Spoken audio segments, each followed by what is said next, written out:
Oh my god! That's a wall of stuff right there. That's a wall of dance. What a festive wall. Hello, guys. How is everyone doing? Oh my gosh. Busy in here. Look at it all. That's a lot. How you guys going? Ooh, big day today. Big day.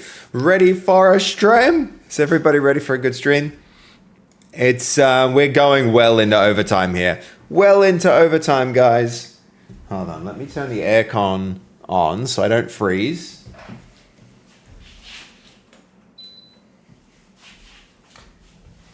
Okay, no freezing. No freezing. All right. Hello. Welcome. How is everybody doing? So, lots to do today. So many branches to try and clean up. I'm ready to finish at 5 a.m. as per usual. Well, there's something I'd like to be awake for at about midday tomorrow. So I'm hopefully gonna, I don't know, I feel like my sleep pattern is out of whack. You guys aren't wrong. It does fall into like later and later, but you know what you're gonna do. I gotta fix it up. We have been getting really productive. Holy crap, Brian, we had a sub in there. Thank you so much for gifting Jason 1 month tier 1. Thank you. I appreciate that. I really do. That's awesome. And welcome in, Brian. Welcome in, Jason. Welcome in, Goldie, of course. And who else is here? Collector, how are you? Good to see you. Yeah, we're kicking off, guys. We're kicking off. So, let's recap. Last stream, we were having a lot of trouble with the carrying of objects. And I think that's what I want to focus on today, because I do think it will be central to the way the game plays. You guys remember we've got the like object container placement working. I need a way to move them around. So that's the plan for today. To change the physical dragging harness essentially to work better. That's the plan. And I'm sorry for starting so late. I know it's going to make this a shorter stream. We've got some 100 stream streaks, which is absolutely crazy. I don't want to break those streaks, guys. We've been doing so well with it. So I want to put in at least 5 hours of stream. So that will mean it will be a kind of early one. I mean, let's see, 10, 11, 12. So like, yeah. At least 3 a.m. It'll be a 3 a.m. one, which is too early, but you know, should be okay. It should be okay if I really go straight to bed after the stream. So that's the plan. But yeah, hopefully we can finalize all the work in progress, close out a bunch of branches. Here, let's go review that so you guys can see the state of things. It's kind of in this situation. So there's some quality assurance improvements that have been worked on. There's some dragging ragdoll stuff, which is actually finished now. There's some work on containers that's still open. And then there's like dragging that needs redoing. So the dragging rework needs to be done as well. So this one's probably the highest priority, this dragging rework. And so, but we also, while we're working on these things, I want to try and get these other things merged. So yeah, that's the plan. Hey, Blue Wings, how are you? Welcome in. Good to see you. Hello, Dodo Attitude. How are you doing as well? So that's the plan, guys. Let's close out all this work in progress. If at the end of the stream, we can close out all the work in progress and we can get the crate working. So like lifting that object up neatly, that will be awesome. I've discovered there's a bunch of research into prompting. Yeah, well, no doubt. So I made an IA prompt improver skill. That's a handy one, Dodo. That seems really cool. Cleaning up the branches is what we do this time of year because hurricane season is about to start. Different kind of branches sounds like, Brian. But, you know, I feel like our work progress has been a hurricane. It's blown through the project and created branches everywhere. But it's also, instead of breaking everything, it's created a bunch of stuff, which is nice. 10 stream streak. Yo, thank you, Dodo. Thank you, Dodo. There are greater than 10 techniques to make your prompts better. Nice. I mean, yeah, I'd be curious to look into those, Dodo Attitude. That does sound really interesting.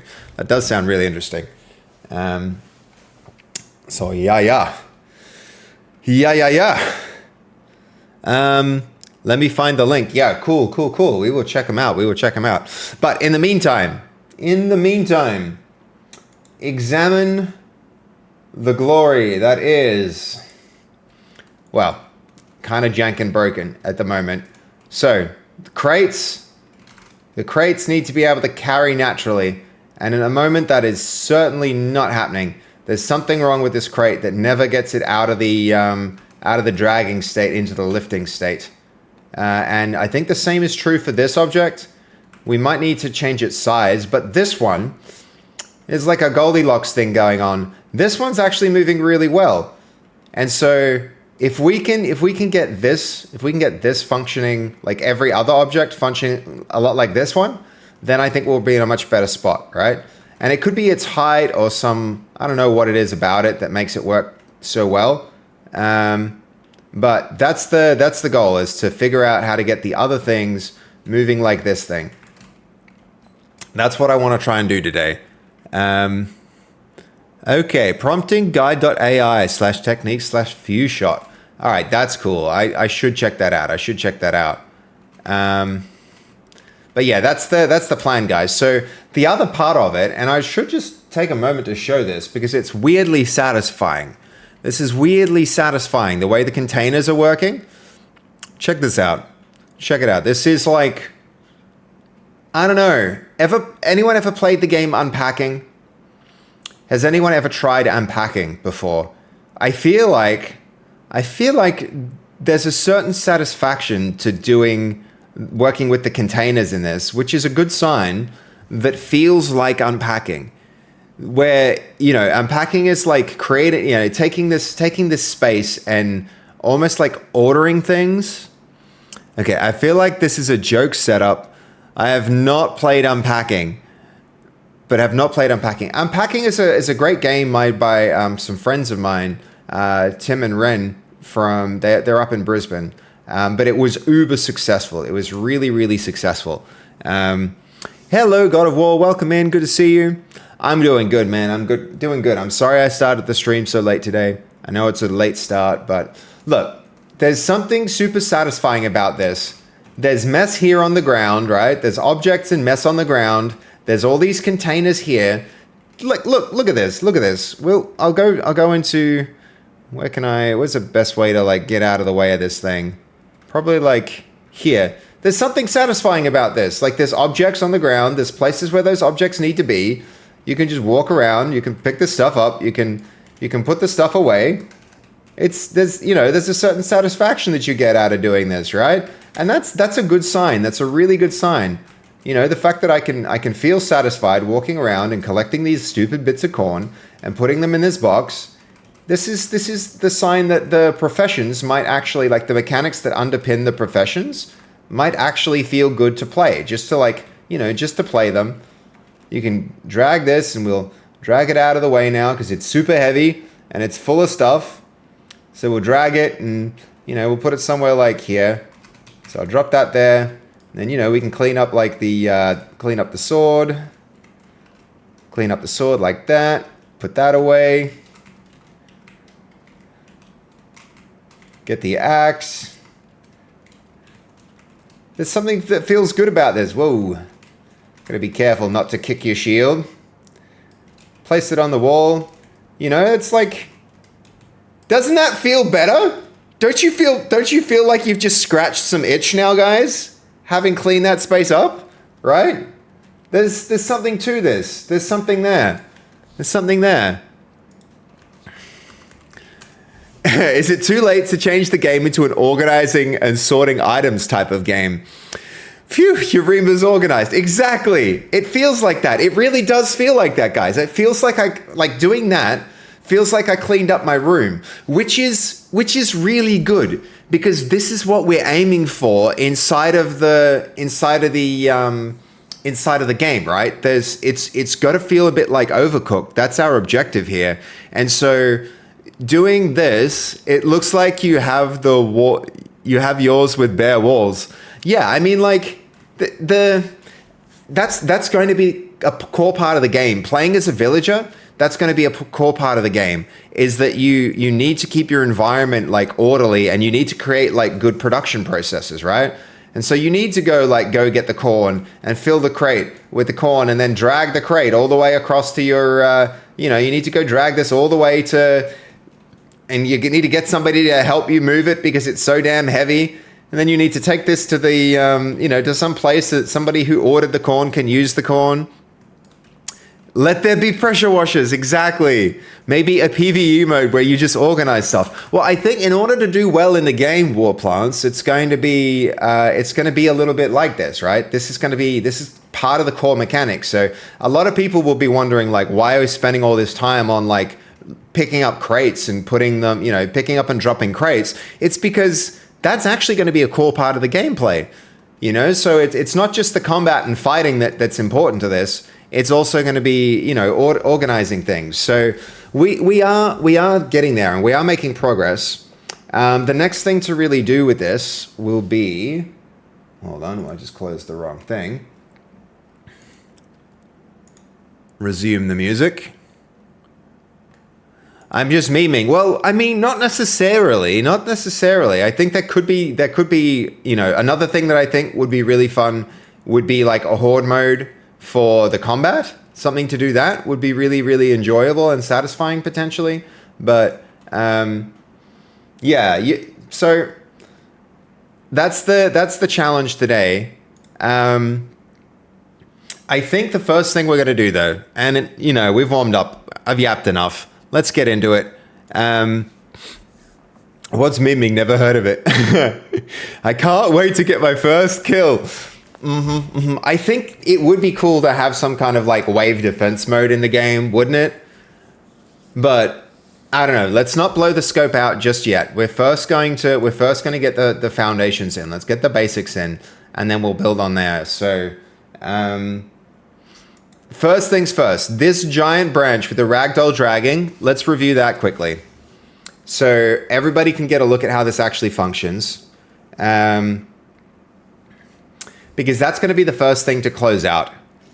Your sister loves tower defense. I would go for that. Yeah.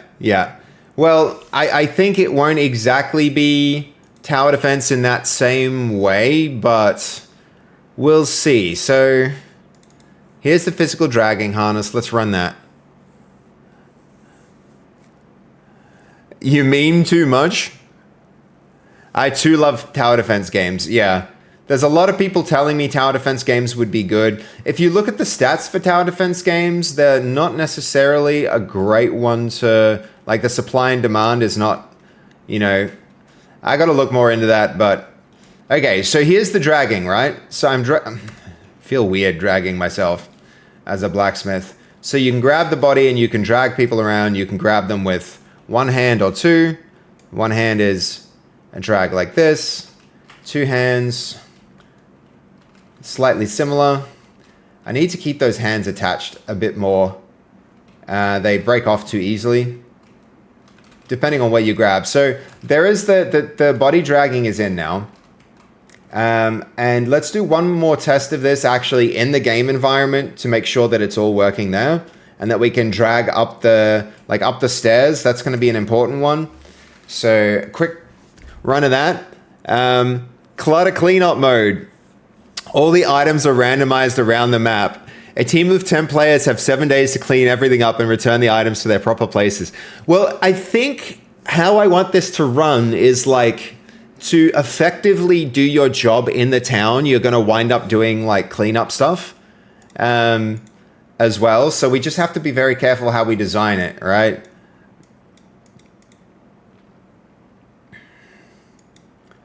So let's go back here, join in here. and then get somebody who we want to see get dragged around. Let's go with the big guy and a little gal. And the little gal can drag around the big guy because that's going to be the most awkward like proportions.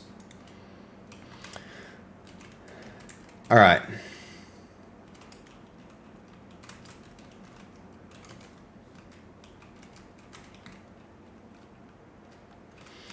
All right. Step 1, unconsciousness. Knock him out. And he's out on his feet. Look at him wobble. Up, timber. All right.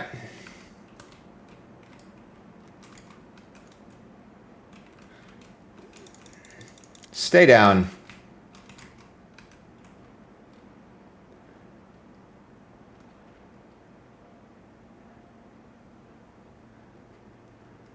All right, that works. I'm wondering, why am I selected?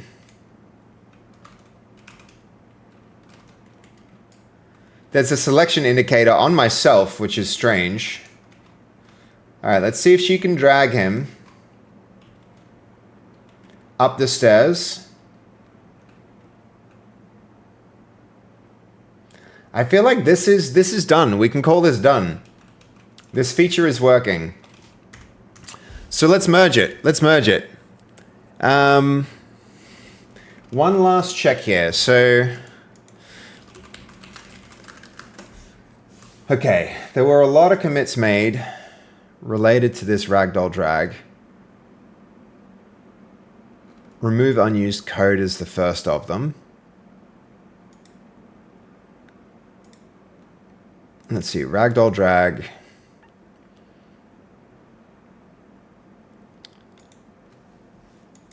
Collapse that, extract body drag hand targets, simplify body drag drive transitions, extract target, drag target room transfer.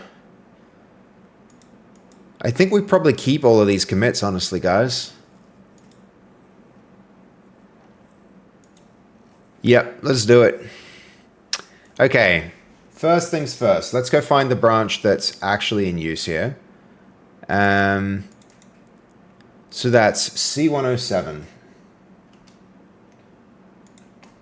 C107. So C107. That is actually merged. So good. All right. C107. Here we're going to go master. We're going to merge this into master. Create a merge commit. Exciting. That means this one can go. C107 goes. We should unlink it first.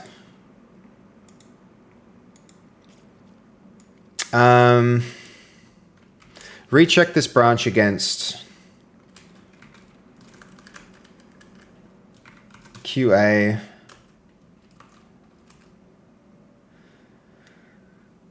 All right. Mondo, hello, how you doing? Clean up clutter mode, all the items are randomized. I mean, potentially something like that. There was one in Warcraft 3 and some other Blizzard games with custom games where there was random elements to towers. And yeah, no, I played a lot of element TD, like a huge amount of that. Lately even, Dota. Tower games were fun and randomness made it, yeah, yep. We're all well versed in that. Fastfee had a few days of that last year, and Seven Castell and Cray and Tom, and yeah, we all played together. It was really enjoyable. It was really fun. Element TD, that's the one, Dota. I've played a lot of that. I would love to make an Element TD style game. I really would. Okay.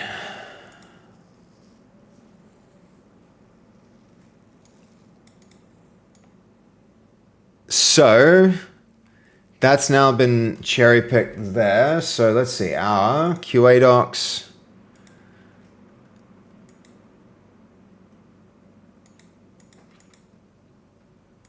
Is that enough?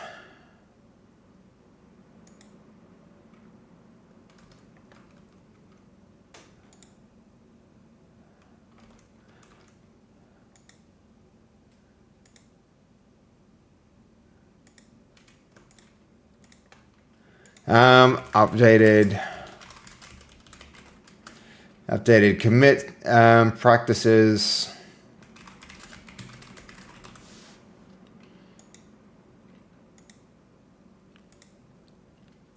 Okay, now on this one, we're going to rebase onto master, solve any conflicts.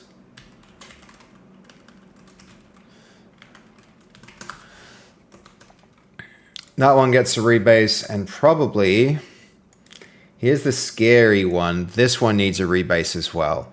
This one needs a rebase as well, which could be like there's a lot of potential conflicts between containers and dragging ragdoll that needs like thought and consideration. In fact, now that I think of it, dragging rework is going to run into similar conflicts, which will be a challenge. It'll be a real challenge.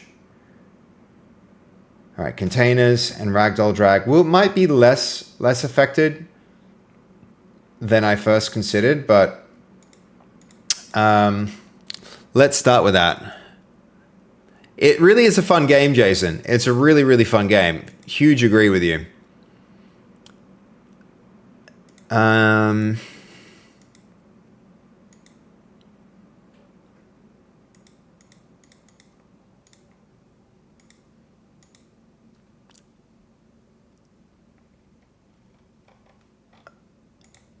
Okay, dragging rework, containers onto master, I think might be the next thing to do. So we're going to make a new branch here, backup, containers.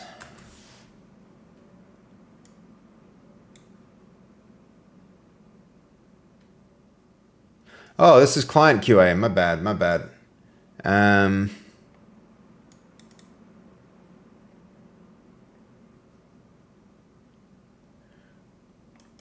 Where is the containers branch? There it is.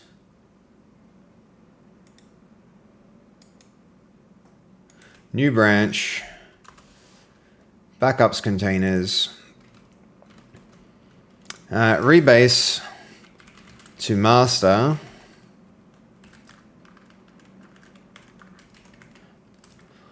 Resolve any merge commits, any conflicts.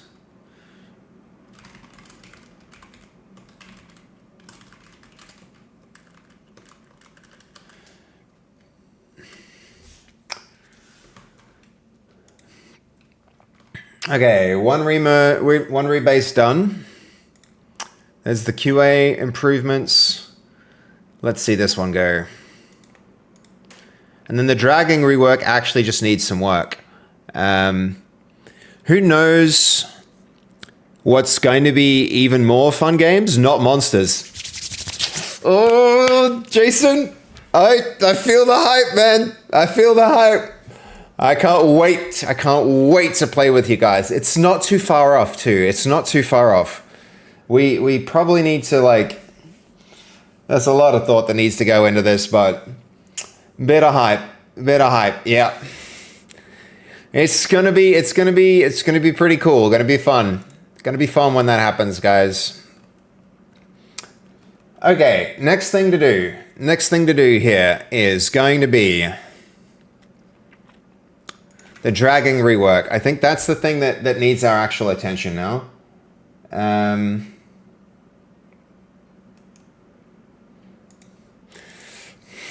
Yep.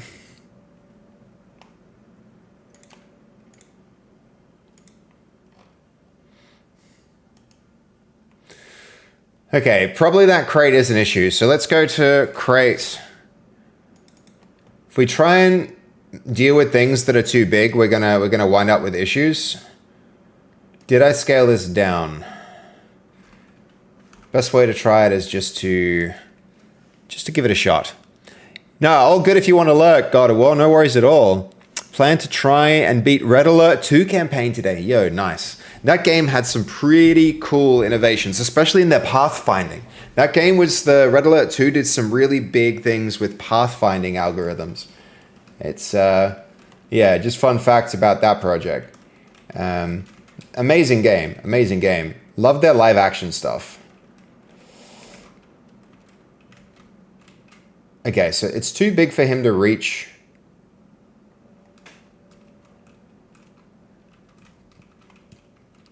The crate's too big for him to fit his arms around. What is actually happening with it?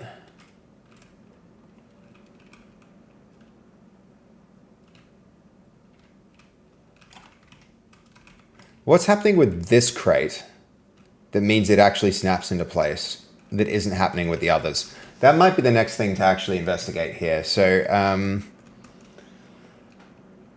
So we're dealing with not crate, empty crate, not even empty crate. It's the debug crates. What are they called? These. Heavy cube and light cube. It seems that when heavy cube and light cube are interacted with, the motion behaves in the way that we expect. For the other objects, and that is the crate,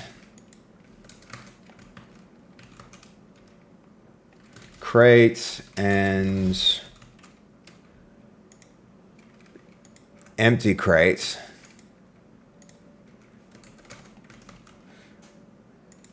And empty crate. For other objects, crate and empty crate, it seems as though the hands stay reaching for the collision points, but they never truly attach and move the same way that the debug cubes do. Let's come up with some theories as to why the debug cubes are working as desired and the crate and empty crate are not.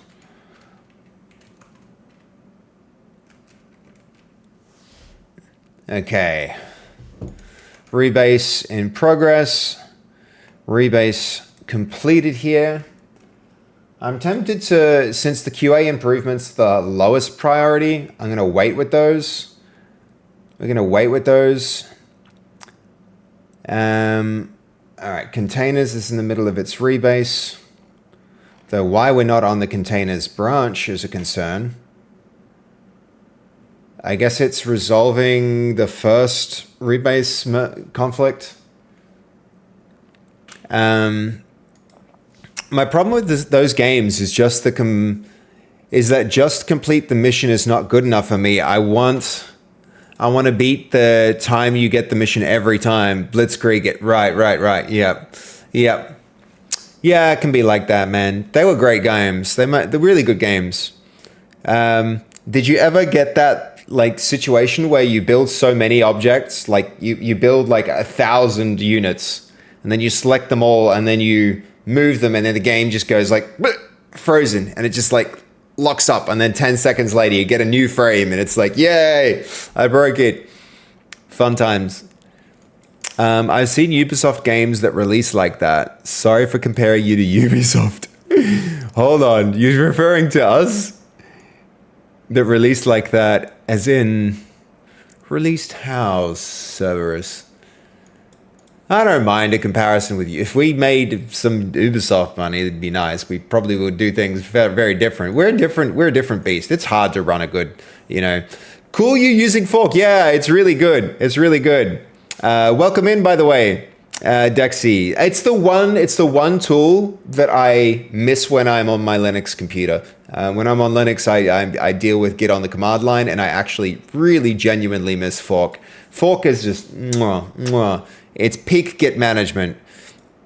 I should flipping pay for it.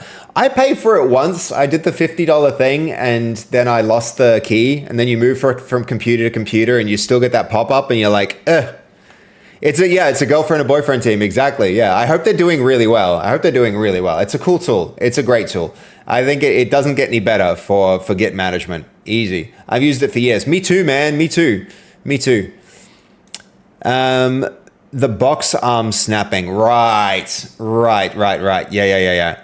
I see what you mean now. Cerberus. Yeah, it doesn't get in the way. That's right. It's like have you tried Source Tree? I feel like it's source tree, but it's not attached to Atlassian and all of their crap.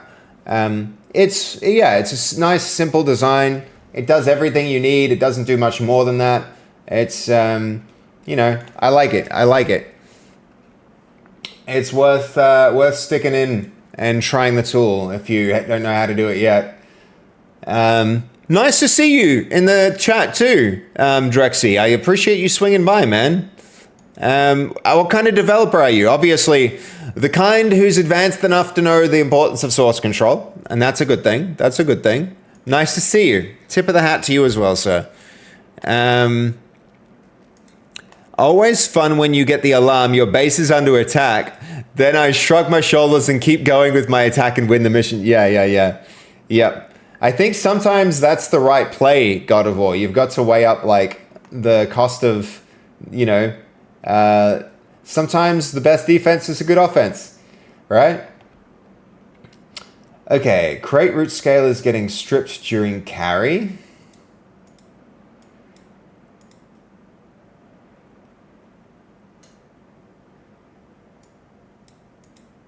All right, scale issues potentially. Empty crate has a weak anchor layout.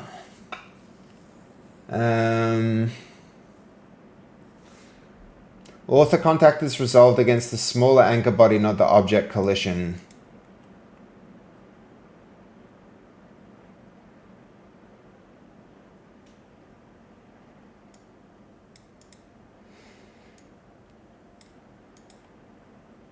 I suspect it's this one too.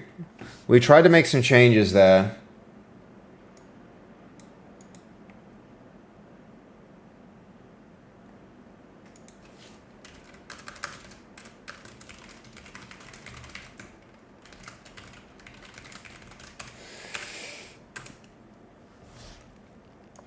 Okay. The physical drag state is now part of host migration recovery, but there's no direct host migration scenario proving that an active drag body grip survives or is intentionally cleared across host loss. Okay.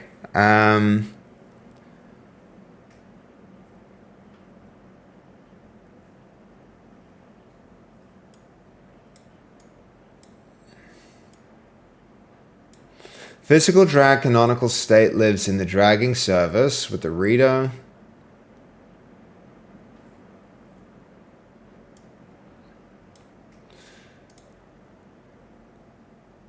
Compliant with follow-up. I don't like the compliant with follow-up idea.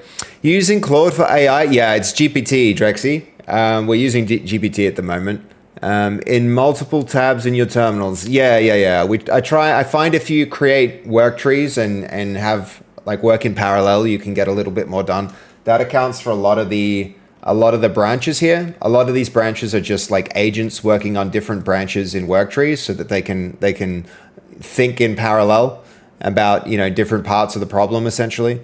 Is that how you have it set up? Multiple agents, one in each terminal tab. At the moment, Drexy, yes, this is, so you can see down the bottom here, this one, you can see the names. This is working on systems for containers. This is working on drag ragdoll. This here is working on like the new implementation of dragging. This is what I'm using for quality assurance. This is how I'm managing my work trees at the top left here. And at the top right is how I'm also just like linking and unlinking the work trees. So this is launching work trees and linking work trees. So it's, the problem is communicating between the agents. Drexy, if you keep them in their own lanes, it doesn't matter too much. They don't need to communicate. You just create good boundaries in the systems that you're working on, and you make the systems modular enough so that they are, you make your systems, cohesive instead of coupling them together, and then you can split your work up quite nicely and then like do your essentially, you do your merges, or in my case I prefer to do rebases. When it's ready to like combine the work of multiple agents together, you rebase the branch and then resolve the ideas. Coupling them together is a bad idea. Absolutely. You make sure that they cohesively interact and cooperate across like clearly defined boundaries in your designs, and then you can ensure that things work nicely in parallel, working on multiple features at the same time without the need for too much communication. That's an effective way to do it, if that makes any sense. If you need to communicate them, Beans is an okay hack to communicate them. Your setup is pretty good. No, thank you, Drexy. What do you mean by Beans is an okay hack? But I want AI to do all the coding for me. You said I still need to think and stuff. Yeah, you need to do a lot of thinking and a lot of design. You might not write as much code by hand, but you still have to review everything and make sure that it does things right. And you still have to do all the real thinking. Beans, the magical fruit. The more you eat, the more you toot. The more you toot, the more you eat. The more you sit on the toilet. So I remember that from primary school. Yep, I remember, Jacob. You weren't first today. I'm sorry, Tim Tams, but you were pretty close. You're in here. That counts. That counts a lot. Okay, so I really do want to merge this one. Let's plan a solution to the medium priority finding. I think I do want to do that before I actually... Oh, I can't even. I merged it already. We're gonna let that go.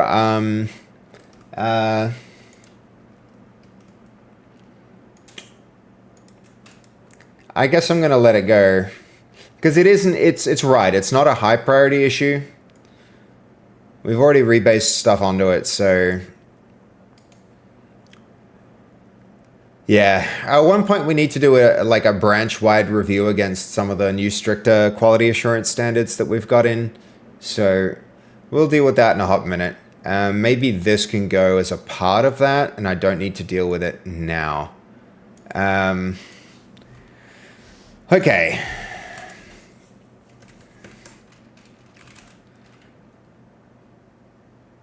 Okay, so that's where we're at here. That means refresh here. The thing we want to get rid of now is ragdoll drag. So we're going to unlink ragdoll drag. Yes for this.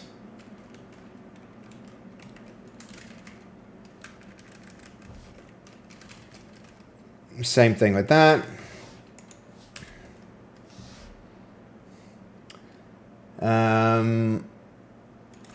Refresh here. Is that now a stale work tree?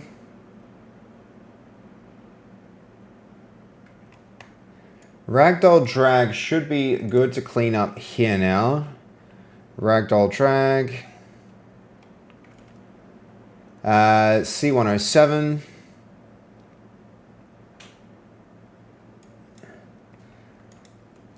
Excellent.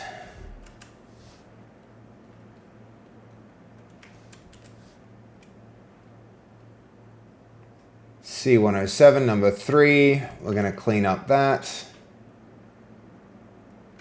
Ah, it's already dealt with it. Okay. Okay, excellent. All right, what's next? The next thing that we might want to do here, you know what, I'm tempted to just like exit out of this, and this as well. Let's deal with both of these, and next thing we'll deal with that. Backend layer context with 2 UI contexts. Hold on, what am I missing there? Servers thinking, oh my god. Yeah, can be like that. Broccoli doesn't have that more to me than beans. Must be just the protein, I guess, Jacob. Okay, of course. So let me give you an example. You're developing 2 UIs, say Mac native and web. The functionality is the same between them, but the interpretation, of course, would be different. To keep the context clean, you probably want 1 tab agent for the web source and 1 tab agent for the Mac native. but then you want to communicate changes between them.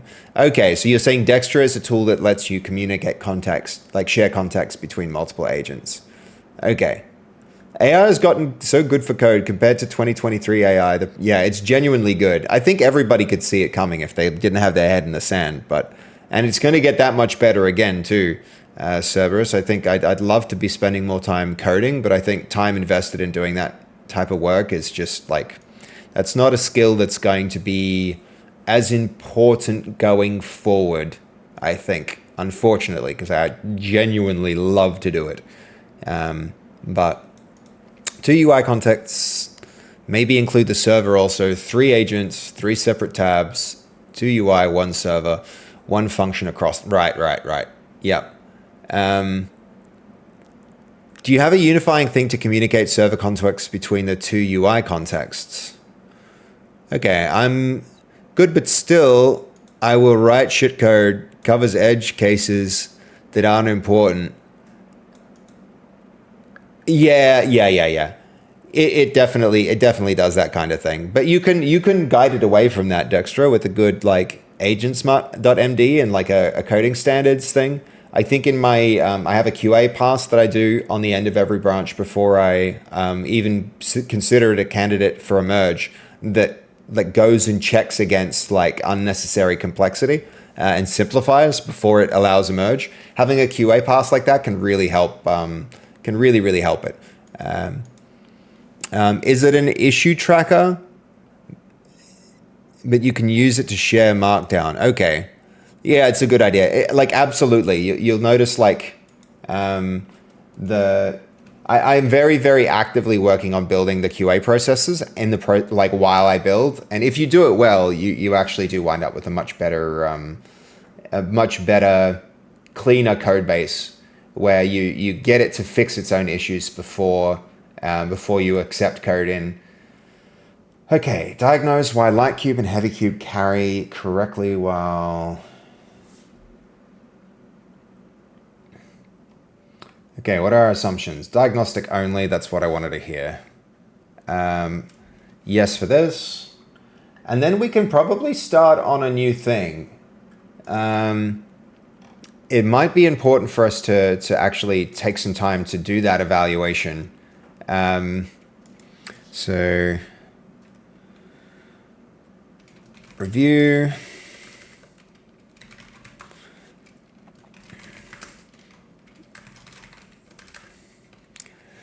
Review the backlog and work plan to get a sense of the state of the project.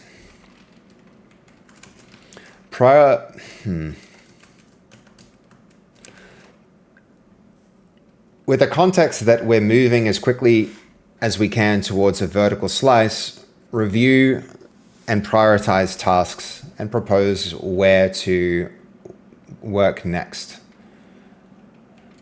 The thing that we probably really want to be doing, let's see, let's make sure we're on the right. Let's see.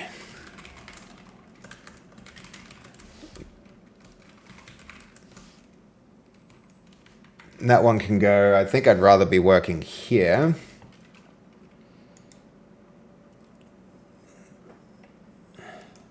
Did you guys hear about that recent GitHub breach?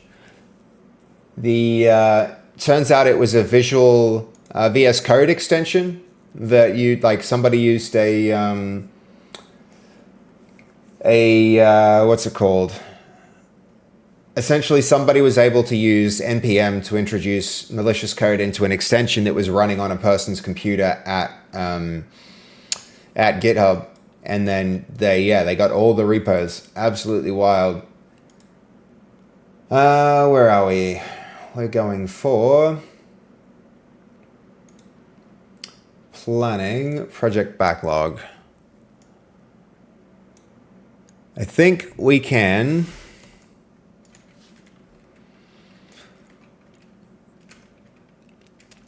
We need to get these things merged before. Either that or we rebase our QA improvements onto this Drag ragdoll. Yeah, I mean, we actually are. So let's review our current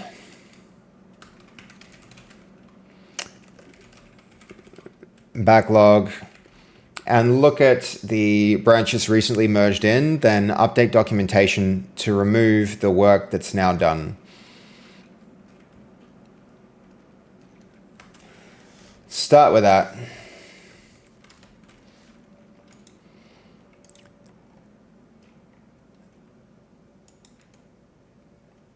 Okay, all the tests passed, which is exciting. Let's do a quick refresh here. That means containers. We'll just do a manual validation to make sure that that's all working. And then from there, we'll be able to move on.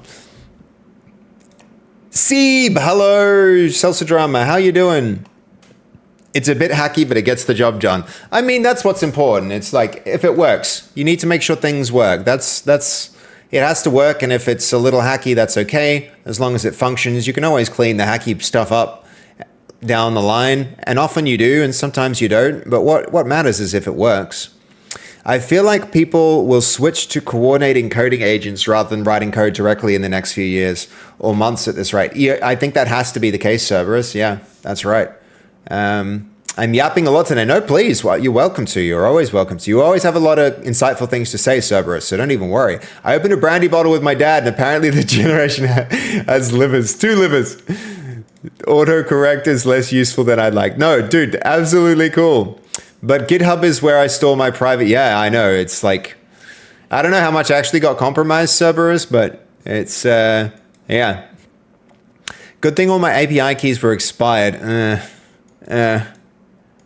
Snolzy, hello, how are you doing? Good to see you. I did not forget about you. You're getting, it's a ritual, but it's not mandatory. I don't want you to get upset if I ever miss it. There we go. Done. We want it to become a fun thing we do, not an obligation, Snolzy. Don't get upset.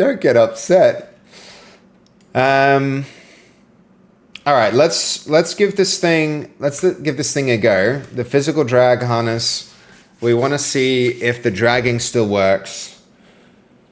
And then we'll try the containers scene, because actually this is testing the wrong dragging. We want the body drag. I'm just giggling. I know. These days I'm on 99% secretless auth. Secretless auth. I wonder how that works. Oh, that's just brutal when you run over somebody's body. They look like they're getting run over by a car, don't they? Just ga-thunk. It's so bad. All right. Dragging still working after the rebase with container stuff. Let's do 2 hands.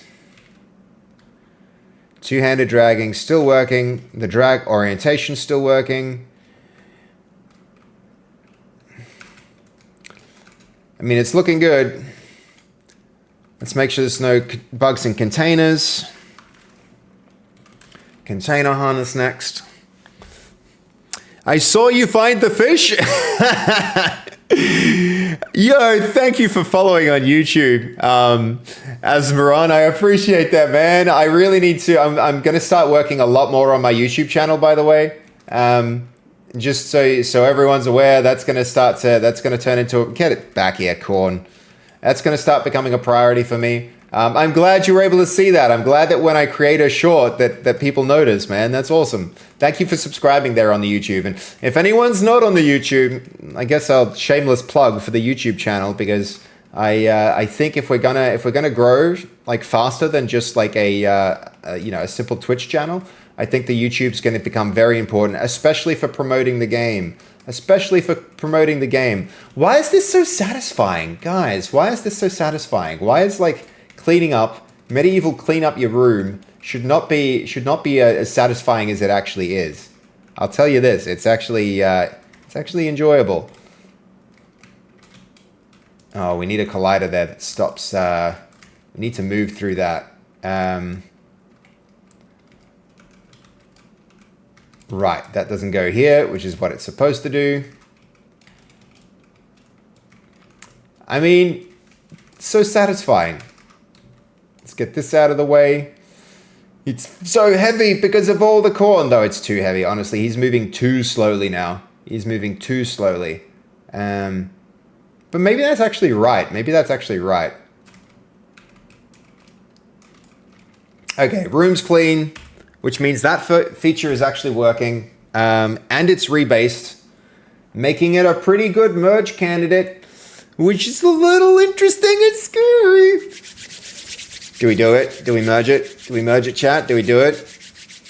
What do we think? Containers? Mergey? The dragging rework needs a lot of effort. It seems to be working, so one more QA pass on it.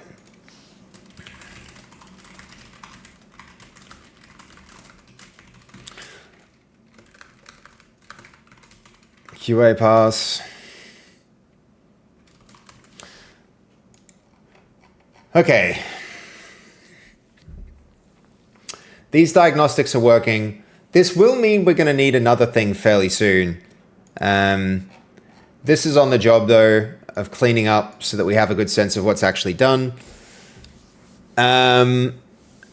Basically, you authenticate by wiring into a service provider infrastructure instead of passing secrets around to do third-party auth. Okay, one example is Azure Web Services connecting to Azure databases by having permissions.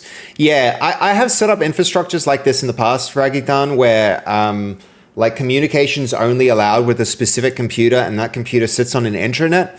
And so there's still some kind of authentication between, like, you know, OAuth to speak with the server, but then on the back end, it's the network infrastructure that does the security, where, you know, the database isn't exposed to the internet, and the API connects directly to the database and only allows communication with one IP address for the database. And then, you know, you don't need to worry too much about like having keys and usernames and passwords. It's just that there's like a barrier, there's a boundary that sits there behind the wall, like behind the server.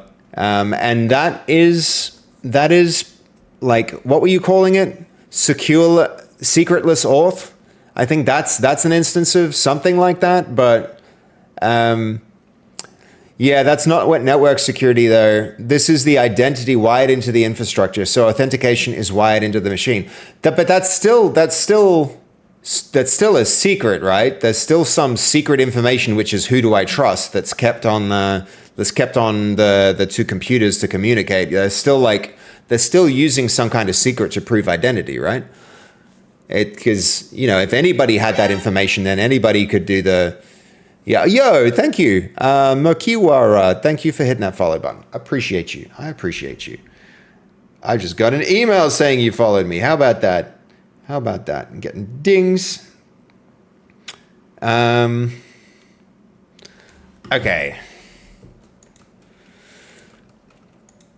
How are we doing? We can have our own look at this just while we're here. This is about to get cleaned up a little. I think a lot of this is done. The work order system might be a really important thing to go on with. We could spend some time doing some technical debt and cleanup, but I think that should probably come in after after the main game loop is in and we've done more user testing, because I've got like a page of things from Kaz that need doing. Amazing, a huge group of amazing suggestions from her. Posting orders on board, viewing orders and tasks and zones.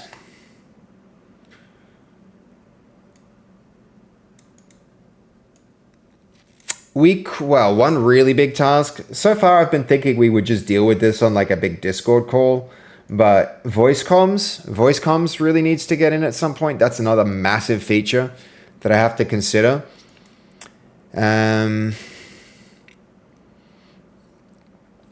Subtle object disturbance. Okay.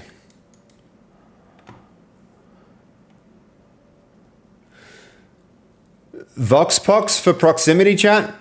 VixVox, sorry, Vivox, Vivox. No, you know us, Goldie. We're just going to roll our own with RTMP. We're not going to use any third-party systems for that. We'll just make our own. Okay, there might be a one-use secret being passed on the point of entry. Then yeah, okay, that sounds like a cool system, Ragidan. That a lot of that is like SSH works like that, right?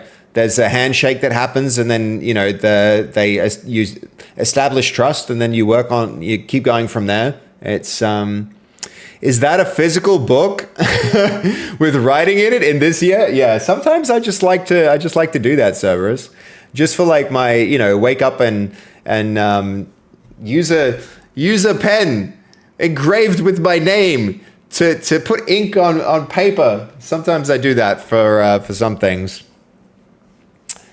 Yeah. Is 5.5 powerful enough to make a whole game? No, absolutely not, Mokiwara. It's absolutely not. But it is useful enough to delegate small tasks within the process of making a game too. And you can do multiple delegated small tasks consecutively, and then you kind of like, you really need to, it doesn't just make a game for you. You need it needs a lot of oversight and guidance, and then it can accelerate processes that you already know how to do, if that makes any sense. But thanks for the question, Mokiwara. If you wanna see how you can use it to effectively develop, I think we do a lot of that on this channel. But the answer, the short answer is no.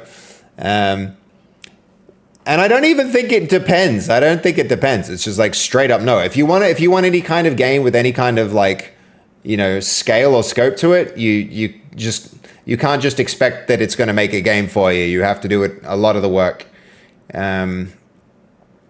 This might be an important one to do, guys. Potentially consuming corpses and getting stronger over time. This might be an important mechanic to put in. I mean, this also really important. The church bell also really important. A lot of this maybe not as important. It will help to make the game feel polished, but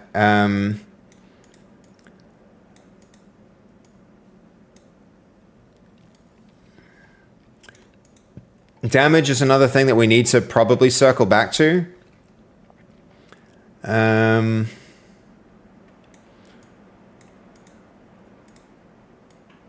I have enjoyed the switch from being a coder to being the debugger when working with AI. I don't know if I necessarily have. I don't know if I share that sentiment as Maron. I really love the coding process. I really enjoy writing code, and you do that like a lot less these days. I literally one-shot 10 plus web games, chess, etc. That's pretty cool, Wixer. Chess. You one-shot, I guess, building chess itself, but like not an AI to play the chess or anything like that, right?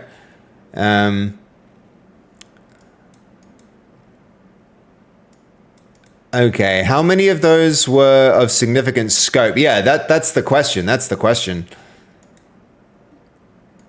Okay, voice chat's an important one. Consumables is another really, really important one.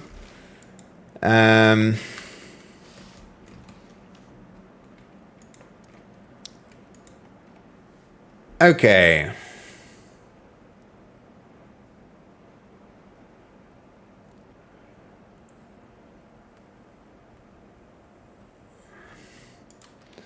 We'll let that do a yes there. Let's review this. Oh, I wish I'd not set up the plan for this one and just moved ahead with doing it.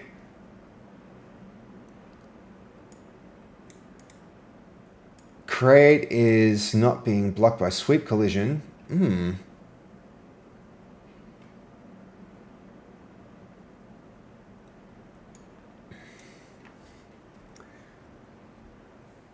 Cannot form diagnostic carry start.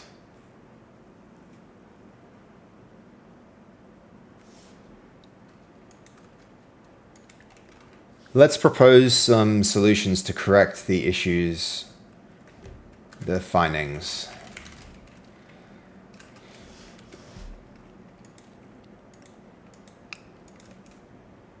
I think consumables might be the next thing to focus effort onto.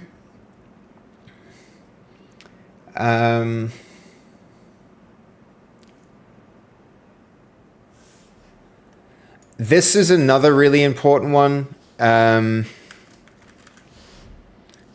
mean, I shouldn't be adjusting these here. We're about to get big adjustments, so we need to... We'll let this do its pass, and then I'm going to spend some time going over the documentation.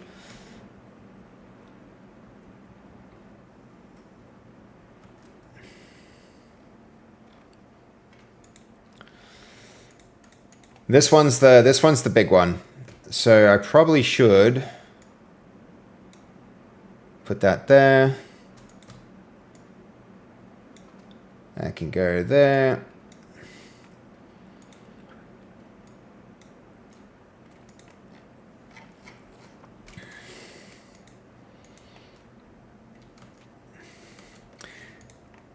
Probably, yo, Wonder Rabbit, thank you for the Prime sub. I really appreciate that, man. Those Prime subbies, I know you get to pick just one person to spend that on. I appreciate you spending that here, man. Thank you, Wonder Rabbit. I appreciate that. I've done 5K lines of HTML JavaScript. Yeah, right. If your current progress is at level 10, what do you think you would be at without AI at all, even for reference and code checks?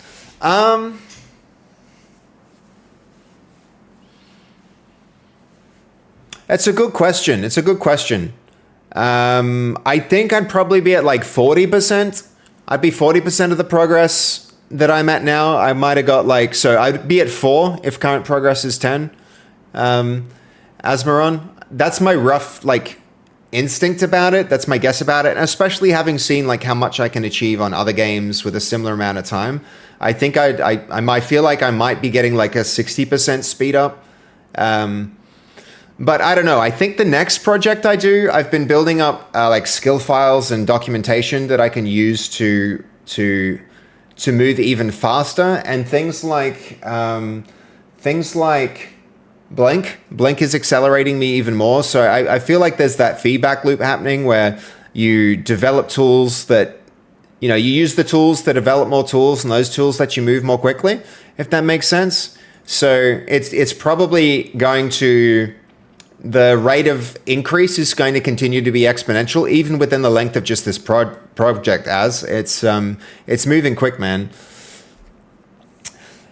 Wonder Rabbit, you must be a regular lurker, man. If you're sitting here and being in the chat, I don't know if I've seen you in the chat very often at all, but I do really appreciate you hitting that hitting that Prime sub button. It means a lot, man. So again, I just don't want to like move on and be like, thank you.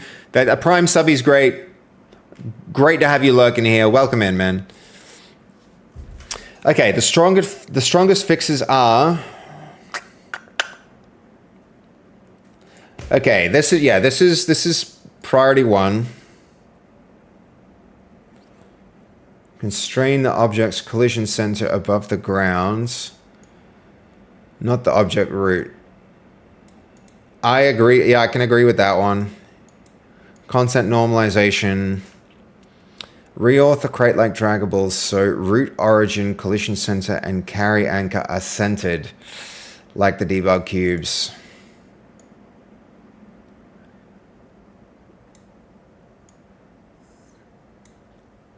Yeah, this one's challenging.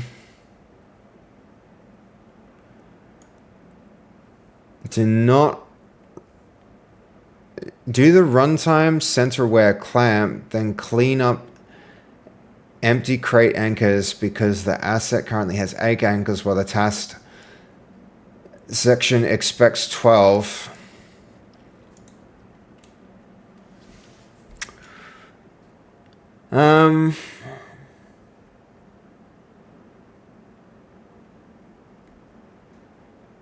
Okay, fix the systemic carry clamp bug first and leave the empty crate. I think we're going to do the...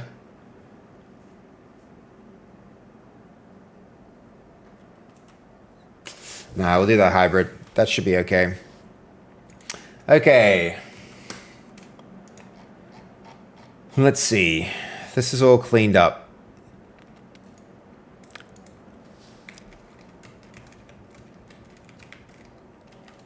Consumables. I think this is probably correct.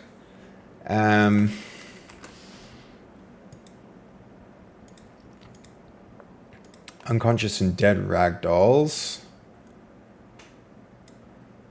The dragging support. So this one's... We're in the right place. Yeah, we're in the right place. QA docs.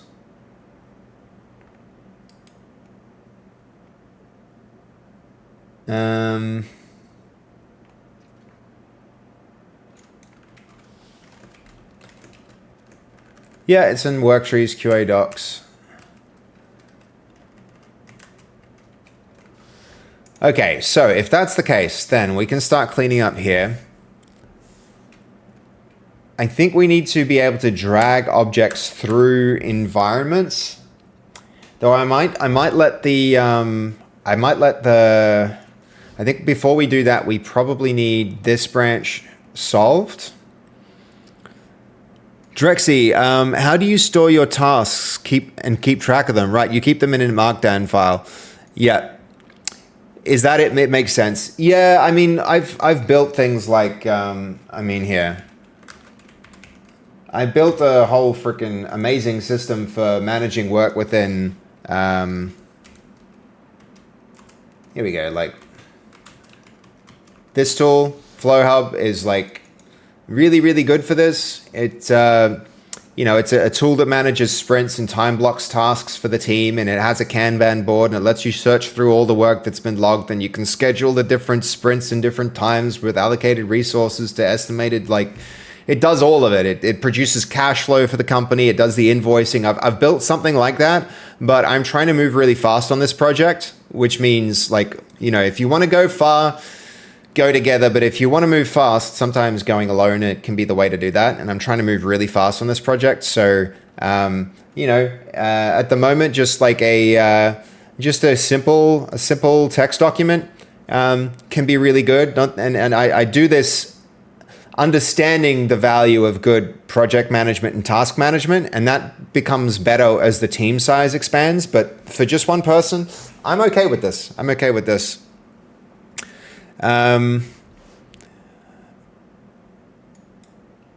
Makes MD files all over the place.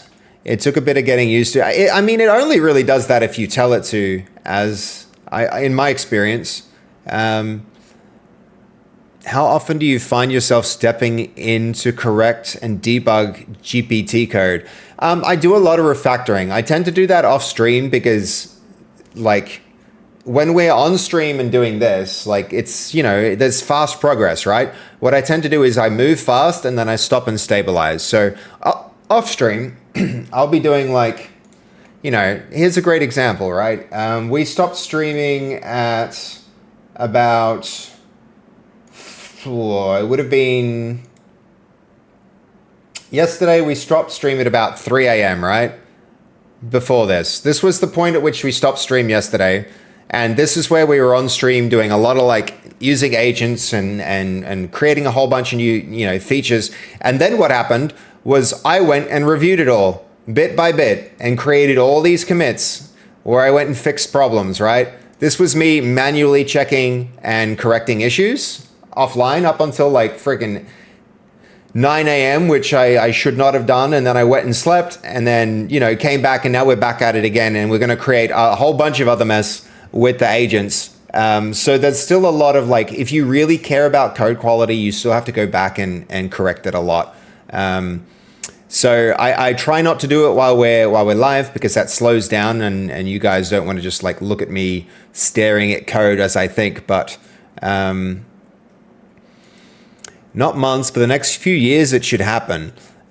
What is this? Unity Godot? No, we're actually, it's C#, but it's What do you mean Unity Godot? It's C# and Godot. Godot with C#, or I think Godot has its own language. It does, yeah, it definitely does. I like C#, especially for computer games. There was recently an interview with Anders on the Pragmatic Engineer. Okay, that's pretty cool. Yep, C#, indeed. All right, where are we?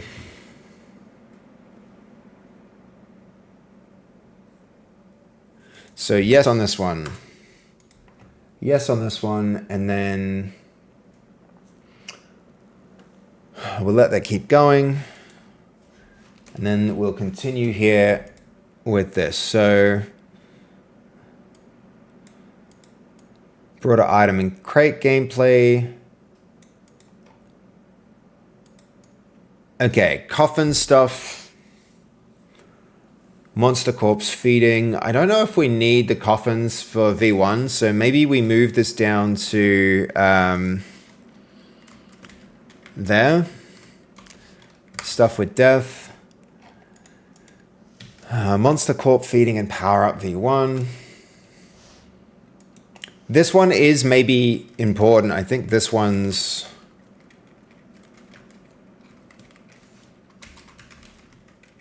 Consumables might be smart.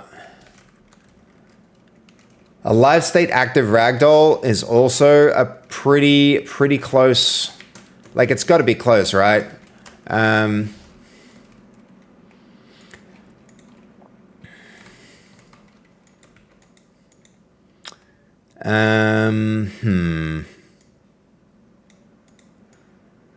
I don't even know if this counts as dragging now, honestly. That needs to...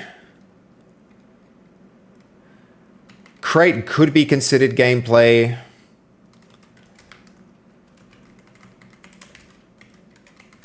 This one I can see.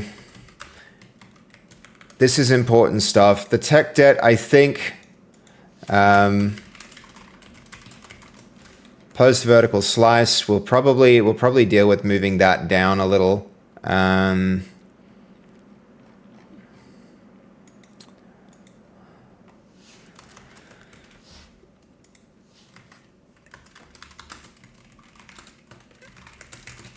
I think the thing I might want to do here is just create a line, create a barrier here, and we'll determine what is and is not classified as vertical slice. So I want to now deal with the next thing I would like to do with our planning is create a separation between the tasks on the backlog that are and will not be planned for our vertical slice.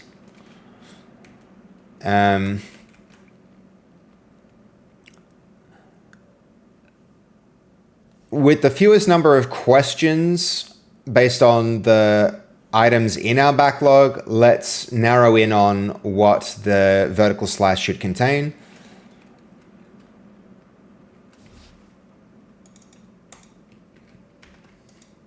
With the fewest number of questions and based on the information in our backlog, review our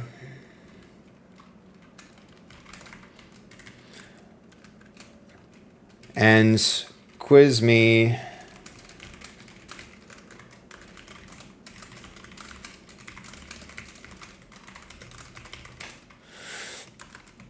all the things that will be in vertical slice, go above the line, above this line,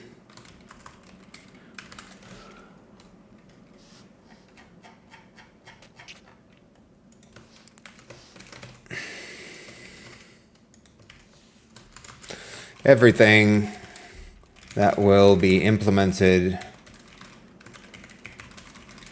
after can go below.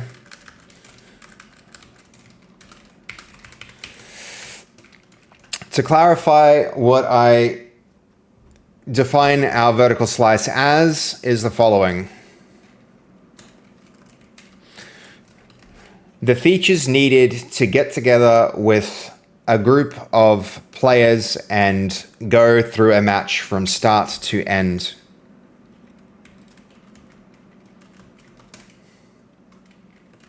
Ask me as many questions as you need to get clarity, and then let's go ahead and modify our backlog to create a clearer plan. Okay. Sponge, how you doing? What subscription do you have for GPT? I ended up going to the $100 a month one. Unfortunately, just because I kept running into the usage limits with the way that I work, it's unfortunate. It's unfortunate, but yeah, I've tried some local models and they're just not up to it. They're not up to the standard that I need to make progress here. So unfortunately, that's where we're at. We're there. But the moment there's a model that's even half decent that can run locally, it's how do you find the usage at 100? I've run into the limits even then, Sponge. I've still run into the limits. So I'm not really like thrilled about it. I'm the kind of person who does everything I can to save money, especially in a project like this where there's so much uncertainty. If I was doing client work and I knew for a fact that the money that I was spending was coming back and I could bill it onto a customer, I'd be feeling differently about this. But I don't know if this game will succeed. The last game that I made failed terribly. And the money that I spent getting to that terrible conclusion was like traumatic. So I am now going into this project with a very, very different philosophy where I'm not spending anything that I don't feel like I need, but I'm running into limits too often and making too much progress with this development approach to that extra, that 60%, development speed increase I was talking about earlier. It means that it kind of necessitates this. And I could look into other models, and every now and then we take a stream just to try out, when some new announcement about a new model comes out, I stop and try and work on that, on getting that running locally. But over and over, they've come up short. So until that's good enough, we're still stuck paying that $100 a month. What local models did you try? We tried everything, man. We tried Kimi, we tried Quen, we tried a lot. We tried Gemma, we tried a bunch. Was about to ask, what models exactly did you try locally? Yeah, we tried everything in a bunch of different configurations, and none of them really did it. We came close, but then I would ask it questions about the code base. It felt like a freaking tech interview, and it would come up with the wrong answers, and I'd just be like, nah. And then you ask you ask 5.4 or 5.5, and the answers are like spot on, and you're like, okay, I guess it's not there yet. At work, we are on Copilot subscription, and they're moving to token-based. I'm pretty sure, yeah, it is. Costs going up 300, 400%. It's crazy, man. Yeah, not happy about that. Because now I've seen how you can move like this, and I like how quick you can move. I feel like you need to. So often this is how it works, right? Value is the difference between, whether any kind of value proposition is the difference between whether there's a supply and demand, and when the product is good, it creates demand, and that means that they have a finite amount of compute, and they have a demand, and they can charge what they want. And as long as they all do it, then the price is gonna go up. And it seems like everybody is doing it, right? The plan is they're all just gonna raise their prices. So next month is going to be interesting with GitHub Copilot, right? I think for me, if I was going to change to go to Claude, I'd go to Claude because I hear that's where the best results are. But you can kind of I keep track of it from time to time, and you'll see that sometimes GPT goes ahead and then Claude goes ahead, and it's I think just having one ecosystem. Oh my God, the OpenClaw guys burnt 1.3 million last month. That's the thing though, a business isn't about how much revenue sometimes is more important than profit when you're a tech company, because the way those companies are valued are multiples of their revenue. And so if they get massive revenue, then they're still in a sense on paper they're making money, which is the weird thing, Sponge. But yeah, buckle up. Where we're going, we don't need clocks. Yep. You're not wrong, Jobman. Okay, I found the backlog recently has that. but this is missing the block quote marker from your requested line. Slice should be merely match complete, or also prove the work, order, and social fantasy. So, should work and order tasks be part of the vertical slice?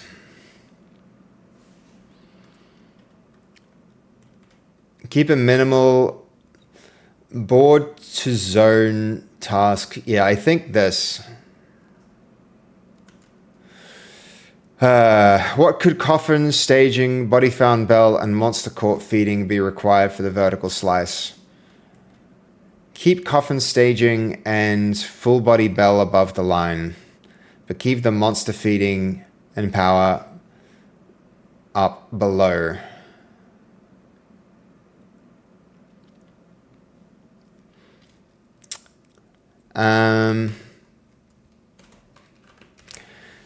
We definitely need the monsters to get stronger throughout the game for the vertical slice.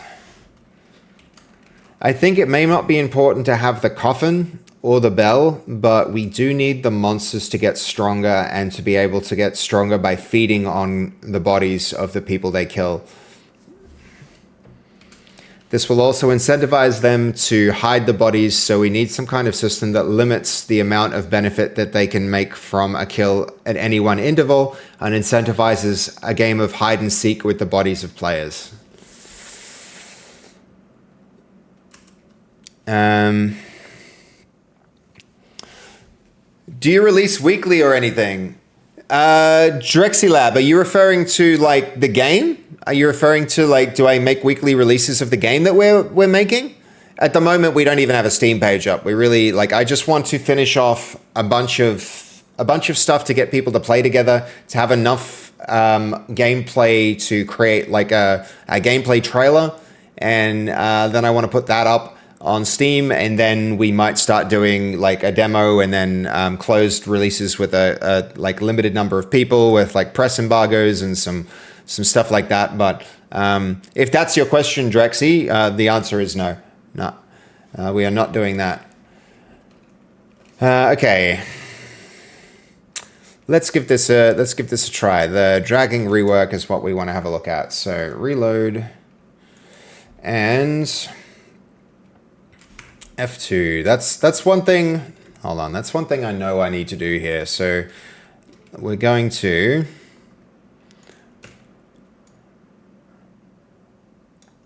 stick that there.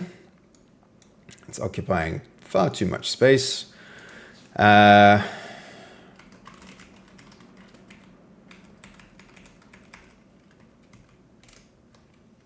Okay. God of War, wrong scene. Oh, thanks, guys. Yeah. Nacho, hello, welcome in.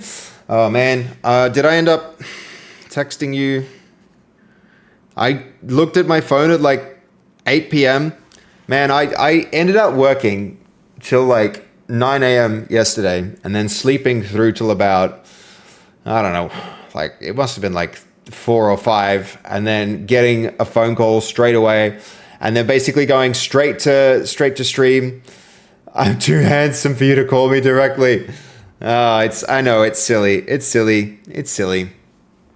Early access with a limited number of people is how I prayed my dating life would be back in high school. Yep, not wrong. Thank you, God of War. It was the wrong scene. I'm too handsome for you to text me directly. Okay, hold on. We can fix it. We can make maybe. You're still up.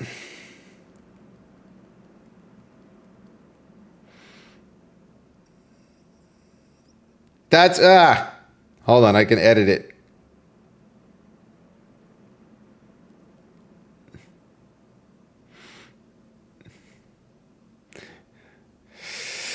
Sorry, Nacho. Too much overworking. Yeah. Well, look, there's so much that has to happen. There's just so much that has to happen, man. Okay. Nah, I want to be a reliable person. And sometimes when Goldie's right. I am overworking a little bit. I've been considering whether I should just do, like, maybe I should do a stream which is like a vertical slice push where I just go, we're going to, like, we're going to push through from start to end. And I push through overnight and do like a 13, 14, maybe even like a 20-hour stream just to reset my my sleep patterns. Vertical slice push is how I prayed my daily life would be back in high school. Yep. It's fair call. All right, hold on. I'm gonna get work tree. What's the structure of this command?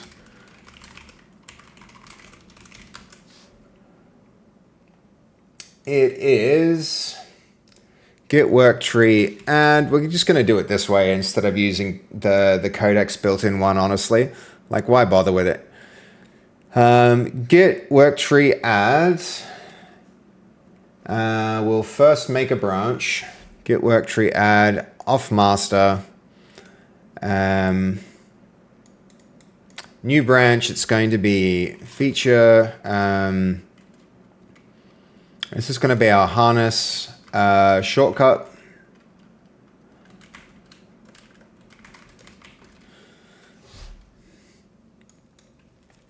Harness shortcut, and then this is feature.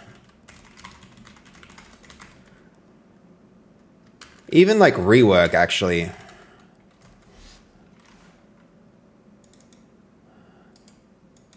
Let's go harness.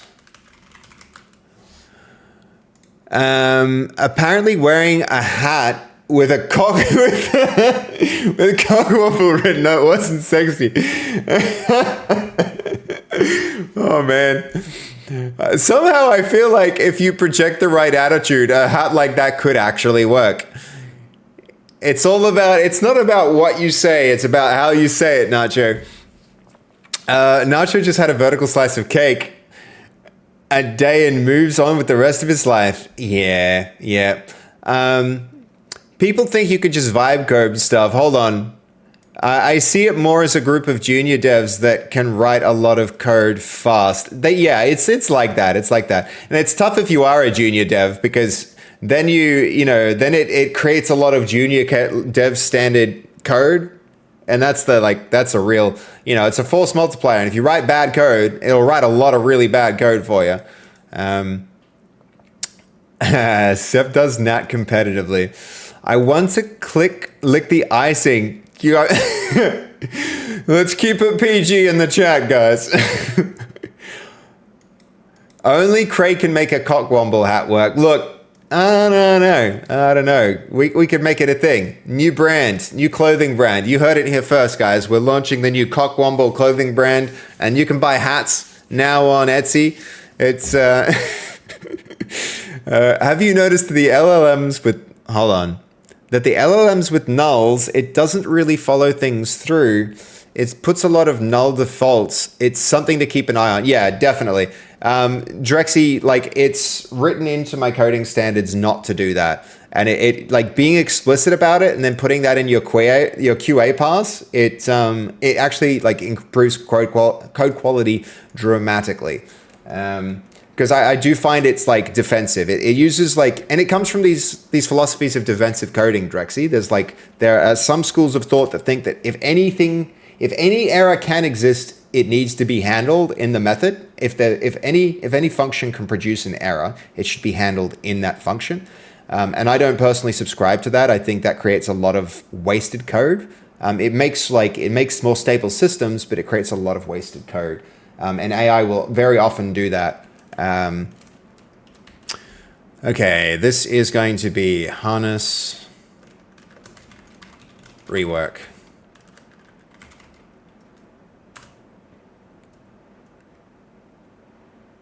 Okay.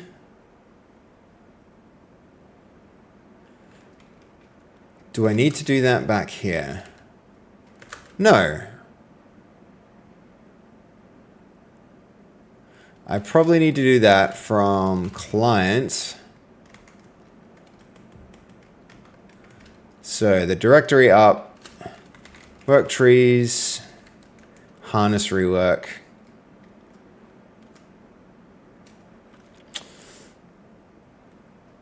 Have I got the order wrong? Yes, I have.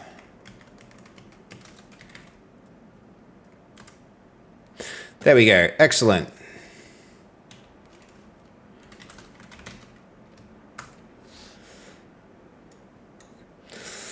Okay.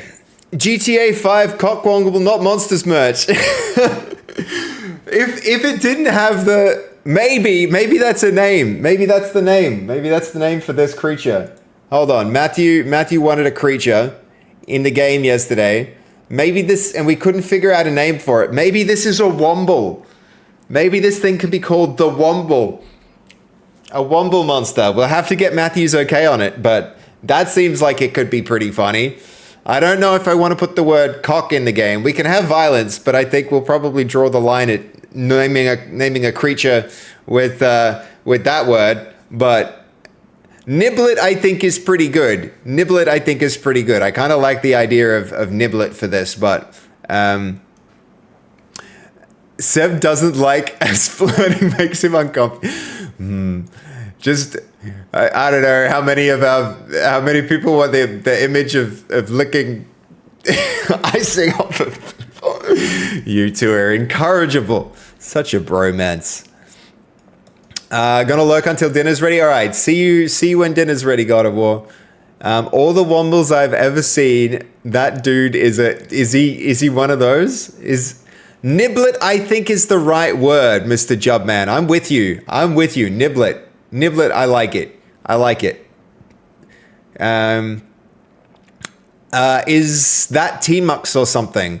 I'm using something called Tabby. It's called Tabby Terminal. So it's not Tmux, it's something called Tabby Terminal, but it's basically Tmux. It's basically Tmux Drexy Lab. Yep, that's what that is. Look, Sponge, I see what you're trying to do, and I'll swear enough as it is. We're at we've already done 10 swear words this stream. Look, the swear jar's up to 109. I think we started at 80. So it's not been the best stream for my profanity, but okay. How's that worked? Is that good? Oh, whoops.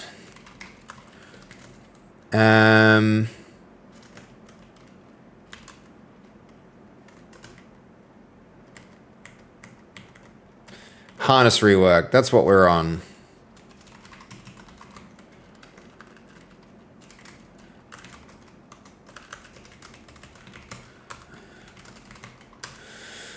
All right.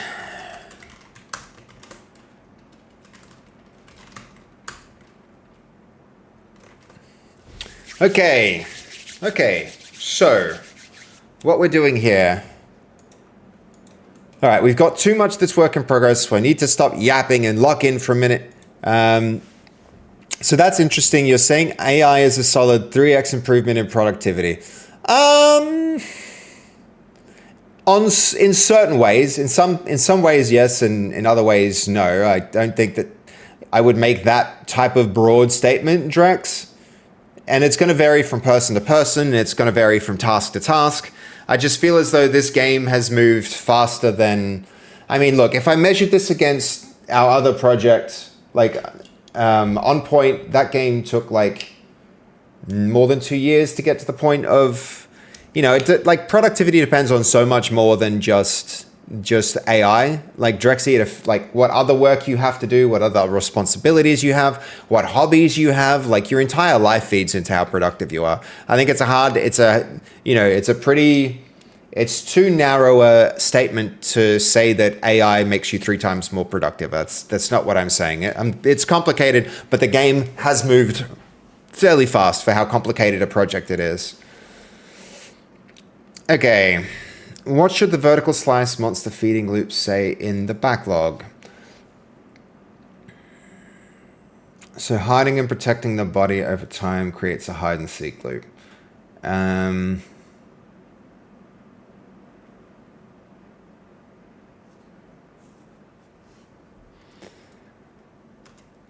Okay, should the in-game voice chat work be above the vertical line? What do you guys think in chat? Would you care if you jumped into a... Nah, look, we can't have a Discord channel, can't we? We have to have proximity chat that has to be like localized, and it has to be space. It has to be distance based. Crap. External voice is acceptable for the first.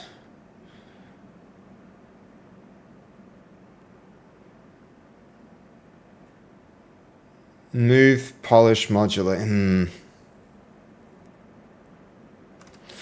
Yep. How should the current combat adjacent backlot items be split for the vertical slice? Core only or... I'm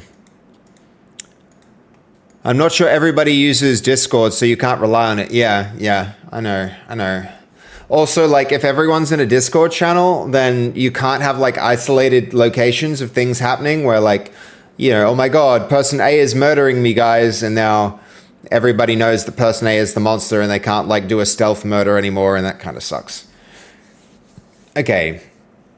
Move consumables, a live state active ragdoll, animation variants, face events, and polish VFX rely on the current combat death. I guess so.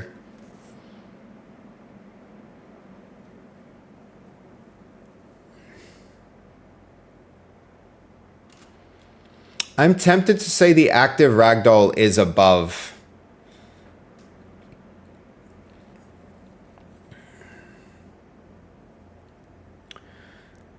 Yeah, I think active ragdoll is going to be above the line.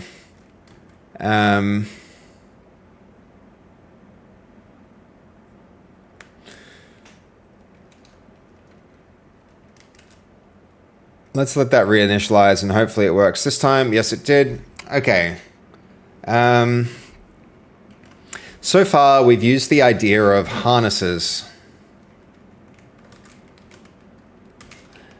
both in our tests, but also with the harness tooling found here.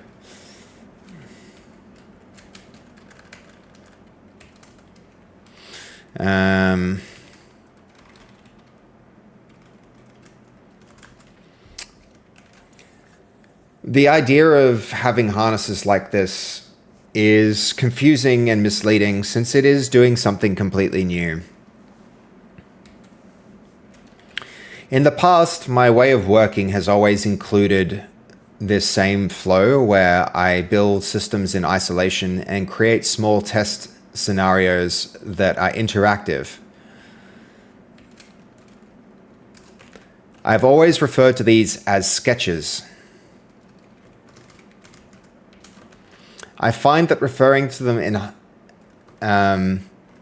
as harnesses inside of this project dilutes the meaning in a way that using the term sketches did not. I want to refactor our existing systems from harness to sketch. This should not be a surface level change, but a deep refactor where instances of names, even within code, are changed.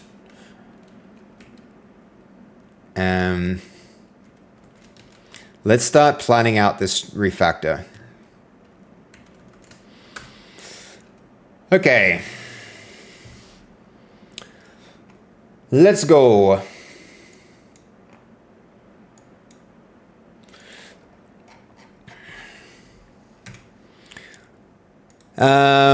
People just mute when they die and the dead can't communicate with each other. Yeah, I mean, like, yeah, but that requires these rules that people have to follow, Goldie. I think I would rather, like, just tackle the technical challenge up front. Just tackle the technical challenge up front, and then we'll, you know, we'll take it from there and see see what happens. May as well. There's no world in which we don't need voice communication and voice chat at some point. So we may as well just like do it. And that's one of the reasons we use like RTMP for our networking anyway, is like the same protocols that will set up connections for the transport of game data can also handle the voice data. Though I think we'll probably do it in a way where it's more of a mesh network instead of a authoritative host network. At the moment, we've got host migration with an authoritative host. I think we might do a separate networking system that uses mesh architecture so that the host doesn't have to like act as the central proxy to reduce delays.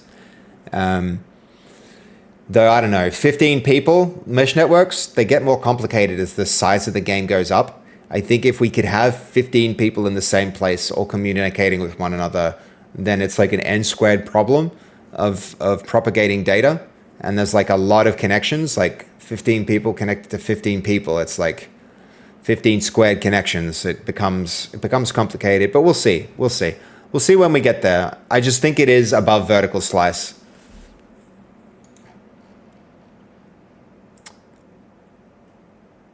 Okay.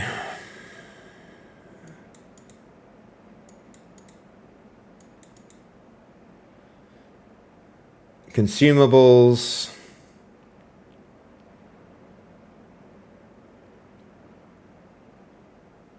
Thin task loop, monster strength.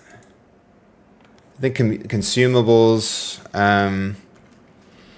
I think consumables needs to be inside of the vertical slice. Ultimately, the economy is about creating consumables and creating items.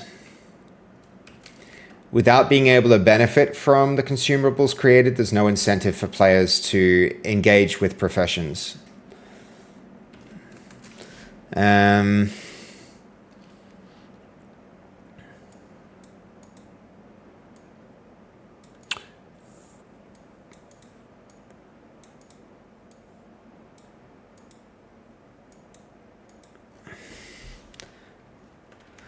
Otherwise, I think we're pretty close to having a plan for the vertical slice. Thin work orders are in, full economy, depth rewards, marketplace polish, and profession progressions are post-slice.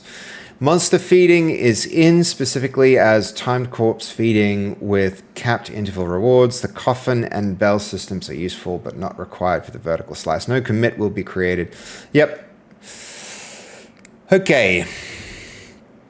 I was about to ask, how is it possible with RTMP? That's a protocol for video and broadcast streaming, completely unsuitable for real-time game networking. Wixar, I'm talking about using RTMP for our voice communication. So we're going to have like proximity voice chat, and so that's the tech we'll be using for that. Yeah, so it's like this game kind of like relies on people being able to speak with voice. One of the core design principles for this is prox chat, and so we'll be using RTMP for that.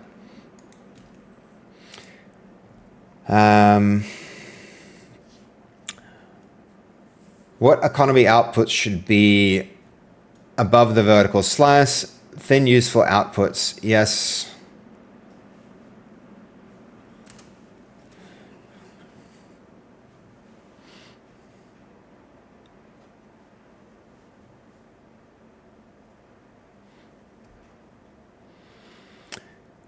Hello, Raisins, welcome in. How you doing?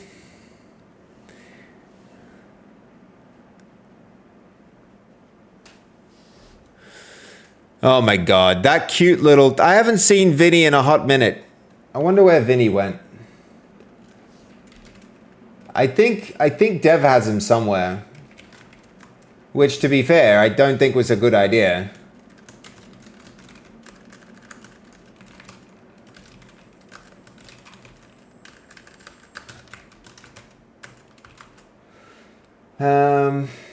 Let's see.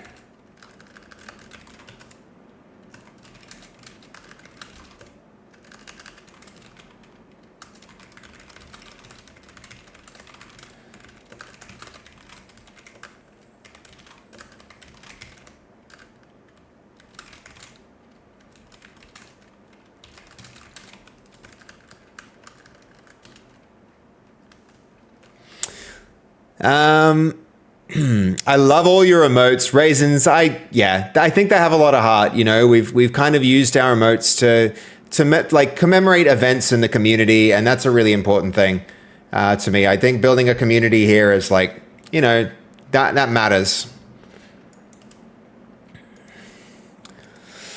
Okay, there's existing sketch wording only in the unrelated perception design docs and no sketch named files, so the target name is clear. The main ambiguity is scope. Editor launched interactive scenes should become sketches, but automated test harnesses may keep their current meaning. Yes, okay.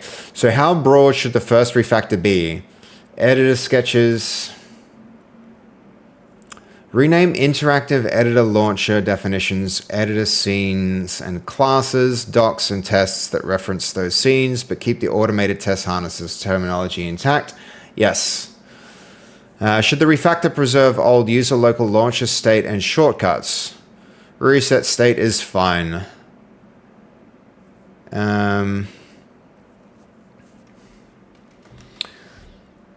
All right, let's try it. We've got our dragging. If I refresh here, we should now have harness rework, dragging rework. We're going to go with 2 here. And that means physical drag, the next thing to try.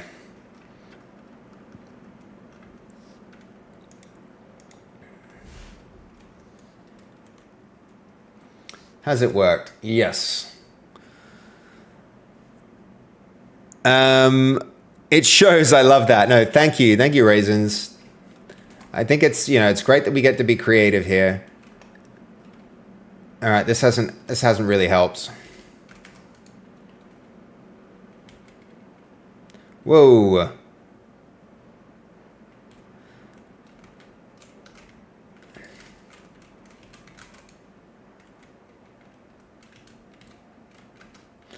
This really didn't help. I want to know why this one works so well and the others don't. That's if I can figure that out here tonight, that would be a win. If I can get everything rebased and figure that out.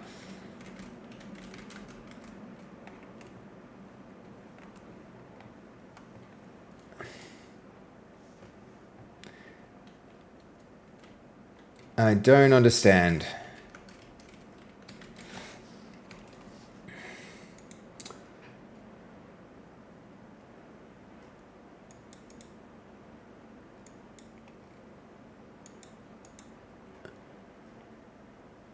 Okay, this still has not fixed the problem. The issue is that when grabbing objects like the empty crate, even when the hands seem to be in contact, the object is not stabilized as we expected it to be.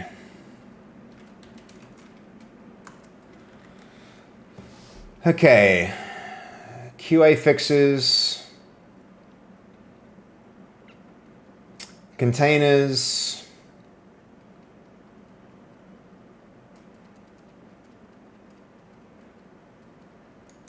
I think we can actually close out containers. That's the next thing to do, guys. Which is pretty exciting. So containers. Let's go back to master. We're on master. We're going to, let's see, containers.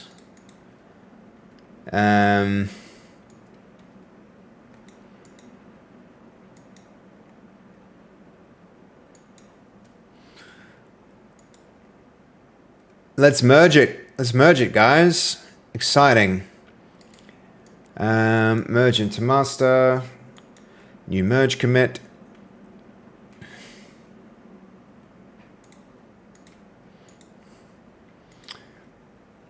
Okay.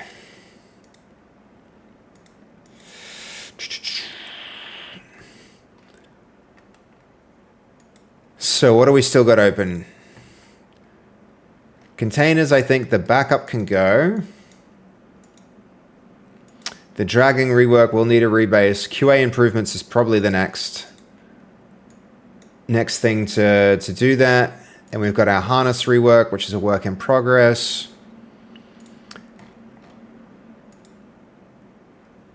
Okay, let's do it. Let's get this thing closed out.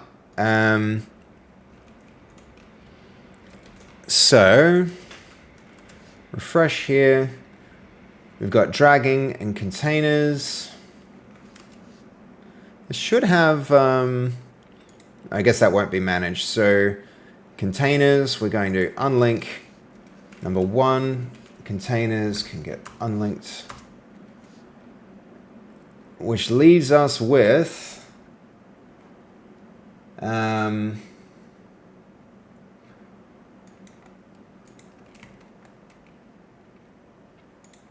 which leaves us with 81 BC. 81 BC. So, sorry, not 81 BC, 77 B9. That was close. Nearly made a mistake there. Glad I double checked it.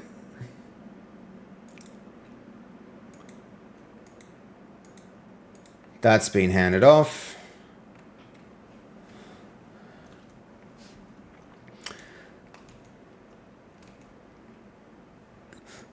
Okay.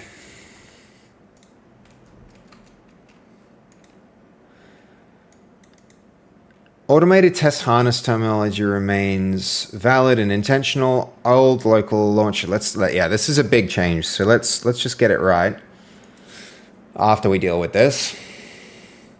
After we deal with closing this out, honestly, fewer works in progress is better. So this is merged. That means there'll be nothing left on. There'll be nothing left here. 77, that can get deleted. It's already unmapped. Yes.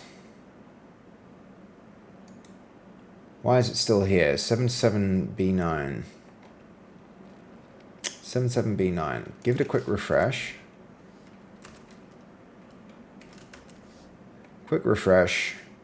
77B9. Clean up stale work tree. What's using it? Could be this. Could be Godot had it open. That's very possible.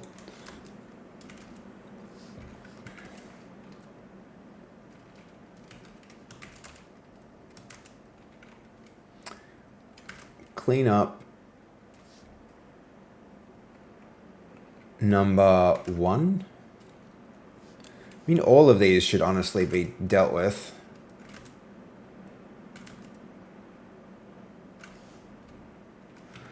No, let's not do that. We're not sure. Let's not do it till we're sure.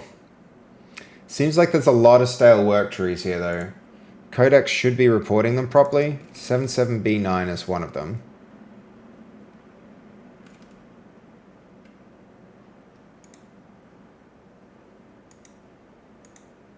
It can be quite wasteful with disk space for a large project, the way that Codex handles this.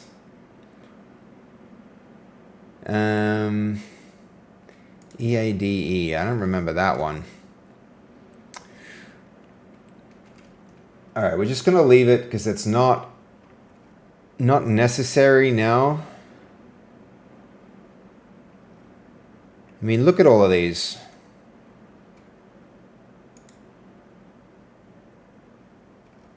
All right, that one actually cleaned up. E7C5. E7C5.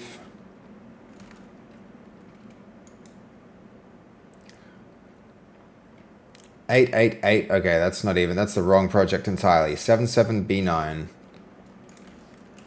Refresh there. 77B9. And C107. Where's C107?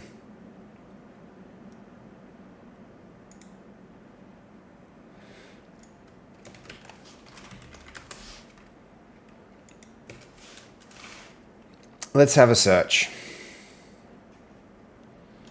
See what's actually using this here. That's always the curious thing with this system. It's crazy that you need your own tools just to manage the garbage some other tool creates.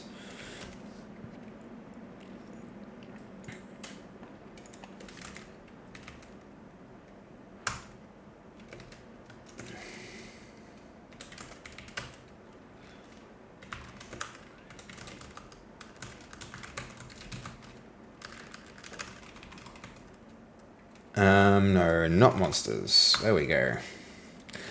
Danzy! Yo! Hello, hello. How are you doing? Good to see you. We were talking about you earlier, Danzy. Actually, not this stream. Last stream. But really good to see you. Great raid. Wow. Good stream. I hope you had a... What were you up to? Age of Empires, I thought I saw. I saw it on Steam before. Thank you for the raid. It's a late night for you. How are you, Danzy? How was your stream today? Okay, big shout out for Danzy, guys. Amazing up and coming streamer. My modem decided to update on its own and cut off the stream. That sucks. Well, look, you got back up to 51. That ain't bad. Can't complain about that. Can't complain about the, you know, you're doing pretty good. If you end your stream, but you still got 51 people to raiding out with at the end. Oh no, I didn't stream again. Oh, just now it cut off, and this is you like raiding out. You just raided while you're offline. Oh yeah, okay. A few minutes later. Damn, that sucks. That sucks. Hey, we gotta talk sometime soon. We gotta talk. I have things to discuss with you, potentially even tomorrow. I think you'll be happy with the conversation. So let's talk soon. Okay, sounds good. Okay, good. I didn't stream again. Is this the last stream before the US tomorrow? Are you heading to the United States, Danzy? That's pretty cool. What you doing over there? That's exciting. Yeah, no, that's great. Very exciting. Cool. How long are you away from stream for a while then? Does that mean no streams for a bit? Also, you know, it'd be good to catch up. I'd love to hear how your house is going and all that kind of stuff. It's, yeah, and I probably should apologize for the stream tools if you've been using them recently. I've been making some changes. They're stable again now, but they went unstable for a little while. So it's, yeah. Still, thank you for the raid. I really appreciate it. Let's talk soon, yeah? Maybe, it's so bad. Like, this game is, I have the laptop, so I might see if I can figure that out before I go. Okay, hold on. I'll see. All right. Talk when you're free. Yeah, I don't know when. I don't know. I gotta find time. My life has just been absorbed by working on the game and managing the company at the moment. It's taking a lot, but you know how it goes. Thank you for the raid. I really do appreciate it. It's good to hear from you. It's good to see you. I bet you're a busy boy. That's how it goes. That is how it goes. You know me. Busy.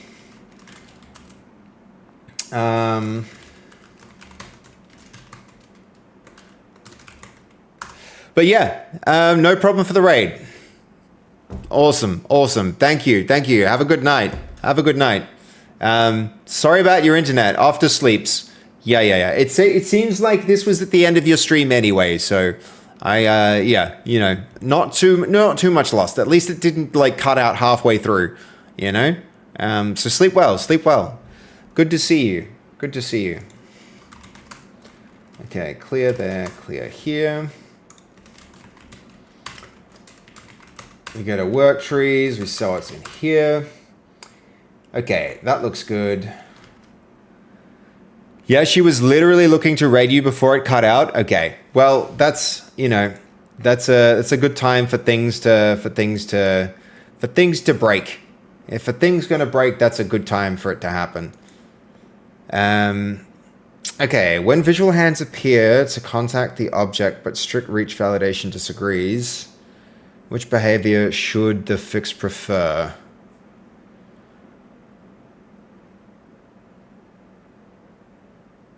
Okay, we are going to accept two-handed carry from actual visible hand contact and clamp later motion. Yeah, I mean, these things shouldn't really agree. These things shouldn't really disagree. The reach validation should match what we see. If the hand is... The validation is supposed to rule out values that don't make sense.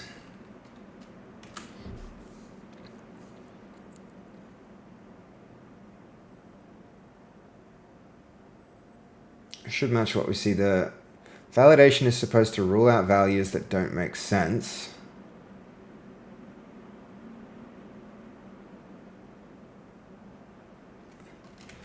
But it shouldn't be something that prevents the hands from grabbing all of the time as we're seeing now. Okay, treat empty crate as an authoring problem and avoid carrying acceptance rules. Keep reaching second grips unless the current validator passes, but improve the visual and debugging. So false contact is not shown. Accept two-handed carry from actual visible hand contact and clamp later motion to legal reach.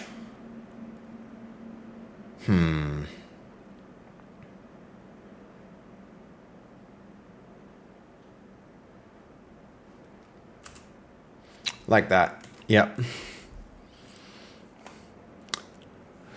All right, let's make sure this one's good before we rush on with it. Refactor the EdaLaunch interactive workflow from harness to sketch while preserving the automated test harness terminology. The rename applies. What are we working on? Yo, crazy. We are working on not monsters with containers at the moment and reaching and carrying containers. So the idea will be we like need to stick objects in containers, and then those containers will be things that you can move around with the objects in them. And so we've got that broadly, but the movement of the objects feels a little awkward still. And so I'm still trying to get something that works and feels good with that. But, you know, I don't know. It's not going. It's been a challenge. It's been a challenge. It's taken longer than any other feature that we've worked on so far. So it's, yeah. Good to see you too, Crazy. Good to see you. Putting Docker into the game. DJ, different kind of container. Different kind of container. Okay, the rename applies deeply to editor tooling, editor scenes and class names, serialized Godot resources, docs, and tests. Relay the launcher plugin. I think this one's a yes.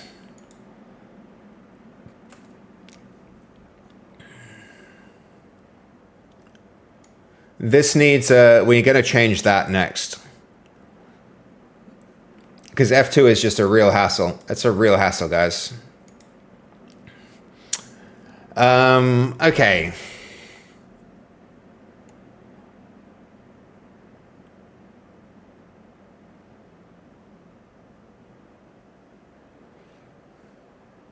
So I think we need a pass for monsters. We need a pass for monsters and probably even something for abilities. We're going to need an ability system or something like it, right? Different people are going to be able to do different things. I need to get concrete about what an ability is, but turning into a monster is probably something that we should make an ability. Oh, nice. Sure, you'll figure it out. Yeah, we always do. But, you know, it takes time. It takes time. It takes a little bit of time to figure each of these things out and make that little increment of progress. All right, let's go review our plan for vertical slice and not vertical slice. All right.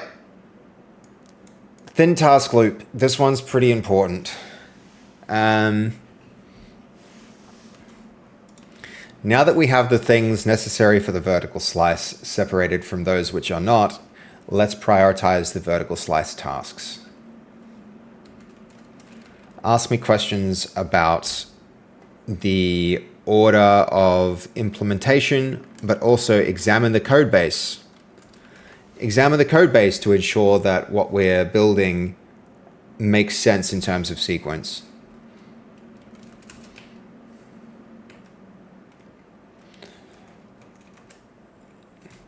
I think the active ragdoll might be worth like, all right, we got some PowerShell stuff running there.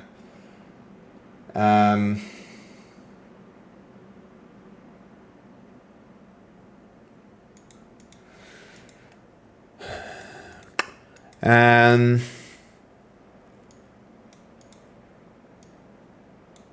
monster progression in bodies might be the next thing.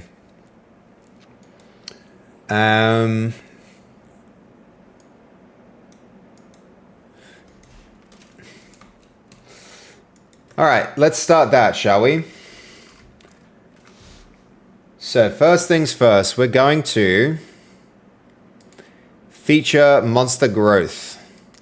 That's the next thing. Whoops, what's that?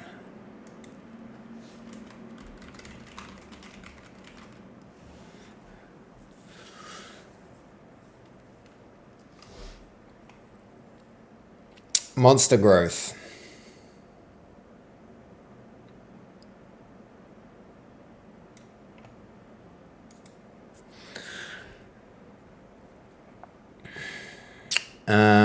That should be on master.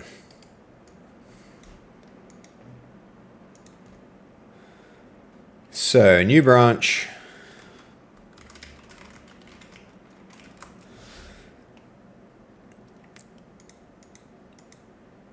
Monster growth. Always good to see you too, Crazy. Always good to see you too. Okay, let's see. Monster growth. So, the next thing to do here would be...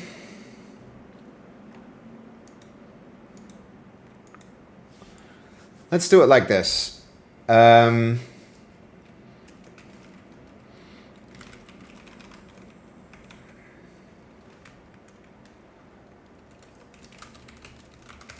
go to clients.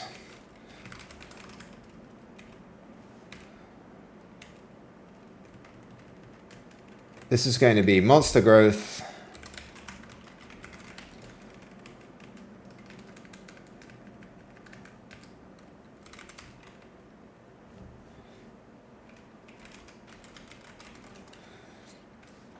And probably the first thing we do there is like go through the docs and get them right. I can go to master one more time here. Okay, excellent. A lot of things kicking on here, which is good.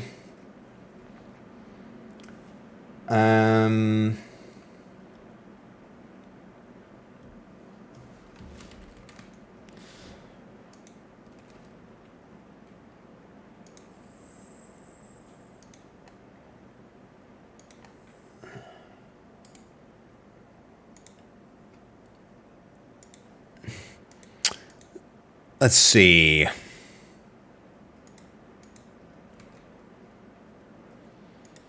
QA docs. Surprising that we actually have everything spinning all at once for once.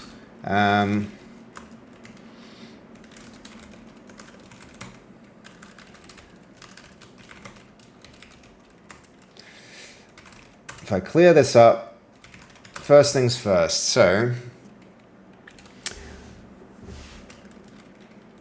what do we have in GDD about monsters getting stronger? Briefly summarize.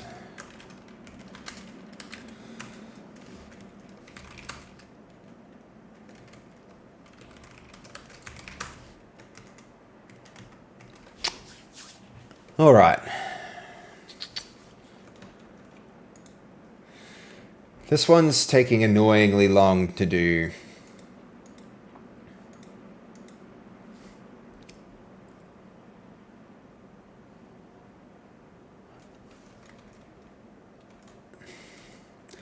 All right, while we wait for that, this is an item that I want in the game, a weapon crate. So let's start with that.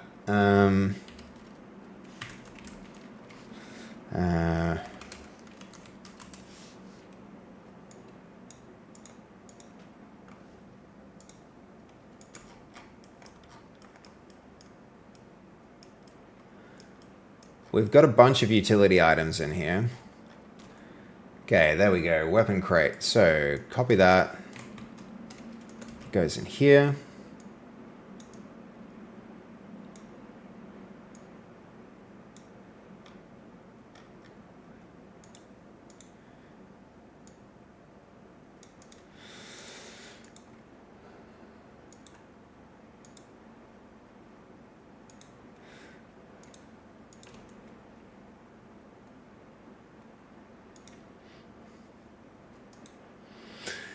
Okay, based on the code shape, the main sequence pressure is this. Consumables can reuse the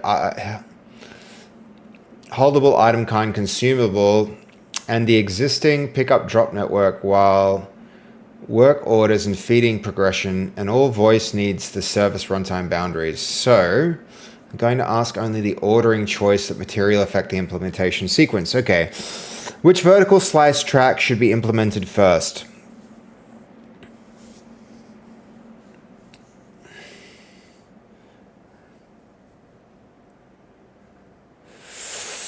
I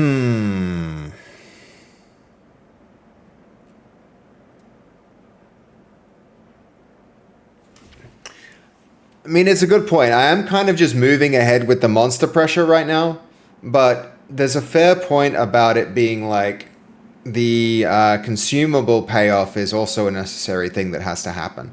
So trying to look at these and prioritize might be smart.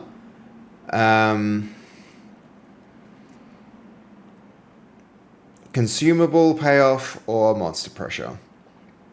What about both? I think 2 or like 3 things might make sense. It's good if they're completely distinct things. So I think consumables first or monster pressure first.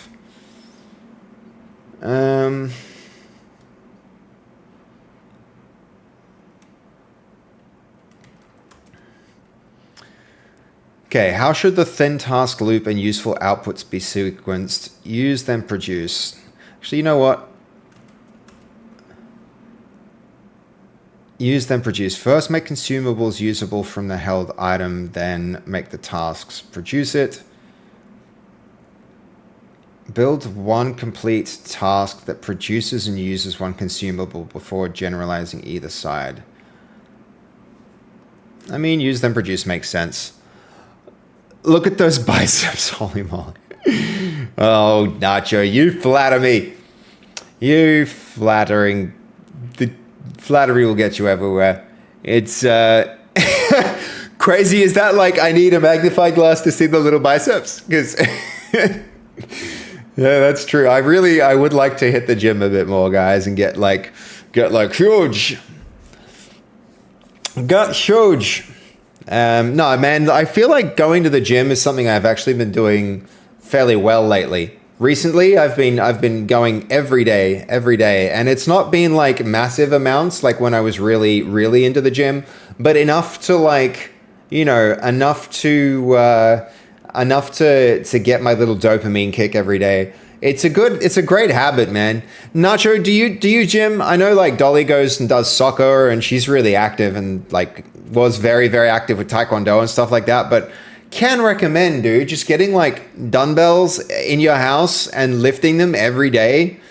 You probably already do, but man, I'm loving doing that. I'm loving doing that lately.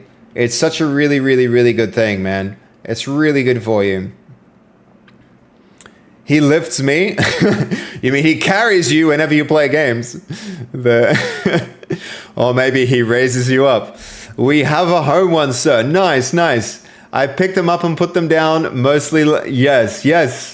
Mostly like the neighbor's cat. You pick up the cat and put it down? Yes, nice. Good on you. Like, fuck yeah, man. I feel like it's a really, really good thing, and I need more of that in my life. I have to figure it out, how to get to the gym more often. Rip Bubbles? What happened to the neighbor's cat? Poor cat. Sad when cats pass. Okay, where should essentials land in the vertical slice implementation order? Where should voice essentials? I think after the gameplay loop. I know I can do it, so I don't see it as a huge risk. I've never been to a gym. Fugnani, you're a pretty active dude though. My favorite joker ever. The whole world can move on with 0 cats. I mean, that's true. That's true. I don't feel the same way about dogs. So if you made that statement about dogs, I'd be like, no. But you know, I don't know. No, I love cats, man. They're awesome. They're awesome. They're good. Cats like cats. Cats, think they're God, and dogs think you're God. And so, I had a house sitter, and while I was in Europe, they said my cat died, but they put it in the freezer so I could bury it. Did that actually happen? Oh no. Oh no, Nacho. What? Alright, hold on. Game.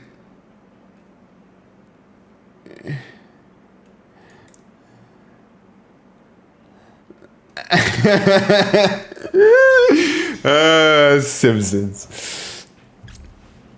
Why were there? Yeah, look. There's this thing that happened when I was visiting Mum. She's a pretty staunch environmentalist, and so is DJ Panda. And when I was over there, I was you're staying at your parents' place. It's the place you grew up, so you feel pretty comfortable going into the fridge and looking at grabbing a snack. And I was in the freezer and I was like, what are all these bags doing in here? Why is there a bunch of bags in the freezer? This is pretty weird. So I took one out, opened it up, and there was a dead cane toad just sitting in it, and the whole freezer was full of dead cane toads. Apparently, it's the most ethical way to ever heard of to frog, that you can boil a frog because they don't notice the change in temperature. There's something with their nervous system that fails to, and so she's protecting the local wildlife by getting rid of the cane toad infestation. By they would go out and they would find cane toads and ethically take them and put them in the plastic bags and then put the bags in the freezer so that they could just quietly, yeah, not the kind of popsicles I was expecting. Exactly.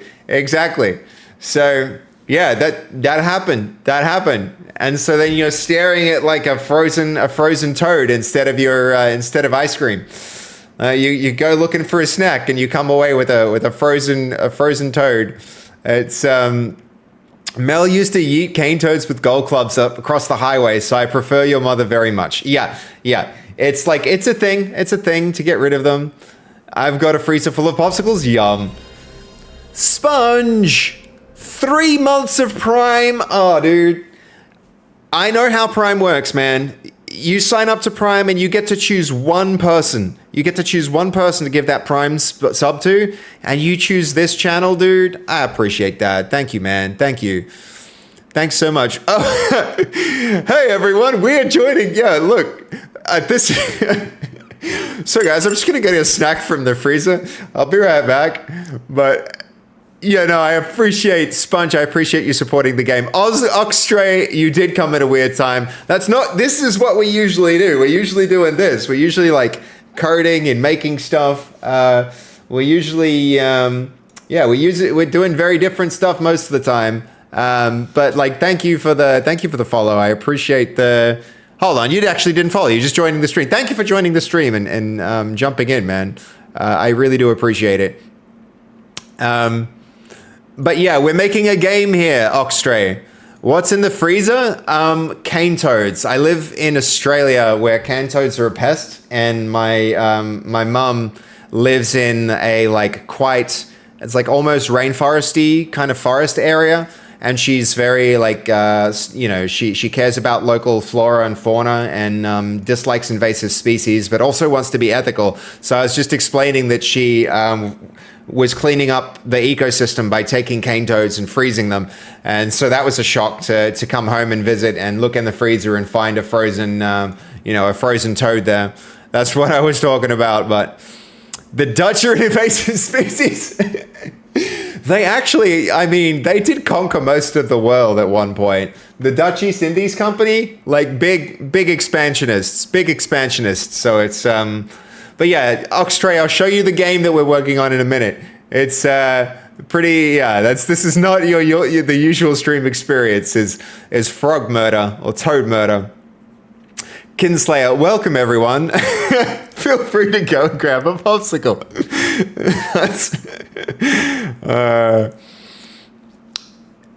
Oh, dude, that's crazy, Goldie. You know what I suspect probably happened with that router update, Goldie, is the did you hear like lately there's been a whole bunch of 0 days emerging as a result of Mythros?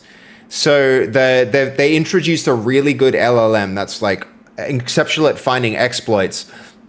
And they gave it to a bunch of companies early so that they could penetration test their own systems before like, you know, releasing that AI into the wild. And there's a good chance that the rate of updates for a bunch of software is probably going to increase because the tooling to find exploits has become so good. I mean, they're finding like 20-year-old vulnerabilities in things like FFmpeg and curl. It's wild, man. It's wild. The Dutch are an incredible penetration testers. Is that like a bow chicka wat wow kind of moment? Is that do I need a soundboard for bow chicka wat wow on that one? But rip my internet. Yeah, sorry, Goldie. I saw you were playing a game. That's annoying. Your game must have been interrupted. That's so crazy. That's so crazy. All right. Where were we? So, for monster pressure, the code suggests starting with a new canonical monster progression service, then wiring time, growth, and feeding into that service. The remaining choices are product, feel. What's the first power? Hold on. What the first power actually changes and how risky feeding should be. Okay, what should the monster and strength affect first in this vertical slice? I think we're going to go... Let's go damage, health, and size.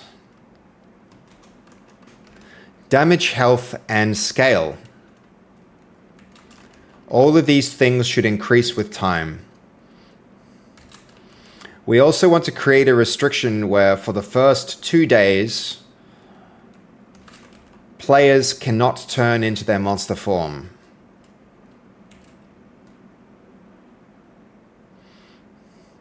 First 2 days or first 1 day? For the first 1 day, players cannot turn into their monster form.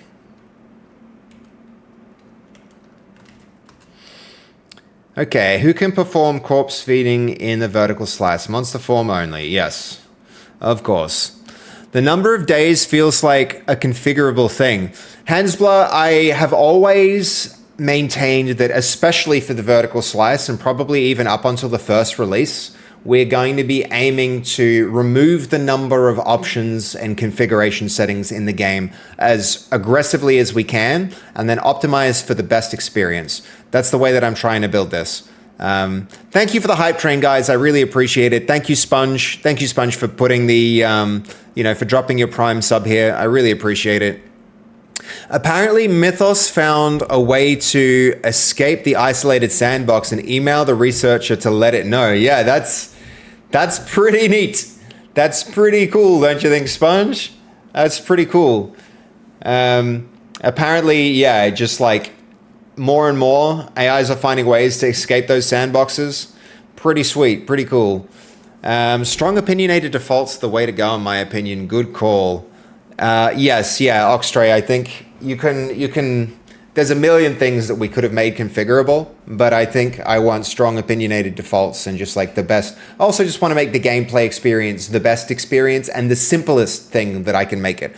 I want people to like, I want people to just be able to jump in and click one button and play the game, and I want that to be the majority of people's experiences. So, okay, how should the monster scale growth work in the vertical slice? Visual scale first. Scale the monster's presentation for readability, but leave the collision ragdoll gameplay. Nope. Nope. Scale visuals, collision, interaction.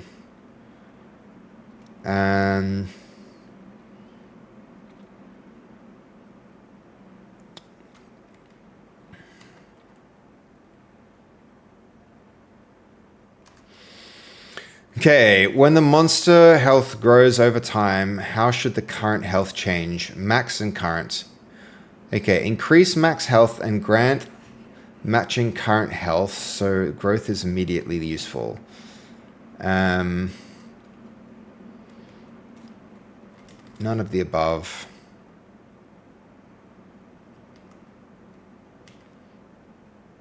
Okay, we need to... The health of the monster should only increase when in monster mode. Let's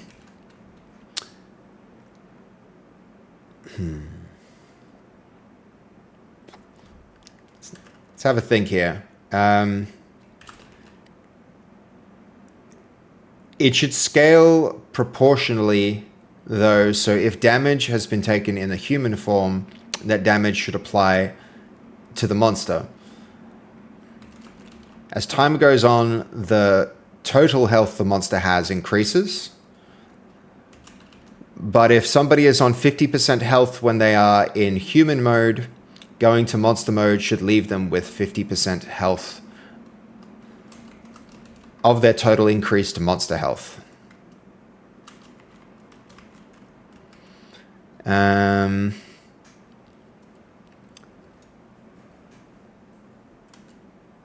Okay, what should happen when a monster player tries to transfer during the first day? Block silently.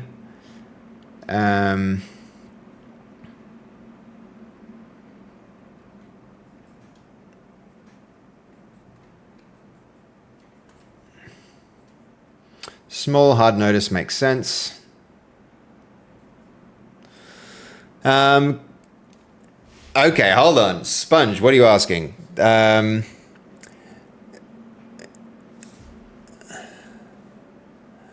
I would suggest making the auto updates happen at like midnight when you fall asleep and they're all, yeah. Did you, Nacho, did you hear about the GitHub leak recently? Like GitHub was compromised specifically because of auto updates and VS Code extensions.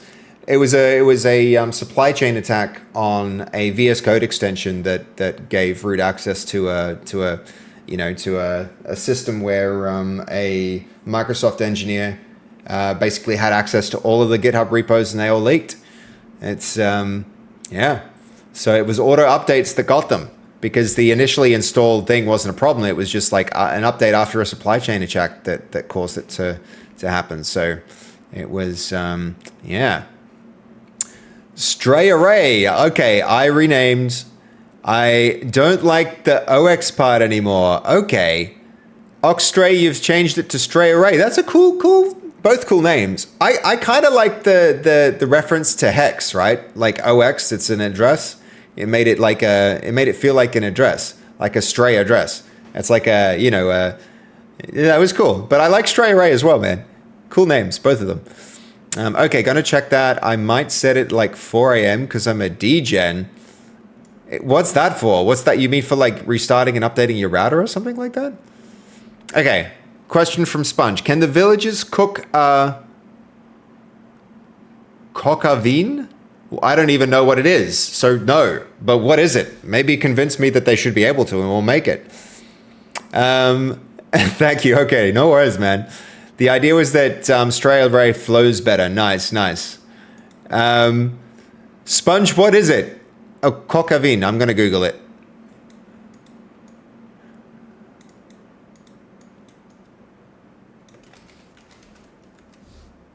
It's a dish, a French dish, bone and chicken. Maybe. He's freaking...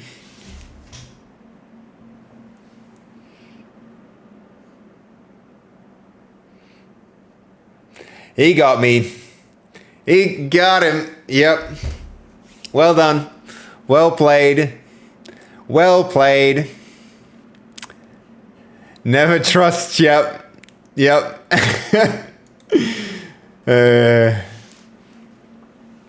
Okay, the branch should keep the probe assist to tick up, but the two should start stabilization. I'm giving up on this. I'm basically giving up on this branch. I think the initial carry that we have without this like assisted auto balancey thing that lets us move fast is like, this might be the This might be... This whole branch has been too much trouble. More trouble than it's worth. Okay. So let's see. This is... Monster strength gets stronger through killing, hiding, and feeding on corpses. The crypt interaction, the archetype-specific objectives, and surviving nights. They broadly gain health over time and become more dangerous if villagers do not act early.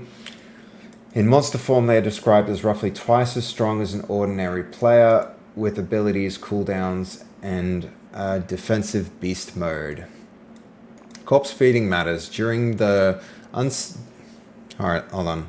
Hidden unsecured bodies can be fed on, but bodies secured through the church coffin are no longer available. Exact progression numbers, detailed trees, and archetype rewards are still to be decided. There's no tentative 7th day missed variant. There is a, yeah, missed variant. So,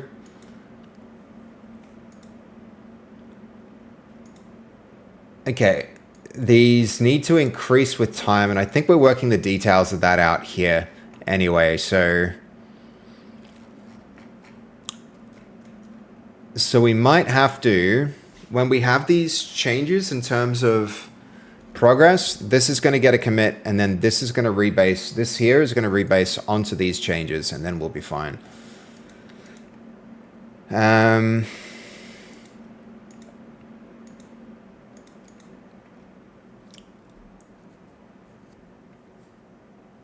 Okay, so a few amendments to be made to the design here.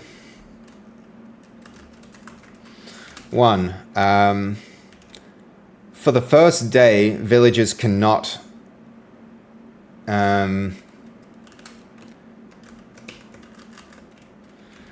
monsters cannot transform from villagers to monsters. For the second day, the villagers will be as strong. The monsters will be as strong as villagers in monster mode. For every day after this, the strength of the monster mode will increase linearly as time goes on.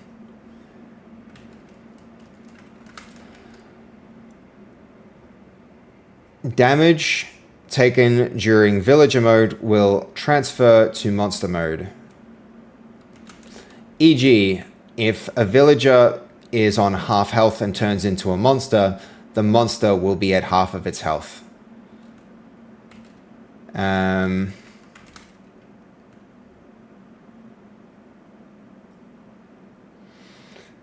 Let's think. Monsters will have a total maximum health available to them in full on the 7th day.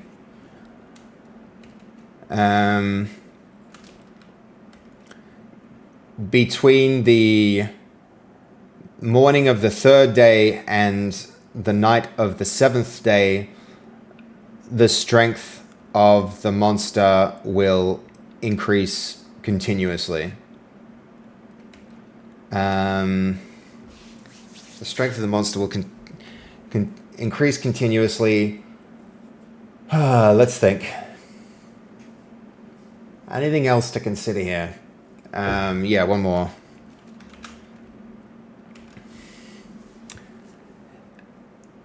As a visual indicator to players of the strength of the monsters will scale as well.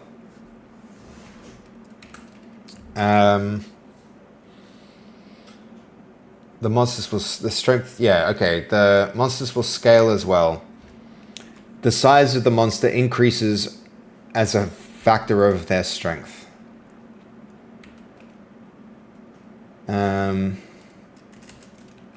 Incorporate these changes into the design documentation.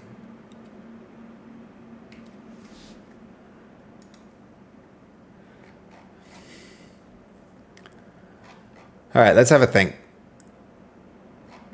The last thing that we're doing here is gathering requirements for our planning, but there's a good chance that we're doing the same work in 2 places, which is going to be an issue. it's going to be an issue if we really let that roll on.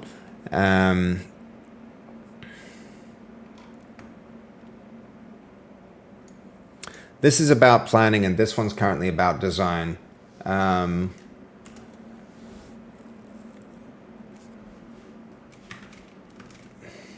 Make sure you get any clarification you need before we go on to update documentation.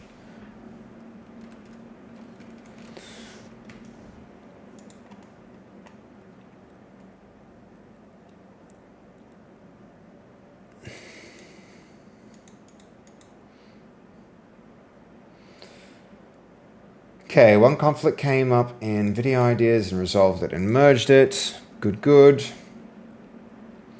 I think the other thing that we can maybe start working on here is consumables, but I don't necessarily want to start a whole new thing. We need to close out something else before we begin that. I think the harness might not take too long to reintegrate, so we'll do the harness, then we'll do this dragging, then we'll do this. Did we even actually finish our merge? I think we did. We did, yeah. So QA improvements also probably needs that rebase. Okay, something's dinging. Okay, when should the gameplay transform from villager into monster form be first available? Day 2 morning. Yes, day 2 morning. Day 2 morning. Actually, maybe we make it day 2 night. Day 2 night. Should the new linear time ramp replace the old progression source like killing, feeding, crypt interaction? No.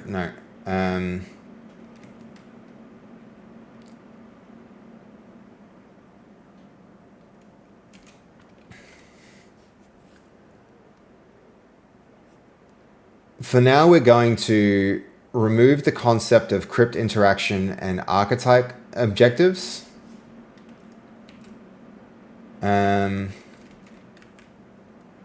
Archetype objectives.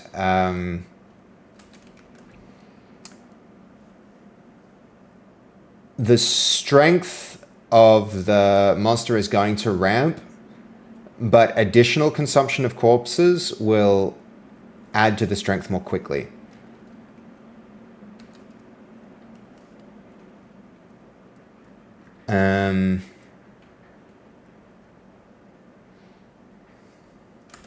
Strength will still continue to trend towards the maximum strength at the end of the 7 days. Actually, it's a good question whether we should have that. So there's a couple of ways we could do this one, guys. We could make it so that it goes like this. Consuming a corpse could have either, if we've got strength here, let's see, so say we've got strength over time, right?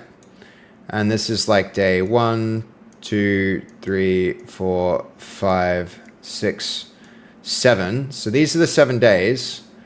Strength starts to ramp like that. I think we're aiming for something like that. If nothing happens, the strength of the monster just ramps this way, right? That's going to be the strength curve. I think we'll have it as like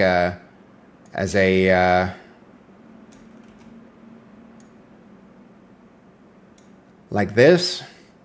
So on the end of the 7th day, you're pretty much screwed because the monster gets really, really, really strong.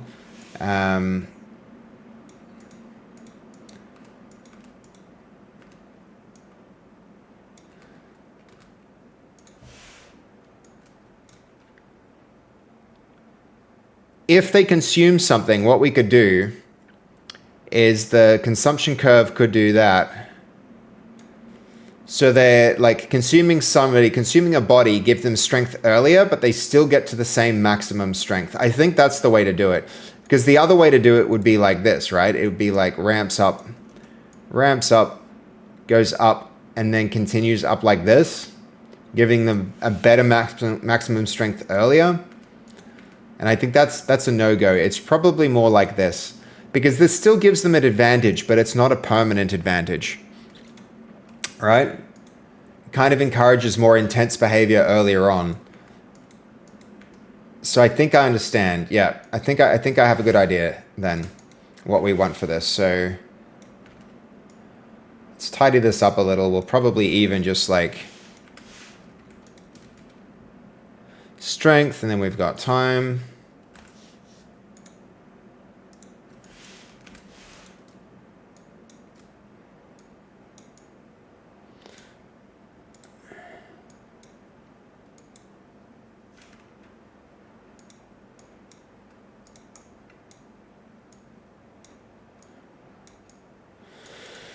Then we're going to mark out the days.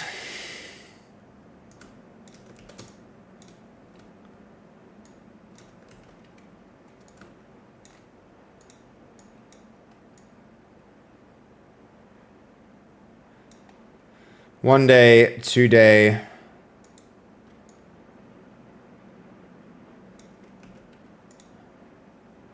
Day 1, day 2. Dawn of day 1, night of day 1. Dawn of day 2. Okay, hold on. Day and night. Day, night. Day, night. Day 1, day 2. So we almost need...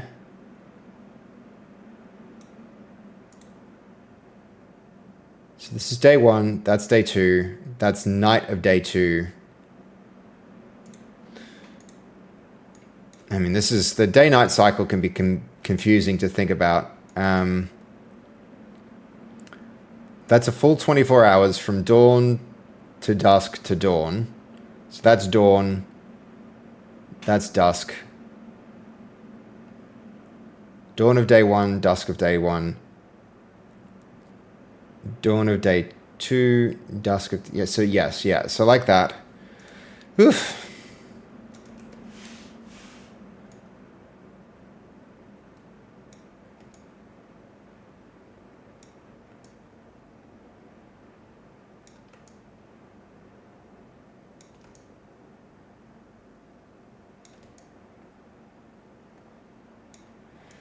So...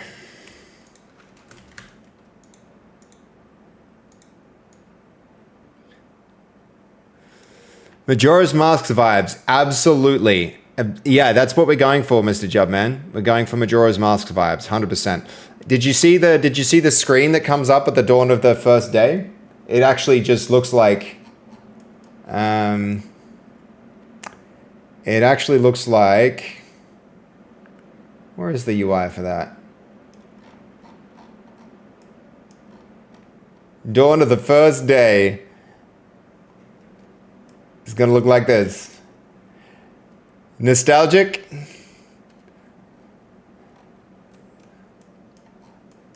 Yep. So definitely, yeah, nice. Good. Day 2. Day 3. Day 4.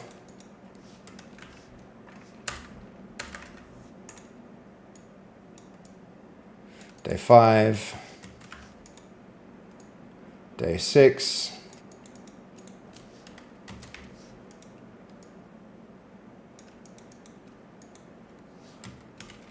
day 7.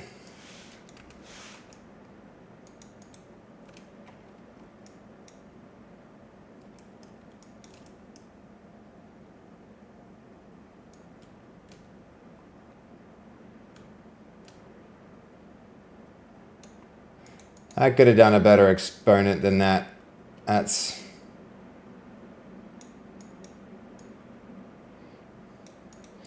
Strength over time, we'll scale this all down. Why not?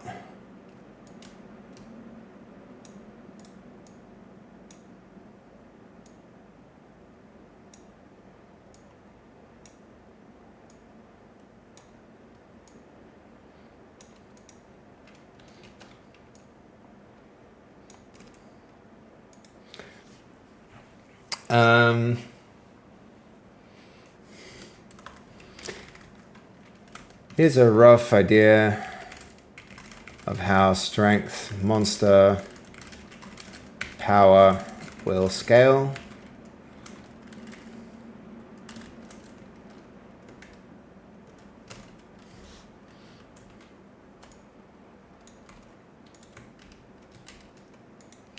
What's going on there? Why is it not allowing a paste? All right, we're going to go to screenshots, copy path.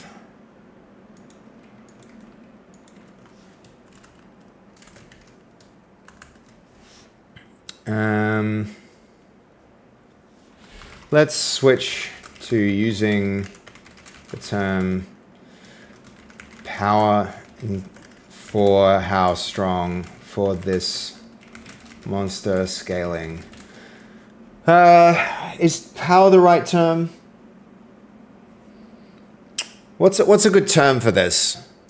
Need a gong noise. Yeah, we'll have a gong noise. We're gonna have the bell tower. The bell tower is gonna we're gonna have an owl at night, and we're gonna have like a dawn of the first day, kind of like ding ding. Or maybe like a, I don't know. I think when it goes to dusk, it's gonna be the bell that rings, and then in the morning it's gonna be a rooster, and then midnight it's probably gonna have an owl. So there'll be some sound cues for the game. Good term is no eggplants. Yep.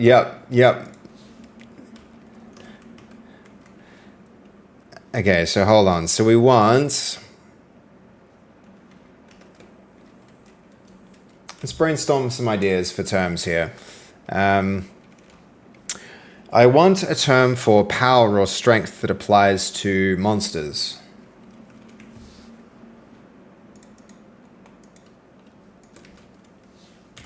It's something that scales as the monster goes through time, making them better later in the game. I need a single term that can be used to describe this scale. Give me 10 suggestions.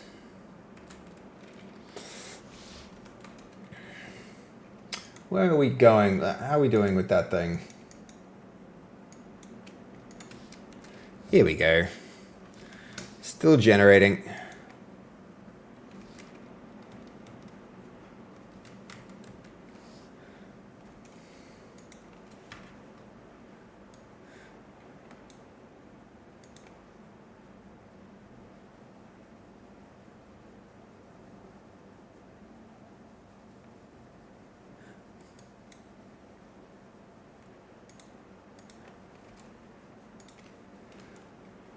Okay. Is all kicking on? Okay. The ordering pressure from the repo is clear. Monster progression can build on existing match time, damage, form progression, dead bodies, and dragging. Consumables will build holdable items. Losing my plus for ChatGPT on 26, the need to save for the new pre-orders. Damn. Yeah, GPT's... it's a pricey one. It's a pricey one, Katie. Voice is almost no runtime today, so hold on. Consumables can build on the holdable items, but need the new use path before work orders have meaningful outputs. Voice is almost no runtime today, so yeah, okay. Which first useful output should the vertical slice economy produce? Corn and weapon, yep. Correct. Corn and weapon.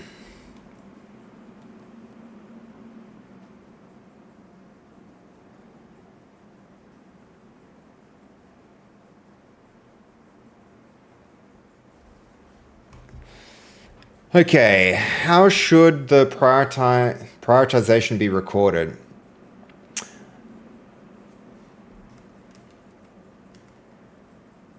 Okay, list them in order. Change the sequence. Hold on. Change the sequence of the order in which they're presented in the backlog. Shuffle them with the things that should happen first towards the top and later things lower. Okay. What term are we going to use? Menace. I actually like that.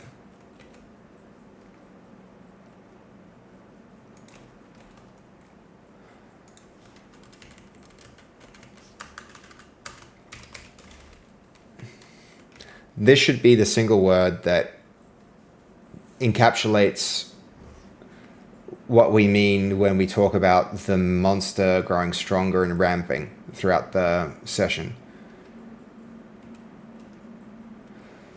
Okay, when should the monsters reach their full strength, the maximum strength? Day 7 night, I think day 7 morning.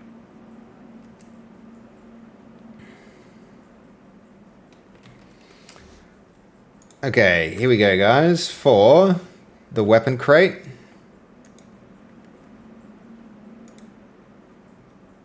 Not the bad. Let's get a texture on that bad boy. Okay.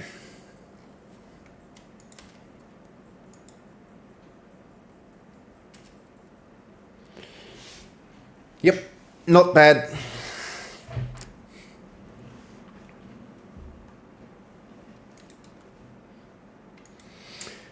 Okay, the screenshot shows an accelerating curve after day 3, which conflicts with the earlier increased linearly wording. I think we want a accelerating curve.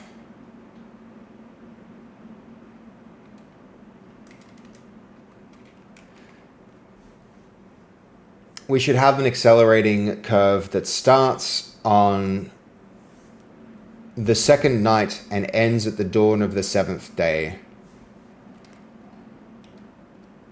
One day, yeah. One day, no monsters. 1 day and a half, no monsters. Yes, yep. I mean, where's our UI currently on this? There's a...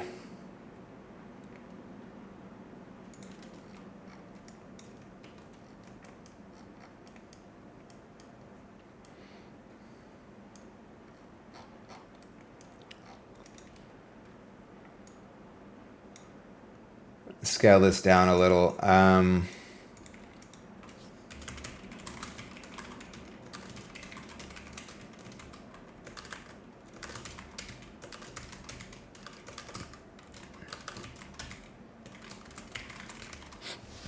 Menace over time, so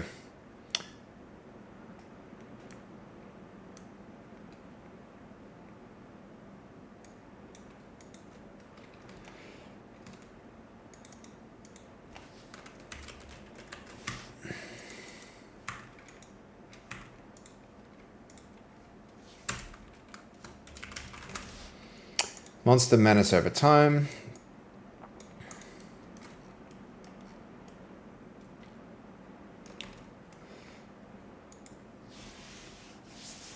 We need to go check the UI, I think, guys, before we make a call on this one. Before we do that, check out the weapon crate. Kinda like it. Kinda like it. How are you going to make the menace increase if they kill more people? Yeah, it's going to be a scale that works like this. Let's say if they kill a person, right? So let's say they kill a person. Well, let's say they consume the body of the person, right? It follows here. It's going to jump like that, and then it's going to scale towards the same strength, at the dawn of the 7th day. And honestly, this needs to go across there. So there's like a maximum strength. It speeds it up. So the sooner they get a kill in, the better for them long term. Is the plan. That's the plan. Are we still... I mean, containers was the last thing to go in. I could just add the new container quickly now and keep it on the container branch.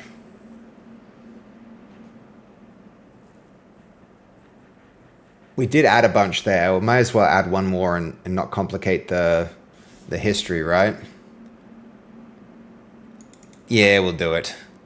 Menace over time is my OnlyFans. If anyone cares about Hungarian hamstrings. Menace over time. I mean, yeah, what a cool sentence actually when you think about it. Menace over time. So like that could be the name of our no. There's not a better name than Cockwomble. I was gonna say, but no.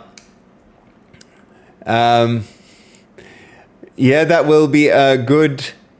Encourage people to go on a rampage instead of just laying low till max power. Yeah, exactly. I mean, it's not a bad thing to like. They do need to lay low, but they have to actually take some action and kill someone. That's the thing. Otherwise, like, you know, there's an incentive to do it. I don't think it's the best thing. I don't mind if a game runs long. The longer they wait, but they can kind of get an advantage by weakening the town.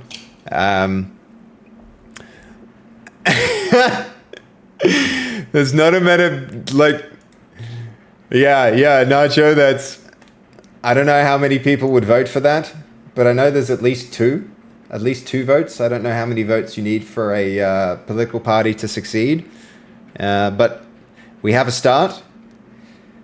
Okay, what should the baseline menace curve be before corpse consumption bonuses? Accelerating. Okay, we should have an accelerating curve that starts on the second night and ends on the dawn of the seventh day. I want to see the UI. I think the UI gives us a full day before... Yeah, we're just going to check it out.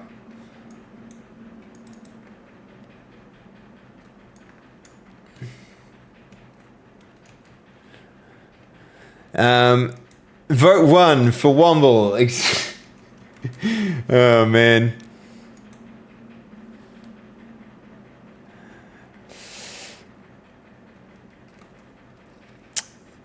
Imagine changing your legal name to that. By day 6, I'm throwing everyone under the bus. Yeah, well, that might be the way it goes with the game if you... Because the longer you last as a villager, the more coins you get. So there might be actually a legitimate strategy where you just team up with the monsters to beat them, and you're the last one left, like all the way at the end. Though I don't know if the villagers get any points at the end. All right, what am I doing? We're looking for the clock.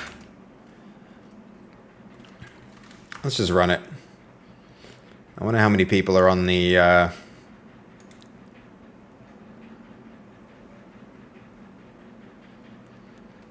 We don't need to, honestly. That one can close. Let's not load both.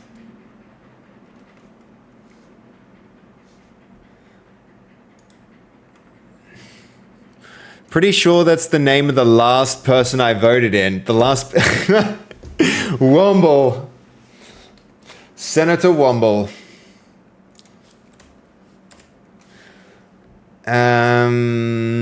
Yeah, that one.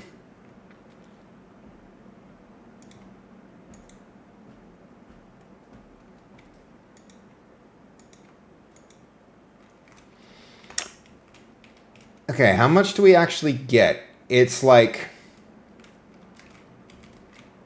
It's one... This is what I'm thinking about here, guys, is this thing... We already did some UI that embeds some of the behavior in.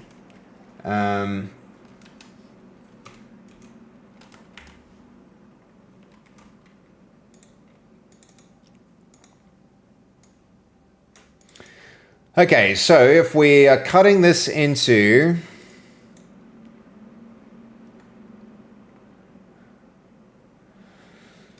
God damn it, this is going to get complicated, isn't it?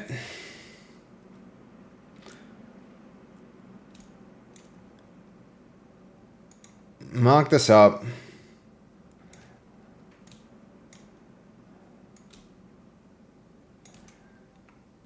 Okay, let's see. So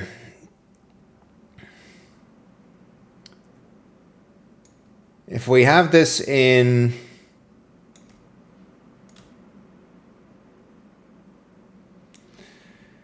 where's the timer start? The timer starts, this should be day 1, right? 2, 3, 4, 5, 6, 7. At the end of the 7th day, they're full power. So no killing until the night of the, no monster stuff till the night of the first day, I think, is currently how it's configured. But we could extend this there, so it's the night of the 2nd day, and that gives the villagers 2 days to escape monsters and guarantees a minimum time of play. So we need to change the UI to show that, but basically I think that works. So 1, 2, 3, 1 day, 2 day, 3 day, 4 day, 5 day, 6 day, 7 day, and then I guess it's like after the 7th day. So dawn, dusk.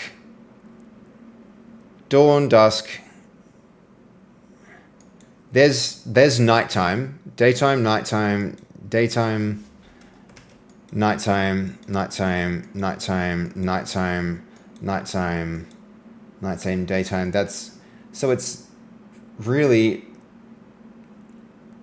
at the dawn of the 7th day, the monsters are at their maximum strength. So this is 1 day and night on the dawn. I think this blue bar needs to get pushed a little bit further. That blue bar needs to go to here. Yeah. Okay, we've got all the reasoning out of the way. Accelerating curve starts on the night of the, starts on the 2nd night and ends at the dawn of the 7th, and peaks at the dawn of the 7th day.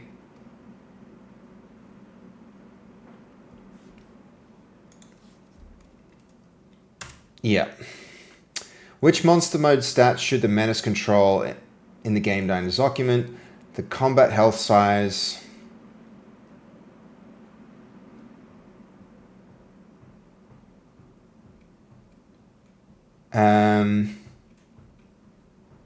Monster mode, damage and force, maximum health and visual scale, yes.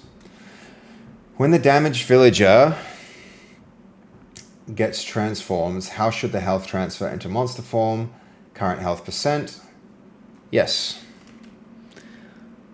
All right. Lots of thinking done. We should have been doing that thinking while it was doing its thinking. Let's have a review of the backlog and check the order.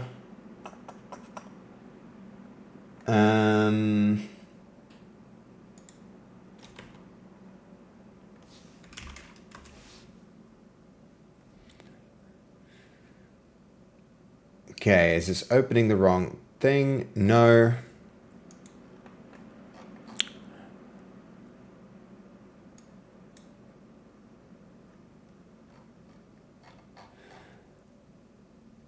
Monster progress.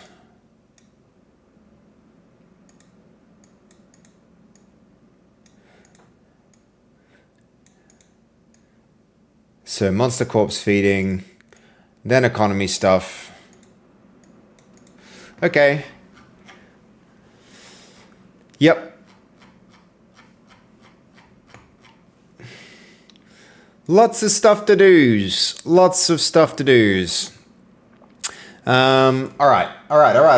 But I'm pretty clear on it now. That definitely helps. That definitely helps my thinking.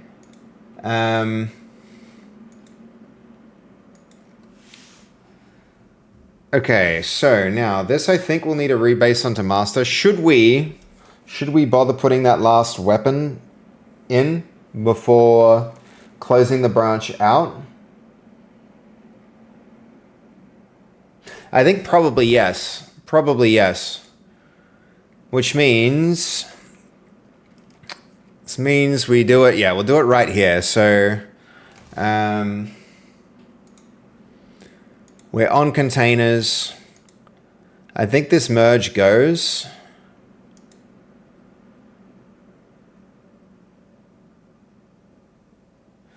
Monster growth is on the wrong branch now. Maybe we do it as its own commit. I'm just like, I'm torn about this, whether I bother. We've created a work tree and everything here.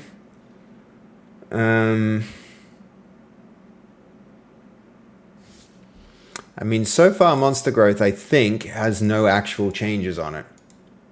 So this should be okay to like... Should be okay to just like move this here, right? So if master goes back, yeah, we're going to do it. We're going to confuse the crap out of some things, but... how is crap a swear word?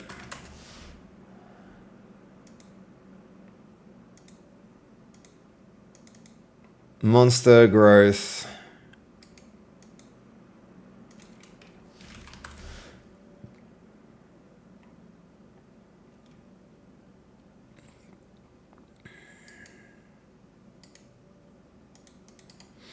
Get rid of this.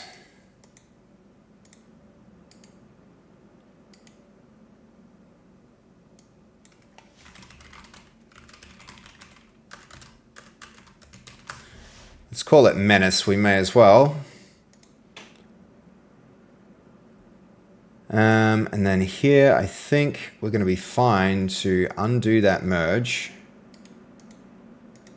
Like that, because containers is still a thing.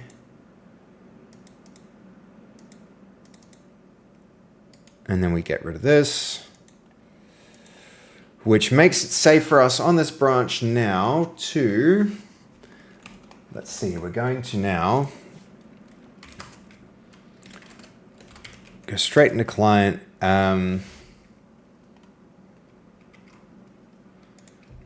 What do we got?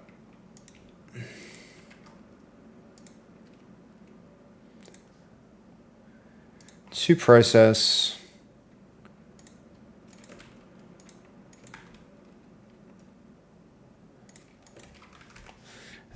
Weapon crate. I think shield wall mount we dealt with, which is good. Moves this into archive with props. Turbo, I think we got that done. Statues. We must have copied it instead of cutting it. Weapon crate, extract.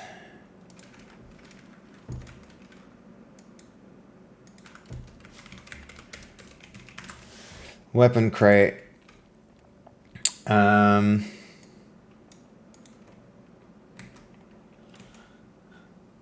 then we can open up Godot directly from here. Reload this from disk. Confirm it's in the right spot before we go on.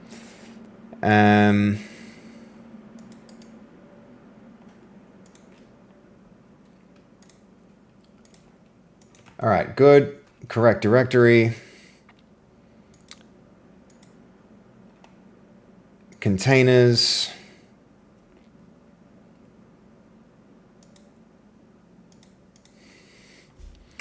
I think some of these things... Are all draggables going to be containers? It's an important question. Weapon rack is not draggable. I think this one might be draggable though. So it's a weapon crate. Weapon crate. You mentioned FlowHub earlier. Yo, Lemon, thank you for the raid. How are you doing? How's your stream, Lemon? Luna Astra, thank you for the follow. Thank you for the follow. I appreciate that. That's really good of you. I'm guessing you're one of the raiders with Lemon. How was your stream, Lemon? I appreciate you raiding in. Thank you. Your question, Stray Array. You mentioned FlowHub earlier for an organizing project, but I didn't get if you were using that project right now. If not, what are you using? Are you writing anything down? I'm mostly managing things just with markdown files at the moment, Stray Array. So it's just a task. The task list is basically just, it looks like this. It's just a bunch of different stuff that I know I need to do. The things towards the top of higher importance, and the things toward the bottom are of lower importance. And I just like keep track of things. And when I think of something, I throw it on a backlog, and then I try and fit it in terms of like the sequence of work. So it's Luna Astra. Thank you for you are coming in with the raid. Thank you for hitting that follow button. How's the stream going, Lemon? It's going pretty well. We're working on getting some new dragging items, but also making the things that you can drag around containers. So you can do things like put weapons into a crate and then drag the crate of weapons around, which lets you hold way more than two things. That's the essential idea behind it. But yeah, it's coming along well. There's some cool features in this branch for sure. I'll show you. Let's go. Yeah, right. Pretty cool.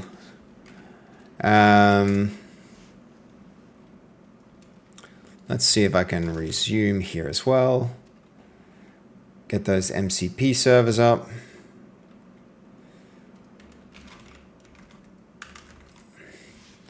That takes a while.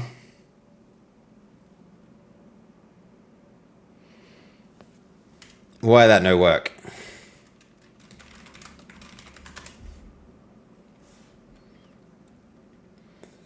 Okay, define container feature. Okay, we are going to convert one more asset into a container, into a draggable container, add it to our, so what is it? The container harness.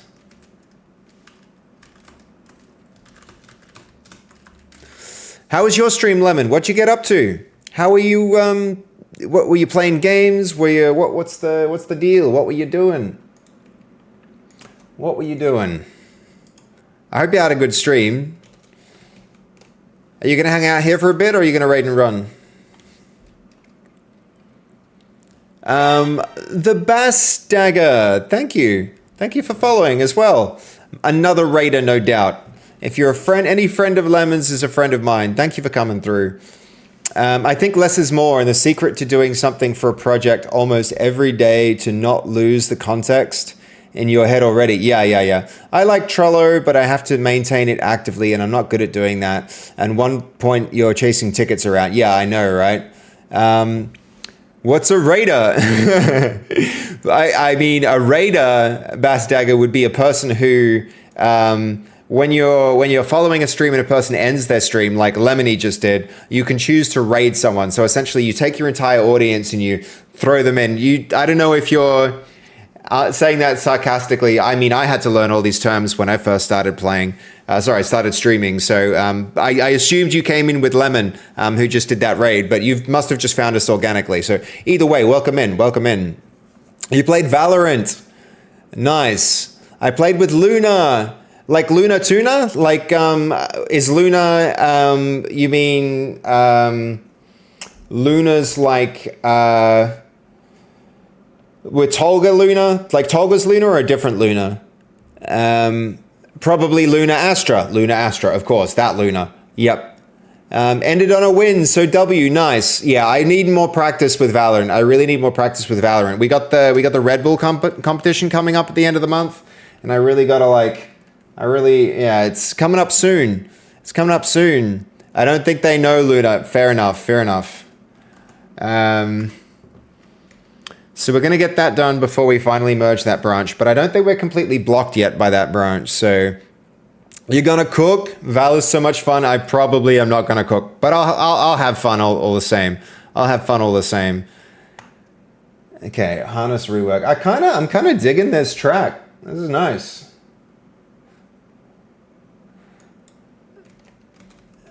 Okay, work trees, harness rework.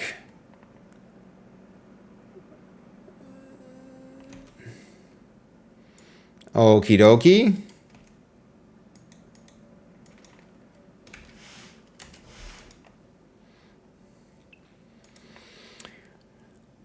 Okay, harness rework.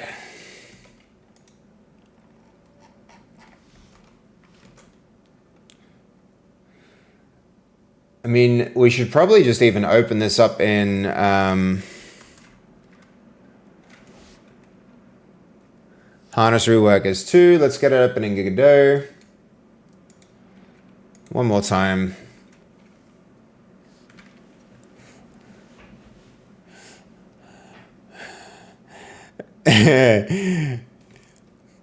I love that use of the emote, Lemon. You always use it with such enthusiasm that, yeah, it's a good one. We need more animated emotes.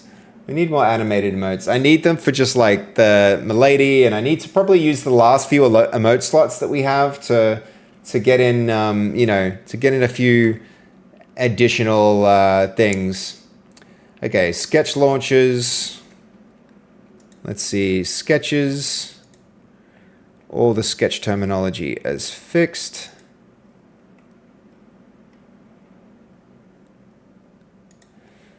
That's amazing. That would have taken so long once upon a time. Sketch launcher. Okay.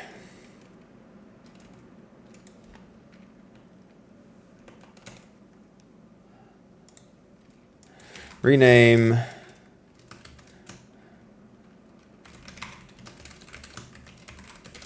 Harness to sketch.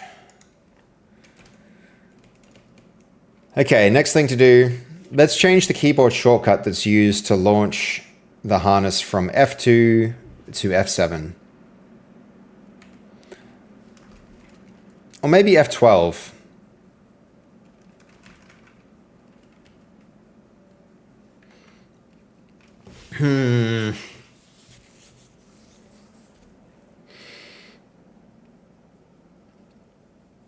Tilde's not a bad one, but that does mean like sometimes you're typing it. I think an F key might be better. We're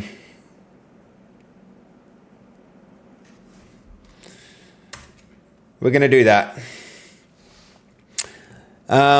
You're going to go lurk? No, thank you for the raid and lurk, Lemon. I really, really appreciate it. Thanks for raiding. Have a good night with whatever lurking you choose to do. Much appreciated. Okay, here we go. Carry start now samples the visible hand path. Solved IK. Does it? Does it really? So we're going to close that. We're going to start working on our dragging rework again. Have a look what happens with this, because I doubt we'll, without a lot of struggle, get this going.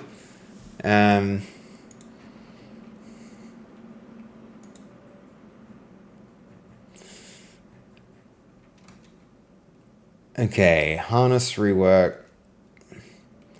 Let's go F2 physical drag harness. I don't like F12. I don't really use F1. F2's rename. What's F3 do?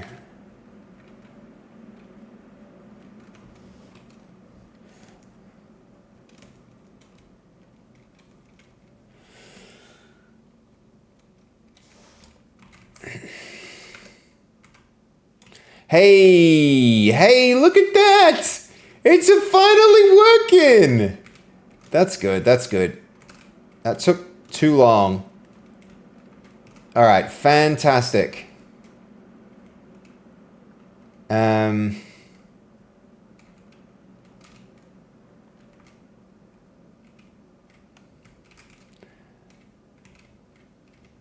right, good. Very, very, very good.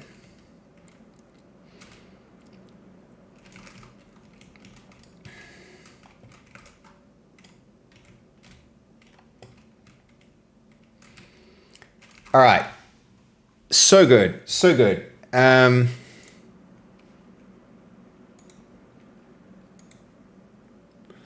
One thing I would like to do. Let's see if we can swing this.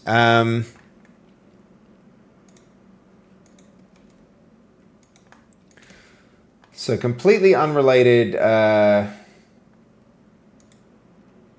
I would like to be able to bring up fork from the command lines. There's got to be like some kind of fork CLI. From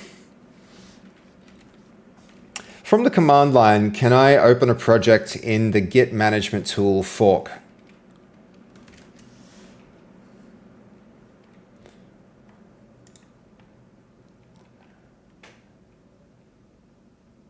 Okay.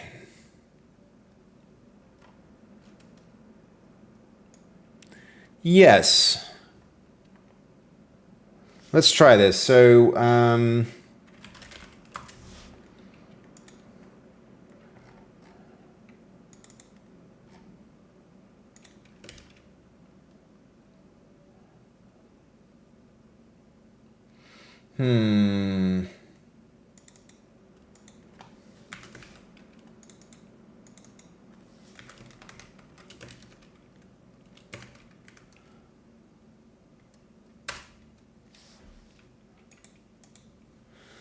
let's see. PowerShell.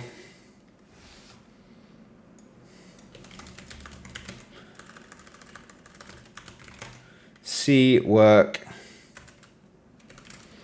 Let's see. Base dot not monsters. Client fork dot not recognized. I just added it as an environment variable. I guess that didn't work.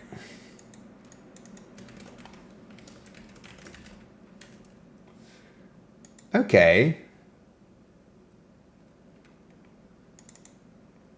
And then current. We need one more folder. Current. Okay, cool. One more time.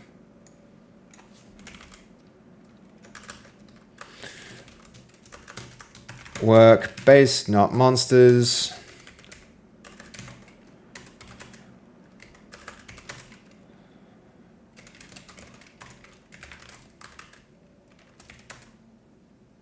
Yay, handy, handy, handy. That's good, that's good. We like this, we like this. Excellent. Glad I took some time to do that. Git was a swear word. Yeah, I know. It's annoying. I don't know why that one is. Hello, Burlap. Welcome in. Git popped up. Yep, yep. Sometimes it gets it as the word get instead of git, but you know, AI helped build our word list and it thought that git was, so yep. I'm on and off since I'm at the barbecue flipping meats. Nice, Mylenor. That sounds good. That sounds good. I hope you're having a good barbecue. How you doing, Burlap? Good to see you in here. Good to see you in. And boom. Okay. All right, that's cool. We have another little optimization. This means now we can do this, guys. We can go fork boom. Well, when we reset our... I'm tempted to reset the whole thing just to get access to that cool new command. We're going to be able to open our repo directly from here without having to faff about or do anything else. Okay, 2 decisions are product facing rather than discoverable in the repo. How many weapon slots this crate should expose, and whether it should be weapon only or more general. Where was our weapon crate? I think I literally just closed it. Okay, 1, 2, 3, 4, 5, 6, 7, 8, 9. 1, 2, 3, 4, 5, 6, 7, 8, 16. 16 weapon slots. 1, 8 on the top row and 8 on the bottom.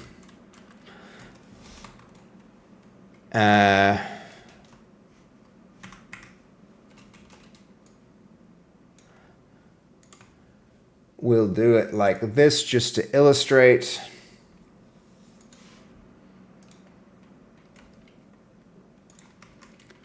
We'll make them red, shall we? And we're gonna have to make that font hella big.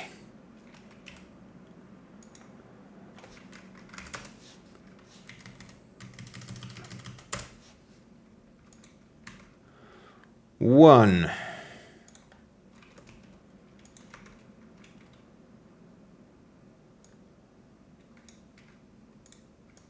Two. Three.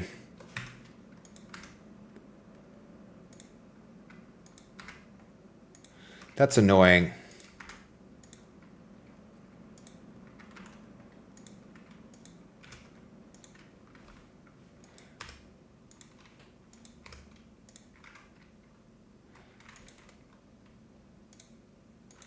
Nine, 10, 11, 12, 13, 14, 15, 16.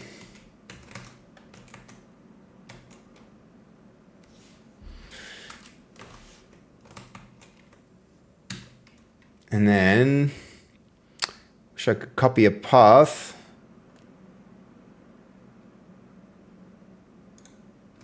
I'm going to copy the path.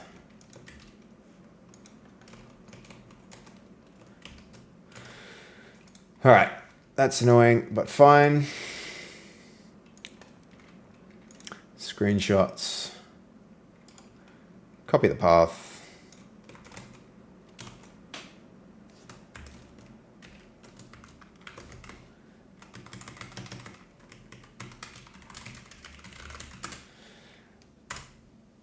Okay, Canadian F1 sprint about to start and Stroll is already out. Suspension failure. God damn. Imagine that, like training that hard, spending millions of dollars, literally millions of dollars to get something going and then not being able to just because your suspension fails just before the race. Wild. Yo, Snapper Zaff. I'm doing pretty good, man. I'm doing pretty good. I've been wanting to make more progress on our trailer, dude, and I've been thinking about it, and I've been like, man, I wish I had the skills to do this faster, and I really just want to stay focused on the game. How's your web series going? How's the comic going, dude?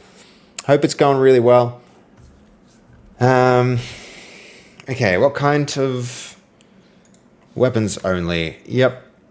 How should the crate appear in the container harness? Add besides the crate. Add besides the weapon rack. Add besides the weapon rack. 5 cards starting from pit lane. Yeah, nice. Fair. Fair. It's going great. A new page every week. Yesterday came this week's... Whoa. A page every... is really good. That's a really good pace, man. Yesterday came this week's page online. Hell yeah. Hell yeah. How's it going, man? Are you finding it's getting a lot of traction? A lot of people are into it? Like, I really think projects like yours deserve a lot of support, man. So,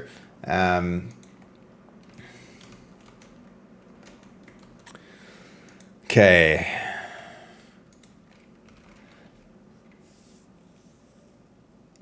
I've found that F12 is too far from my usual hand position. Instead, let's use F3.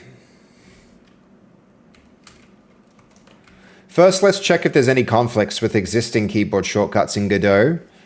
But if not, go straight ahead and implement it. Otherwise, let me know what the conflict is before we make this collision. Okay. This is great. I'm really excited that this one's working. So let's explore here. And then this path we can get from there. That can go here. 10 stream streak, huge. Mylanor, thank you, man. You are really making yourself a central part of the community, and I appreciate it. I appreciate it a lot. Good to see you here for the last 10 streams. Huge. Absolutely huge. I need to get like a regular stream schedule going, I think. That would really be helpful. Okay. Assert drag position for items held with two hands.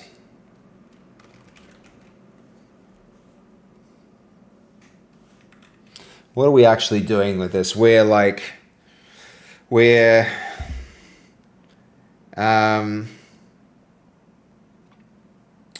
I guess it's like, it's not IK exactly. We're doing active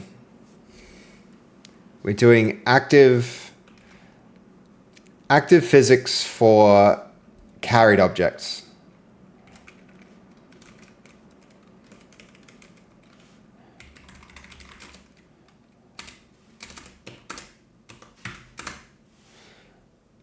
Okay, this now opens the way to a bunch of really cool things.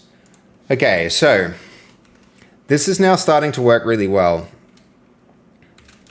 The next adjustment that I want to make will be related to the animation of this held object. We want to use the movement of the character's body to influence the position of the cube while being carried.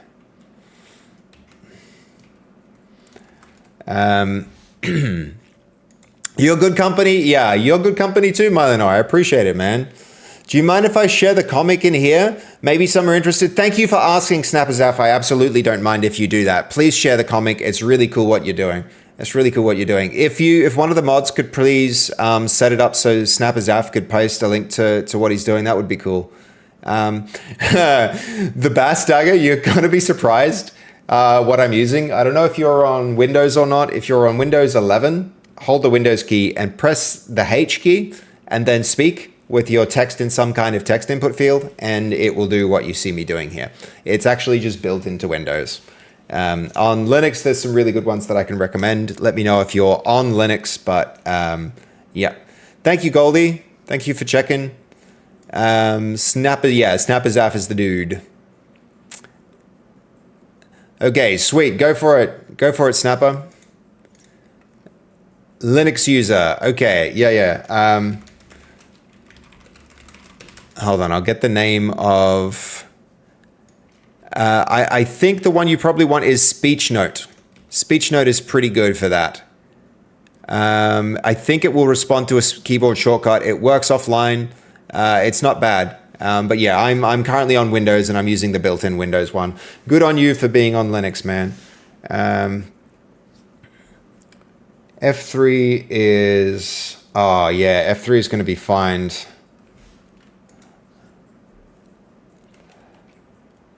What about F4? Is there any collisions on that?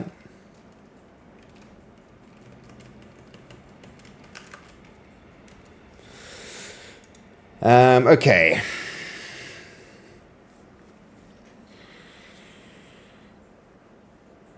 Let's see. This is now starting to work really well. The next adjustment.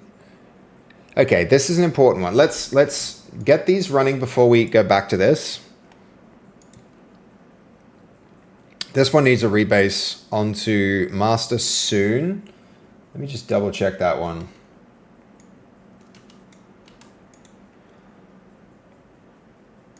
QA improvements. It all is all the way rebased. So that's all right. That's not bad. This one's slipping pretty far behind. I need to rebase it pretty soon too. The QA docs are all the way up to date. I think we just need to get containers working. So this one's priority one. Get this merged, then that can merge, and then this can merge.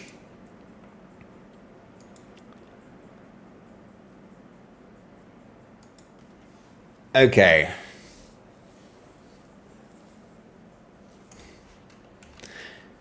I want a really accessible key with no conflicts. Can you make a suggestion? It should be something that I can reach very easily without moving my left hand away from the natural resting pose around ASDF.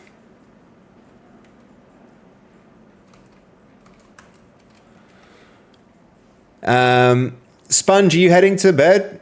I'm going to turn into a pumpkin. No worries, man. Sleep well. Good night. Get some rest. We'll enjoy my sponge. Maybe we'll end up making that a thing just for lols. Eggplant, cock oven. Great stream. Yeah, it was a good stream. Thank you. I appreciate you. Man.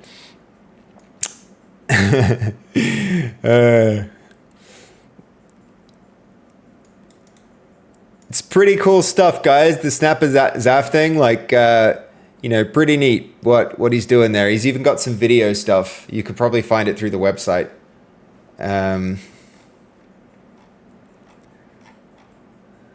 Oh, wow. It's writing its own code to check the keyboard shortcuts here. That's wild. You guys seeing what's happening in this window here? I asked it to check collisions, and instead of checking documentation, it wrote code that enumerates all the different keys.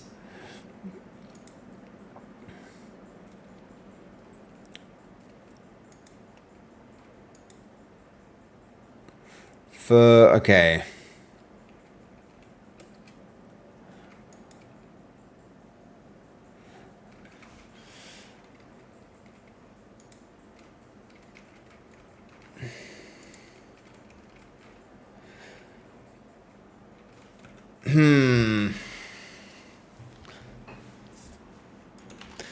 Is there any risk in replacing the F1 key and overriding the current help functionality? It's not something that I use at all, so setting this up might be a good option.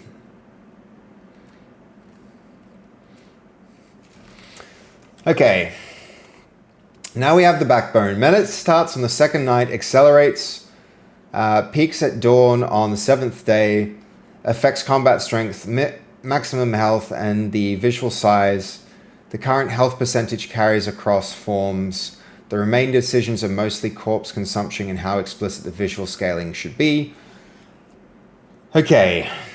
How should the corpse consumption affect the menace? Each consumed corpse permanently pushes menace ahead of the same curve, capped at the 7-day maximum. Yes. Yes, it should push them ahead of the curve, but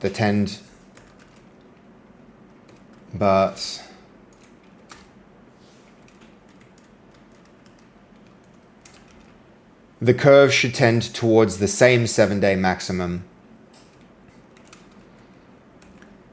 This means that consuming a corpse gives them a short-term boost, but does not ultimately increase their maximum strength on the 7th day.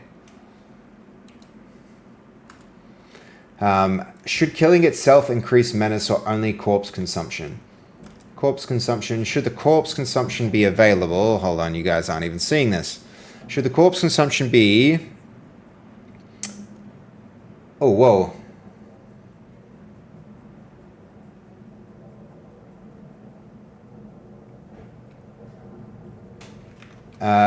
One correction for the last statement. The corpse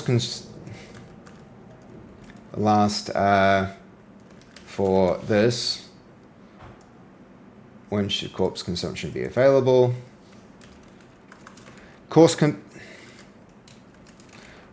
consumption should always be available whenever in monster form, in the presence of a corpse.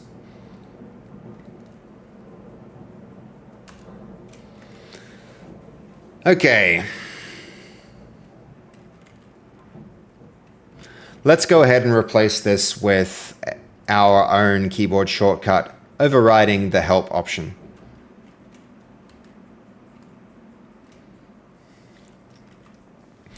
Okay, this is now starting to work really well. The next adjustment we want is to make will be related to the animation of the object that is held. We want to use the movement of the character's body to influence the position of the cube while being carried.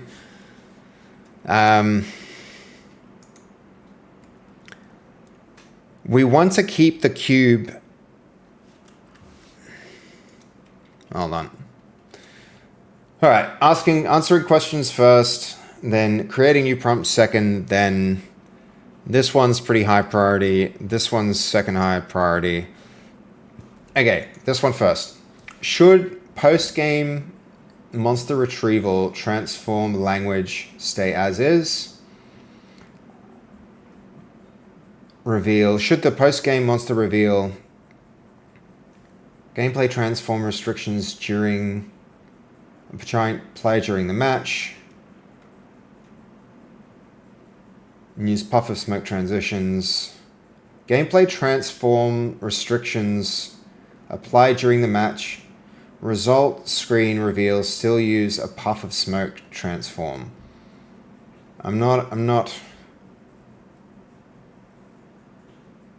Keep the reveal, but explicitly say this is presentation only and not subject to transform timing.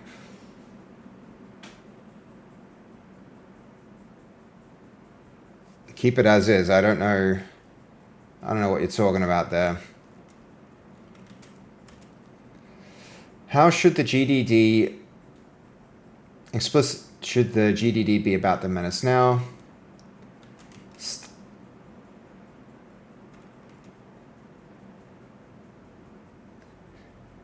Specify an exponential ease in curve and shape.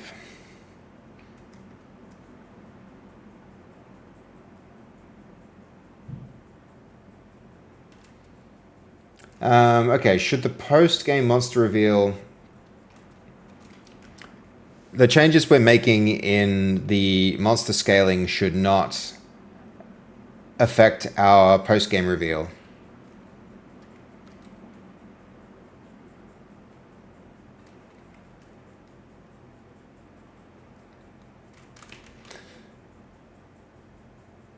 It might be nice, though, if we showed how much growth the monsters experienced before they died.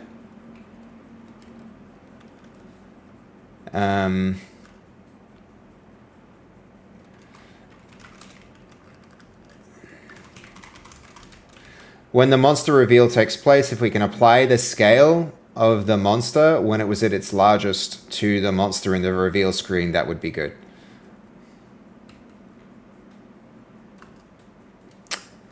Okay.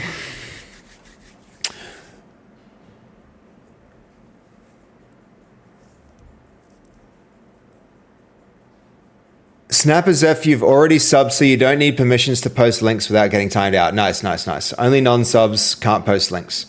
This looks really well structured. What are you referring to, Ved, Snappers F? You mean...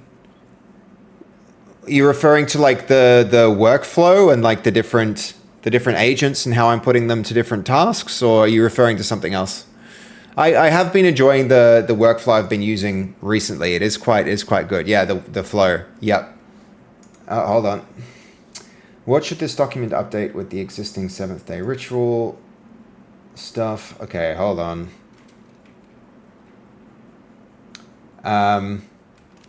Correction, the 7-day ritual stuff should be updated with the information provided previously in this chat. Restate the question if you like, it was accidentally skipped. Okay, this is now starting to work really well. Let me just check nothing else is blocked. That's fine, needs the rebase. This one needs to get done, and then... Okay, how should the existing 7th day ritual mist section be rewritten about menace? Menace peak. Replace the mist buff language with menace, reaching its cap at dawn on 7th day. Final day is dangerous because monsters peak.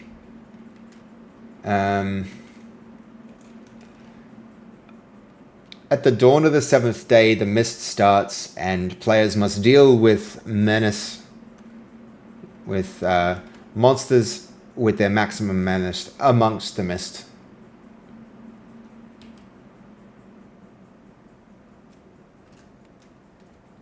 Okay, should the tentative timeout rule remain after menace rewrite? If a monster has not been killed by all the villagers by the 7th day, the villagers win. If the monsters have not killed all the villagers by the 7th day, yep, keep that. Okay. F1, excellent. I think we can probably go on to commit that. So that's going to be the harness rework. Let's give that a shot. Did you make your own GPT for this project? What do you mean by that, Snapazaf? What do you mean by my own GPT?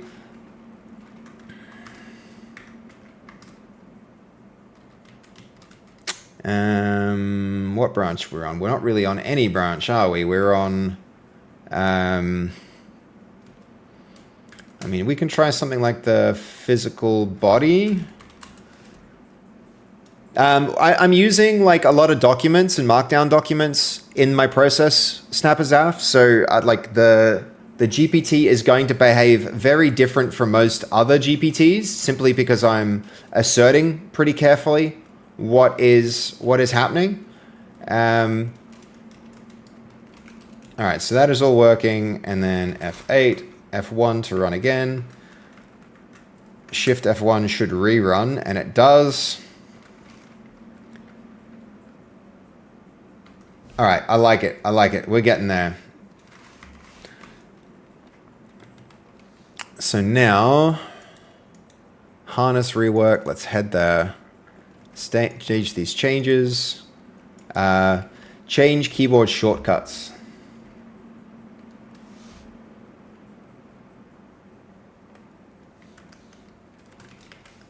To F1. And Shift plus F1.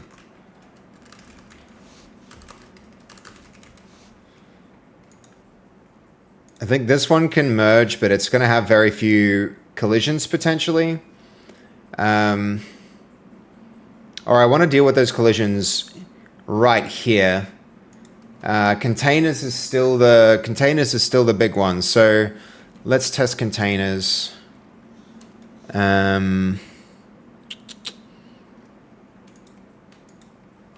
And that's just going to be straight up rider, isn't it?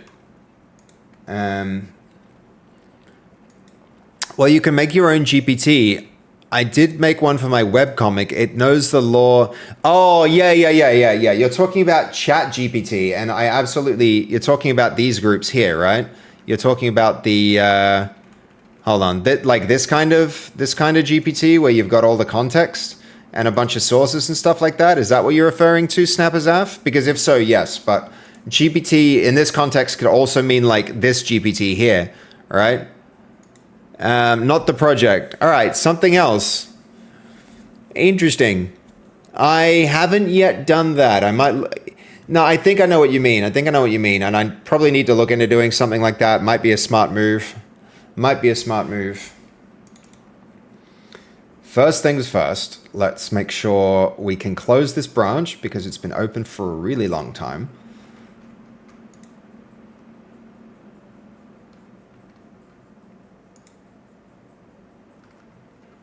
Any minute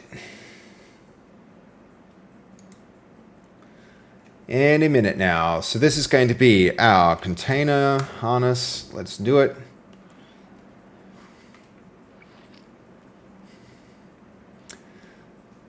How did you find the process, Snapazaf? Did you like it?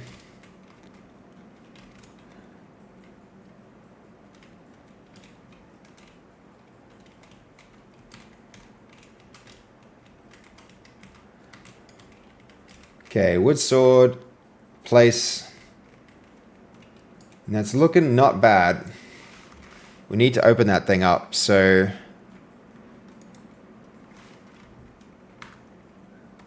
Open the scene.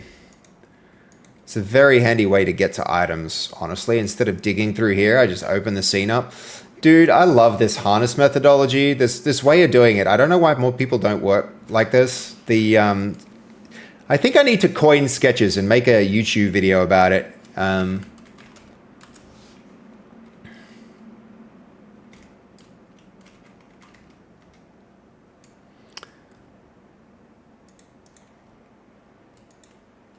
Coin a whole new work methodology. Why not? Would be pretty sick.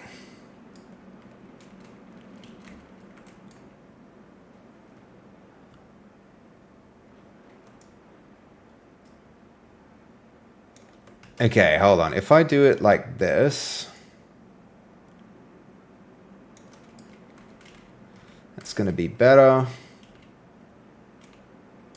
1, 2, 3, 4, 5, 6, 7, 8. 1, 2, 3, 4, 5, 6, 7. What the hell?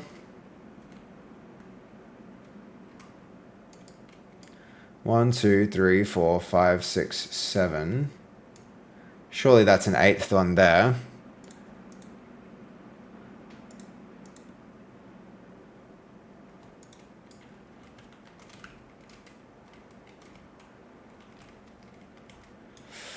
All right.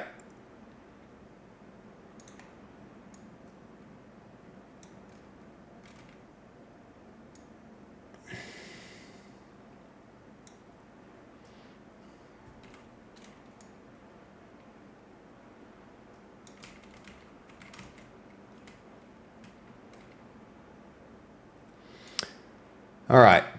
Now, let's see. Let's get rid of 16 and 15. No, 16 can go. And then there'll be another one there. 8.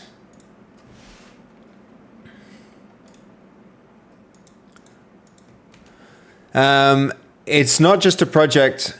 That means everybody can talk to the character and he knows everything important. You can test it. Yeah, okay. Well, it's a lot of prep work. It took me about 14 days to build the knowledge base with proper way and all the rules. Okay, that's pretty cool. That's pretty cool. We should probably do something like that, honestly. Whoopsie daisy.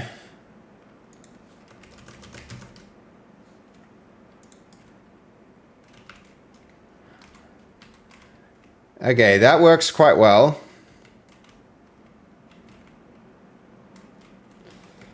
That's a lot of wooden swords.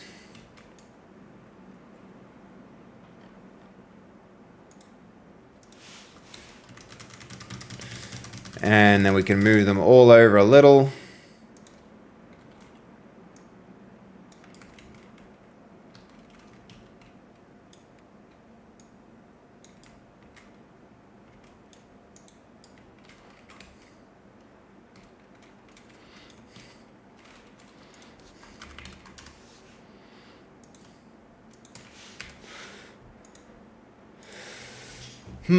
One issue with this is going to be axes.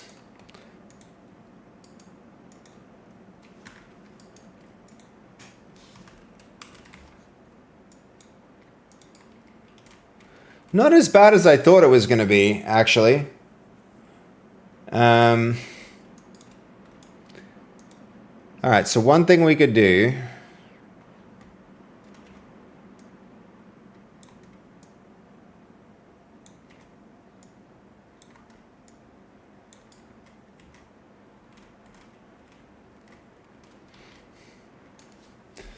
Yeah, it is an issue. We shouldn't really do it like that. But the sheath down does make the most sense, doesn't it? How do you make the 3D models? Also AI? Yeah, I mean, we do work with the Blender a lot as well. Bass Dagger, but I would if you wanna look at a good 3D AI workflow, I'd recommend checking out Comfy UI. Comfy UI just like makes a lot of models available to you. It's the easiest solution at the moment for the kind of thing that, for doing that kind of thing. You might find you really like that. It's a shame this hand axe is just such different dimensions. Maybe we do it more like that and then aim them this way, and then that would work for wooden swords too, right? Nope, the wooden swords just poke right through the ground.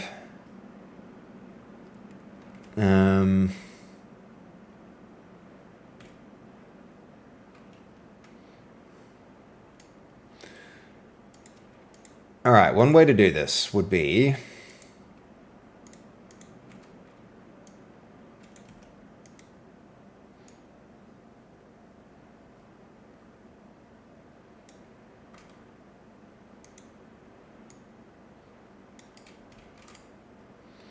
bit more like that, we do wind up with this nasty situation where now the sword points are facing up.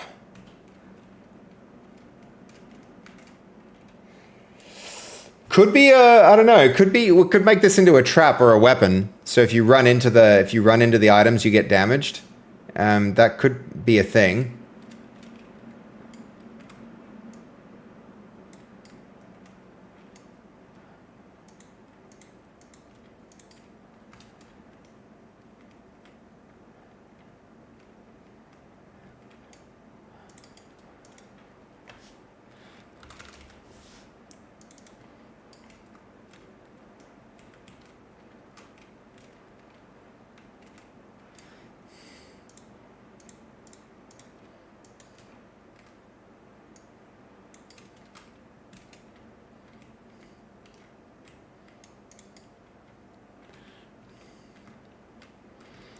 I mean, that's not too bad. That's probably going to have to do.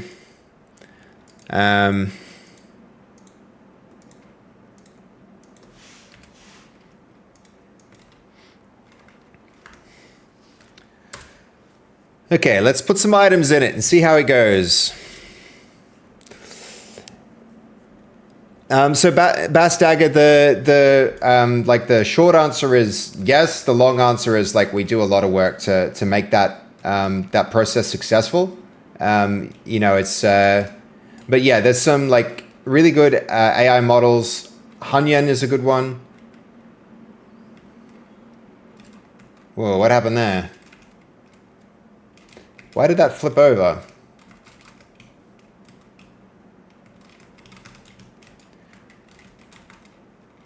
This is why we need to work on that other branch. The other branch will allow us to unflip this.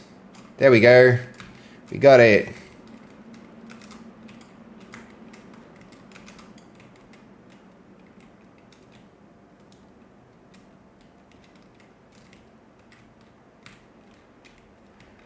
And this big old thing is unwieldy. There we go.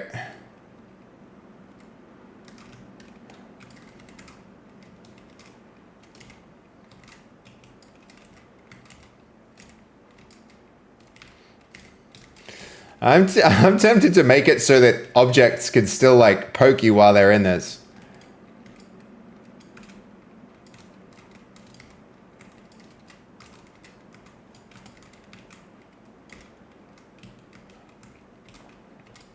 I mean, that is pretty cool. That is pretty cool, guys. Isn't that cool? Now you can drag around weapon crates. So the blacksmith should be able to like go make weapons and then send them to the you know, distribute them more easily. What engine do I use? Good question. Good, Lightcrow. We are. I mean, if you're asking about this project specifically, we're doing Godot for this project. We're using Godot, but I have used Unity my entire life. I have to say, I'm actually loving Godot. I'm loving Godot. It's been really, really good. Yeah, Godot's quite the engine. It feels like Unity used to feel like. Once upon a time, Unity felt like, you know, fast and, you know, fast and accessible. And it was just like, it was a raw foundation on which to build things. And now it feels like bloated and slow.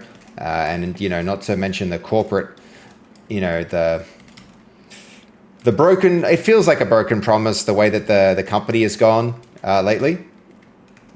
But I feel like Godot is doing great. Godot is doing great. It's been a real pleasure to work with this engine. It's been a real pleasure to work with this engine so far. Why is it so satisfying, guys? It's so satisfying to play cleanup. Like, forget the not monsters. We're just going to make medieval cleanup simulator. I don't know why that feels so fun and enjoyable to do, but it is. It is. Open source beast. Yes, and welcome in, like Crow Sessions. Nice, nice. Unity is powerful now with MCP, man. Yeah, I would like to try it. I would like to try it. Did you craft these assets? Yes, yeah, we did. We did make these. Okay. Let's see. So, client, containers, stage this. We added in new weapon crate. Added in new weapon crate, and now I think I'm finally ready to merge to master. So let's get that done. Thank you, man. No, I appreciate that. I appreciate that. Wait till you see the full game, though. You haven't even seen the game yet. You've just seen some little sketch scenes I've made that test little systems. The whole game is much bigger than this. Much bigger than this. Okay. Monster Menace, QA improvements, harness rework, and then the dragging rework. All right, I think with this done, we can get rid of that. The QA docs might be the next thing to actually do with this rebase. Hold on, what am I doing? That can exit. QA improvements. So rebase onto master and resolve any merge conflicts. And then I think this also can actually go. Then we're getting very close. We're getting very close. And I should have finished this before jumping onto that other thing. But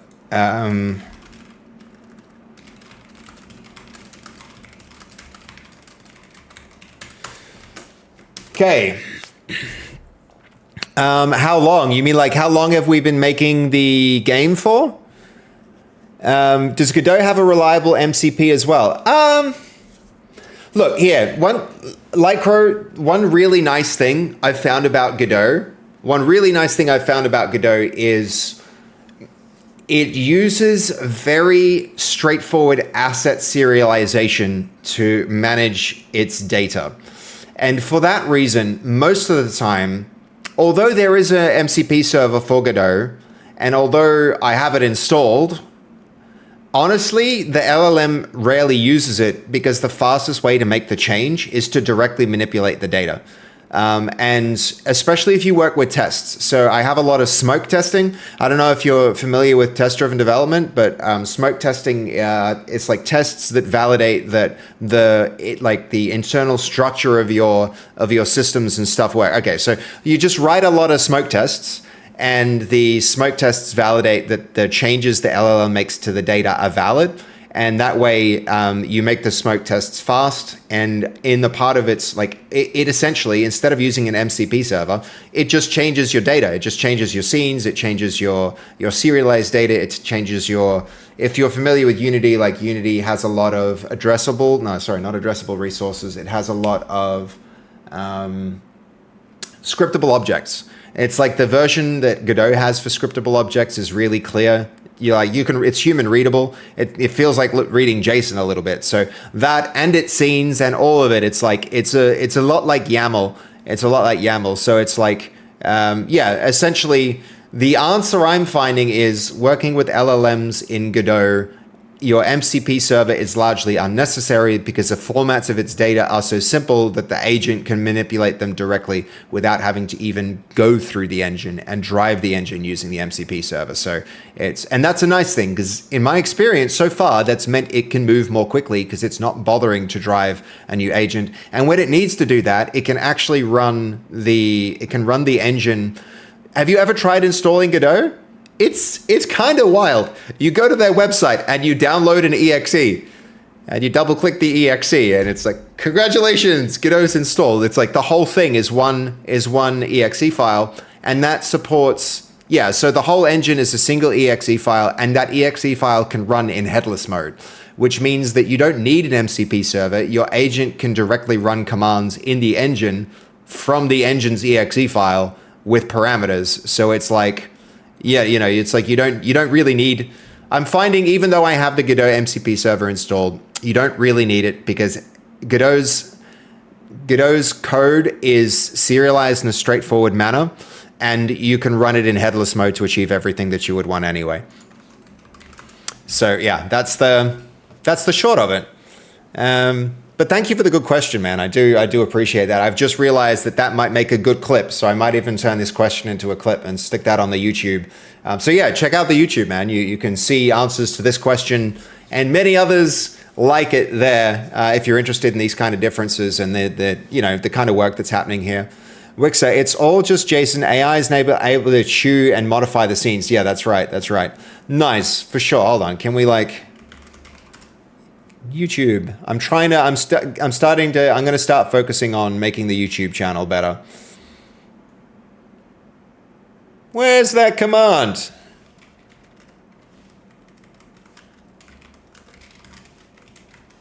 All right, that command's broken. There you go. Okay, this is now starting to work really well. The next adjustment that I want to make will be related to the animation of this held object. We want the movement of the character's body to influence the position of the cube while being carried. This shouldn't...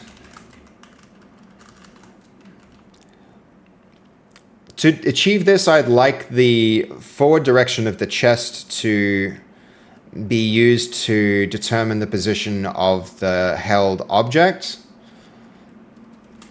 Rotations of the torso should roughly be applied to it too, but only smoothly and softly, not entirely. We essentially want to interpolate between its current position and one that has some influence from the torso's rotation and orientation.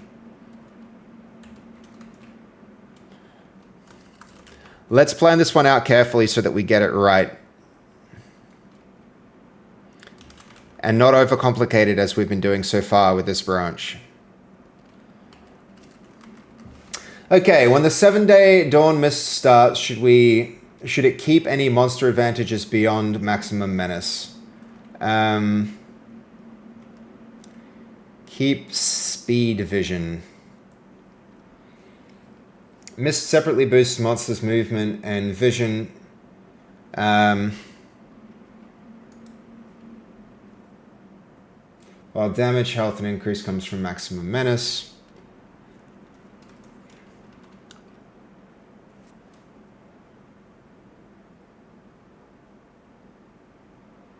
It might make sense for the monsters to move a bit faster in the mist toward the end game. Otherwise, allow the menace value to affect the health. Monsters already should be able to see through the mist as they do in the nighttime. Okay. Those are kicking on. Those QA improvements are in.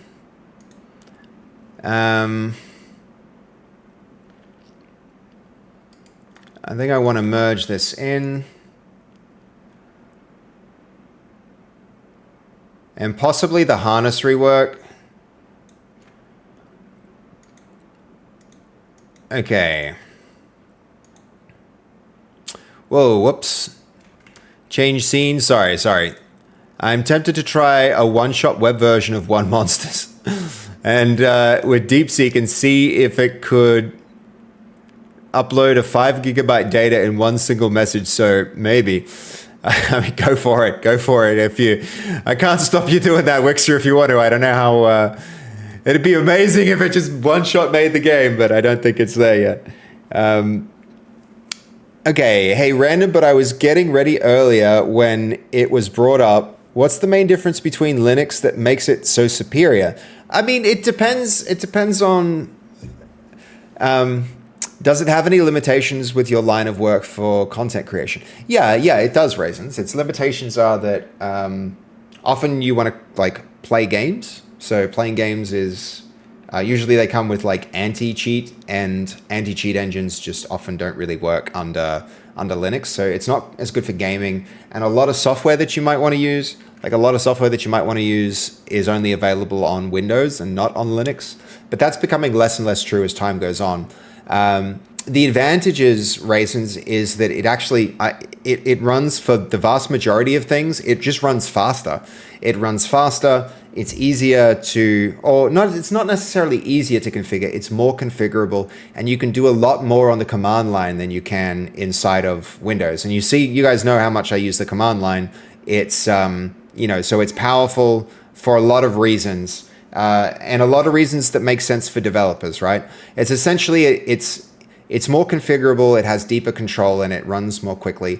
And the downsides is that more of the things that you would want to use more often aren't available there because the same user base isn't there. It's basically for power users. It unlocks your computer's ability to do things a lot better, but the amount of stuff available on it is a lot less, in short, Raisins. Yeah, good question there too.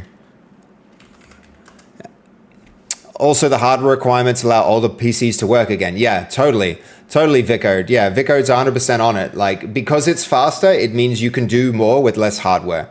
It's thank you so much for breaking that down. I'm curious regarding the content for my dog business. Okay.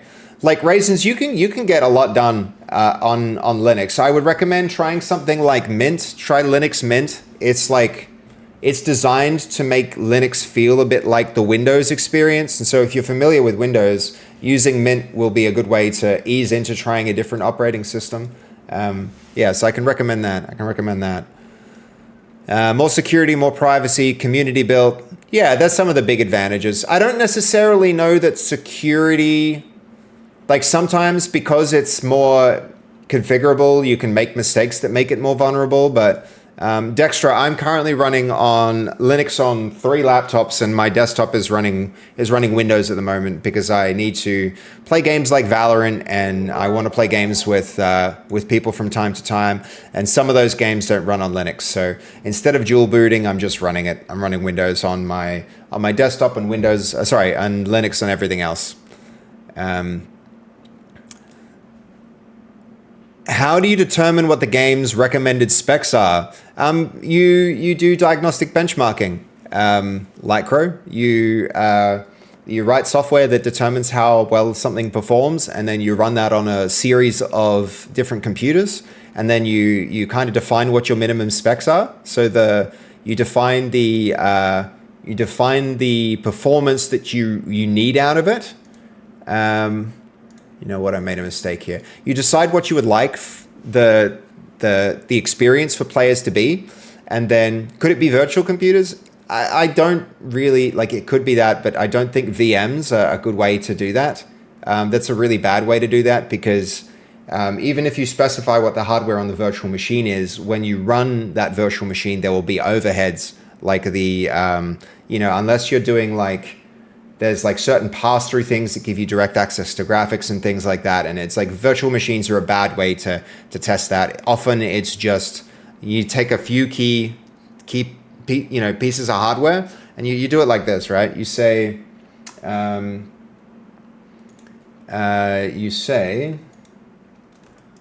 bit like this. You say, so where is my this is performance. I think of things in terms of graphs a lot, don't I, guys? If you've got your performance here and you've got your hardware here, you say, okay, like, actually we'll do it the other way. We'll go hardware here, and performance here. You say, okay, I have access to 5 different computers, right? And those 5 different computers, they sit like, in terms of hardware, one is like very high end, so it's a very high end PC. And so you notice that the performance is there with the high-end PC, and then you go like here, and then you run your game, and you can see how well it performs. And it's like, if it performs really well, then what you'll tend to get is probably something like that. And then you go run it, and then you say, all right, if the hardware was like a certain good and a certain performance, then it was this, and then you can say something like that. Even if you don't have access to the low end PC, which you really should be doing, you should be saying like, I don't think games less than this performance should be there. And then you you figure out what that computer is. So you say, what's the computer that works here? And that becomes your minimum spec PC. It's, it's just a matter of like, you just do performance testing. And often there's like code that you can write in your game that will do its diagnostics for you. You'll actually see how it performs on a particular computer. You probably want cloud GPU. Wixer, I wouldn't even say that. Just like if you're making any kind of product, you should have access to the minimum computer that you think that it can run on, and you should test it like that. Just go find the computer that you want it to run on, and then go run it on that thing. And if you notice that it can run on something much lower, then you can go and test on that thing, but then you list that as your minimum requirement. But I always find it's best to list something a fair bit better than what the minimum requirement is, because you never know how something's going to go wrong or what's going wrong on that computer. You just aim a little bit higher, and then people are always going to have a good experience with it. Okay, right. There aren't any cloud services that do this. I don't want to buy PCs. You don't necessarily need to buy the PC though, Lightcrow. I mean, there might even be services that do that, but I think, it's better to just go and ask your mum or your dad about, like, go ask your friend with his 7-year-old laptop to be like, can I try this on that? And then go look up the performance of the hardware, and then you can create, you can even like extrapolate and stuff like that. There's a lot of information available online about the performance of different hardware. I knew I recognized your username when I saw you in Pep stream. Okay, Swimming Sav, you know Wexer. That's cool. 4 GB of VRAM. Not Monsters will probably need more than 11th gen i5. I actually ran Not Monsters for the test that I did with, I ran it on this computer.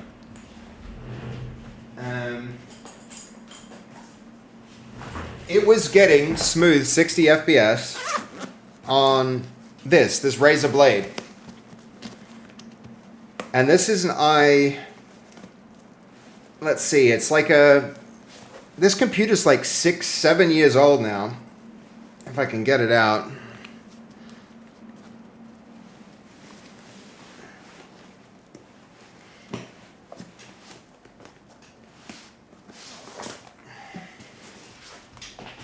So what do we got? We've got the Razer Blade 15. This is a bit of a side quest, but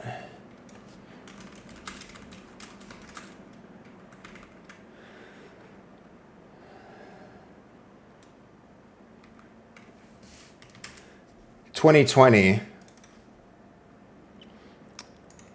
So this is the 10th gen i7 with a 2070, about 16 gigabytes of RAM. It's like this is not a powerful computer, and Not Monsters was actually running really well on it. So, we might actually be in a pretty good spot in terms of performance and optimization already, just for the game running. So, like, not bad. Man, that's actually performant. Yeah, the game was running really, really well. The thing that needs a lot of optimizing though is the netcode. I've been like basically developing on LAN, where I'm connecting on localhost to my own server, and then networking like between two applications like on LAN, and it didn't run well. So we're doing pretty good in terms of the optimization of the code, but not the netcode. The netcode is where I have to do a lot of optimizing now. I'm about to start the net in my next epic. The netcode, you're talking about the netcode for your next game that you're working on, or in my next epic? Start the net. I'm guessing you're talking about netcode. I tried to underclock my GPU. It could work. Don't do that, dude. Don't compromise your computer just to try and do some performance testing. That's a bad idea. It's a bad idea. I would not recommend that. Borrow a computer, and you can probably do a lot of extrapolation. You know, go ask users to, you know, Steam can even do, you know, if you go user test with Steam, you know, I don't know if your game's going onto Steam or something like that. That's a really great way to get performance metrics. I think Steam even has a performance benchmarking system built into it now. So if you submit a game to Steam, Steam will tell you what its minimum, you know, what the minimum PC is. Okay, let's answer some of these questions so that we can keep things moving. I made a mistake here. We need to go, that needs to be the backup. Actually, I don't think this needs to be the backup. This needs to be the backup. That needs to be the backup there. This needs to go there. Back needs to go.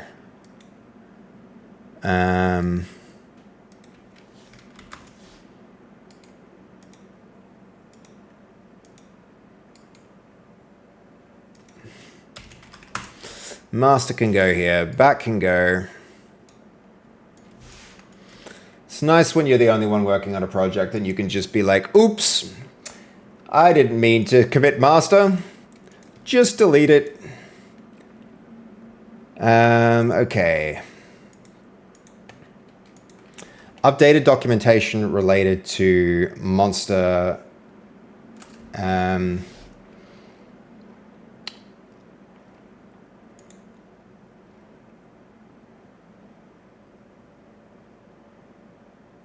Okay, this is actually updated the backlog.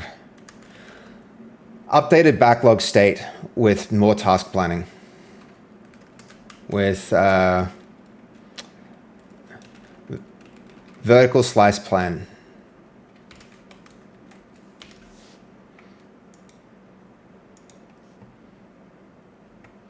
So far, we are just working, like this is our Monster Menace stuff, so I'm going to let that go. We're going to put that on our, I mean, this was supposed to be QA improvements. Not just documentation generally. So we will merge this now.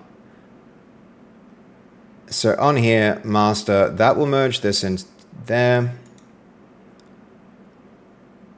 Whoa.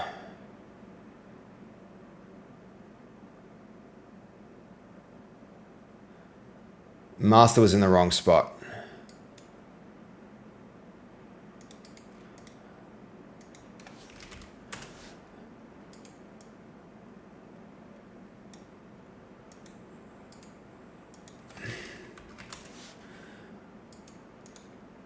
That goes. That goes.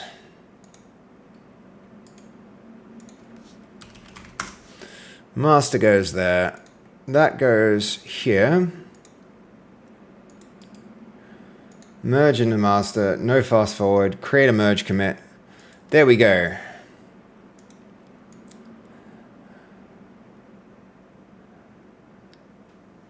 And now QA docs is basically done.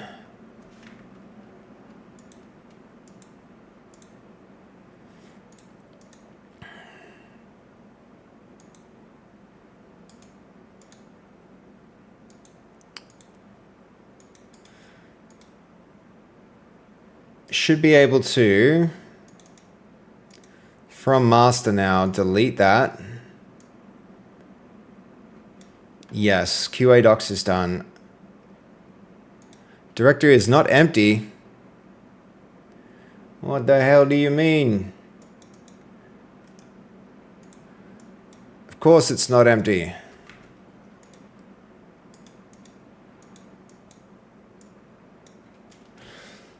Okay.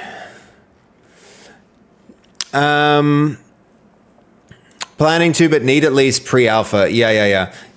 Just do, like, you should have a good sense of it. You should have a good sense of it. Like, run it on some computers. Go get your friends to run it on their computers. Write some diagnostic benchmark stuff if you can. Like, put it into the game. Make some diagnostic scenes if you can that test frame rate and things like that. Decide what your target frame rate is. Get them to run the tests. Get them to send back the diagnostics, and then you can use that to be like, okay, was this running well or badly? You get them to report their experience, and then kind of choose it from that, you know? Okay, don't you still need to pay money for that, even if early access is doing a free game. Wixer, yeah, you need to pay $200 to get your game onto Steam, but it's a bet. It's more a bet than an actual fee, because if you make $200, if you make $200, they'll give you back the $200 on the first payout or something like that. We recently got an email from Steam stating that you can now put in an expected FPS on the store page. Yeah. Maybe not only the 100 fee, right? I think in an AUD it's like 200 when we did it last, but Steam offers peer-to-peer networking. Wixer, yeah, I'm not going to do. I'm not going to be doing any using the Steam peer-to-peer networking for ours. We're using it's called WebRTC stuff and RTMP for the voice stuff, and we'll all just use it. We're gonna use our own. Sometimes AI code gives me a heart attack because it generates slop. I need to do 10 push-ups every prompt to maintain my health. Right?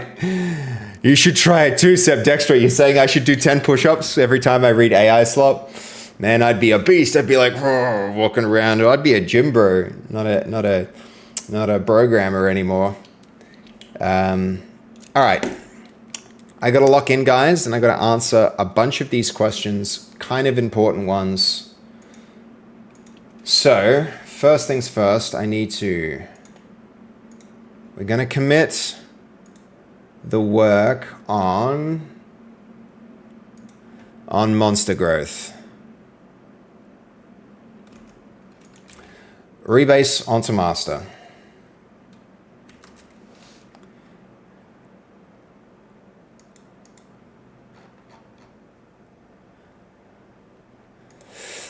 And then harness might even rebase this branch onto master and resolve any merge conflicts.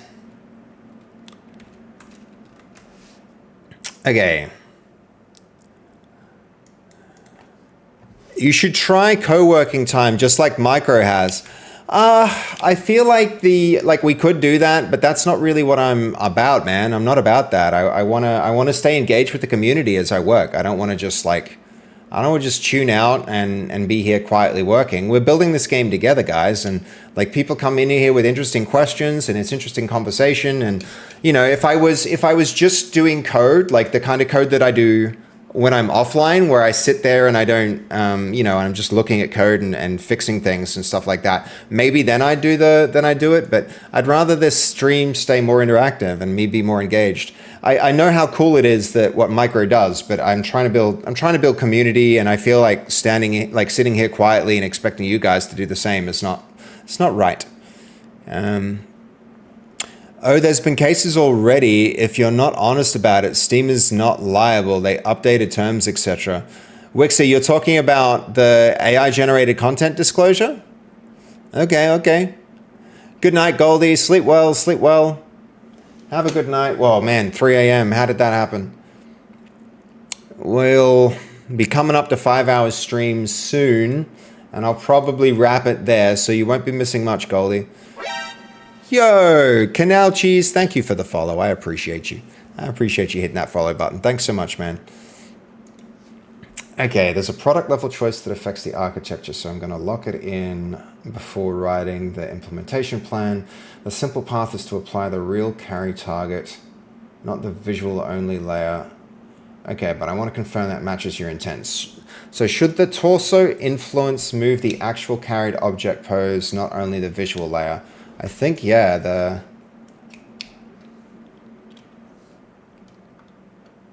yes. That was an easy question that I should have answered sooner. Okay.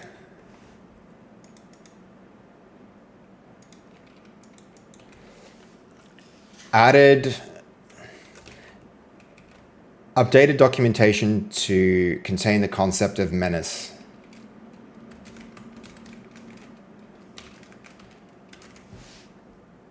Okay.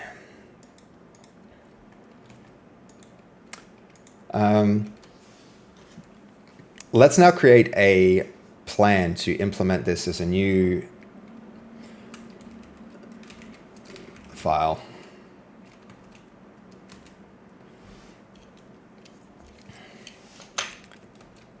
Okay, has this been, QA improvements been merged in now? Yes, it has.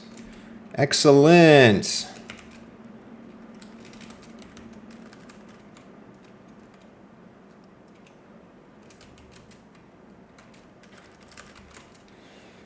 Okay.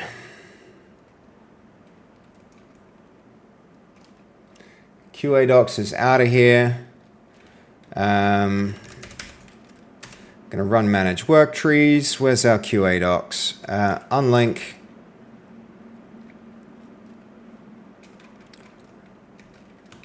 Actually, we're going to do clear stale work trees.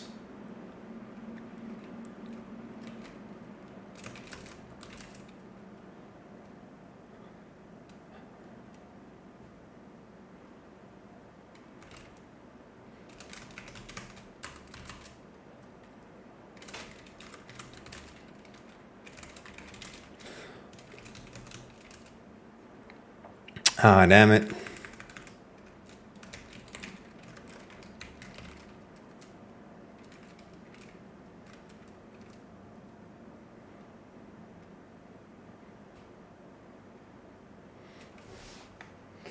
What file is using it?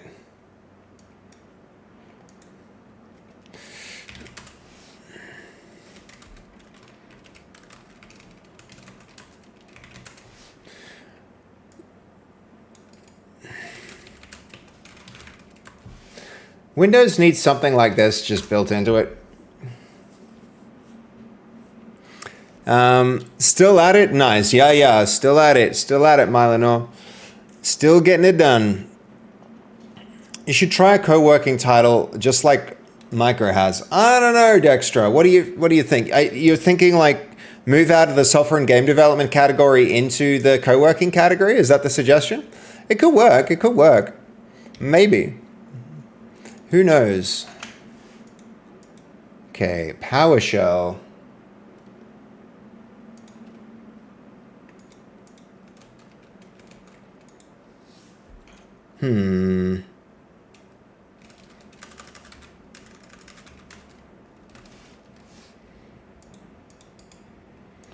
Tempted to just end that, but like, where is it? Do we have any PowerShell windows here? I really don't.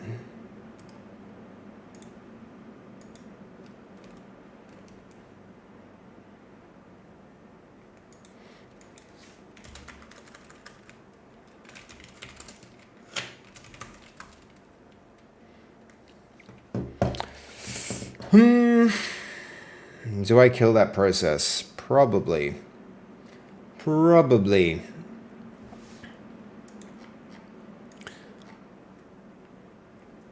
Okay, that's rebased. This needs a... All right, this needs a... One thing at a time. This one first.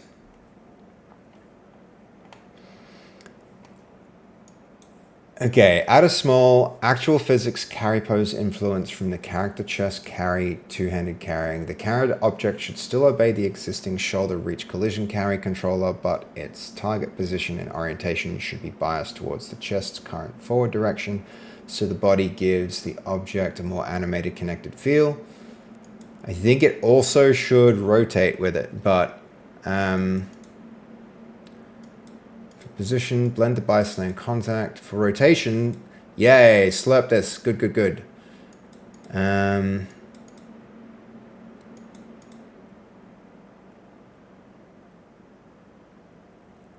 think I like the plan. Do it. Ship it. Okay, and we can probably close this one out. We can close this one out fairly soon. I think it might even be time to merge him. Get him merged. The harness rework. Harness rework.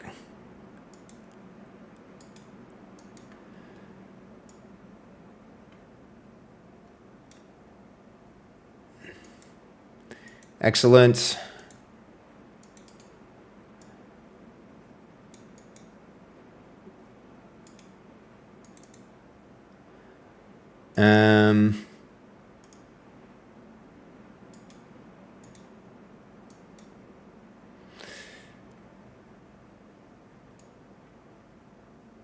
Permission denied. Well, of course it is, because that's still running there.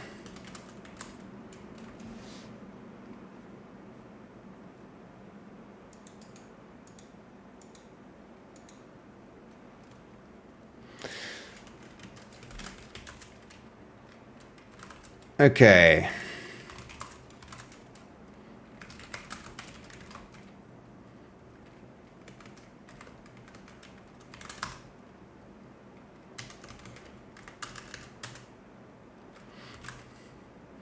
That works.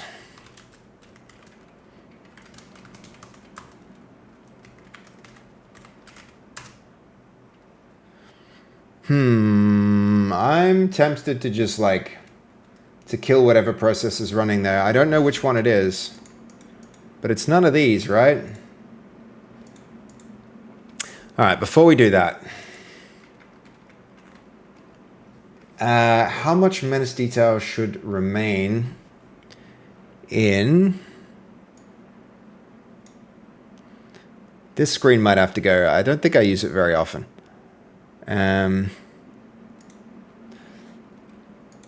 How much menace detail should remain in the game design document after adding the new file? Summary and link.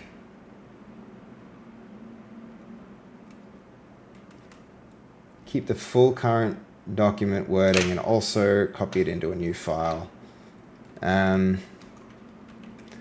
This new document is supposed to be a detailed implementation plan for this new feature. It should remain documented in the game design document.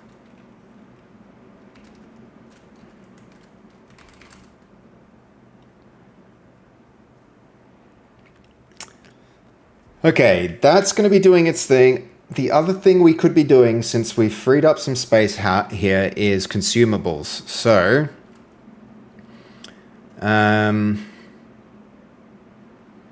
let's see. We're going to make a new branch. We're going to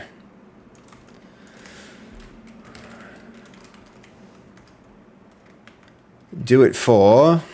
Feature is going to be consumables. Master, new branch. Consumables.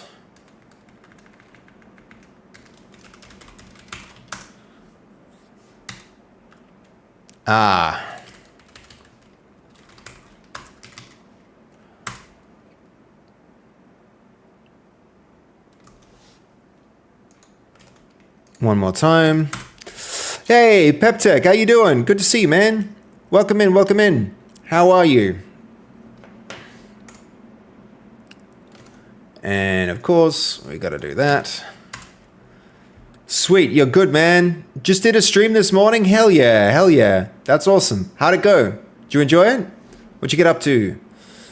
Hope it was productive, as streams often can be. Do you find that, man, that like... on one hand, streams slow you down because moments like this cause you to context switch and have, conversations, interesting conversations.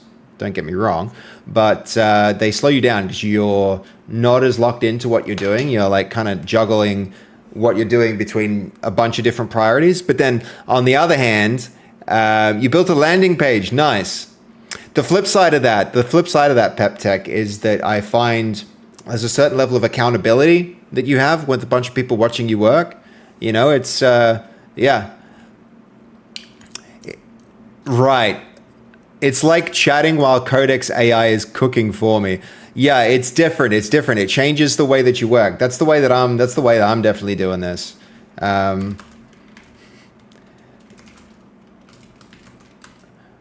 Okay, I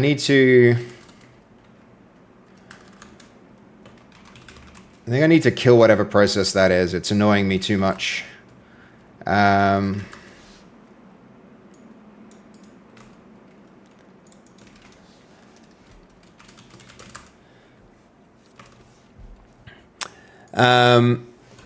It's very cool. It's awesome. I'm having a lot of fun. That's good, man. That's good.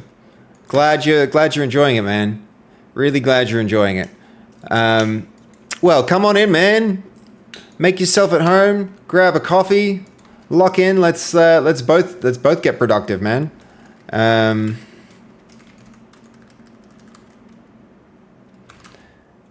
So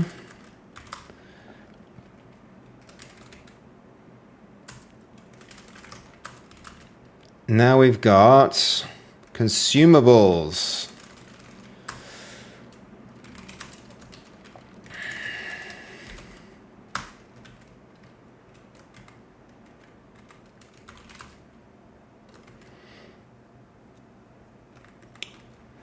Okay, what exact path should the new detailed implementation markdown file use?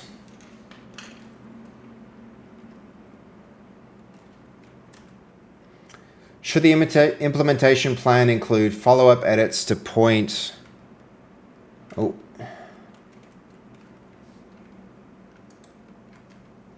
Let's see.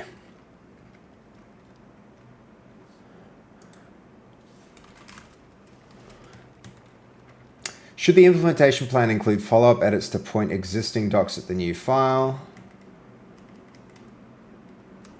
Yep. How implementation specific should the... Okay, hold on. Backlog only, not GDD. How implementation specific should the new markdown plan be? Engineering contract, yes.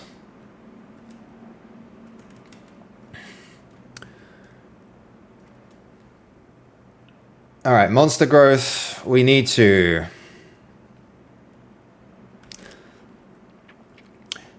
We're going to implement the new consumable feature. Hold on, this needs to be in Codex. What am I doing? We're going to implement the new consumable feature. Before we start, let's review everything documented in... and summarize how this feature is going to work.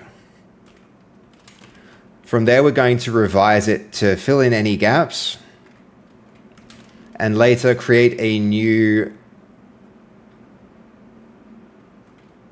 implementation contract with all the details needed to make the feature work.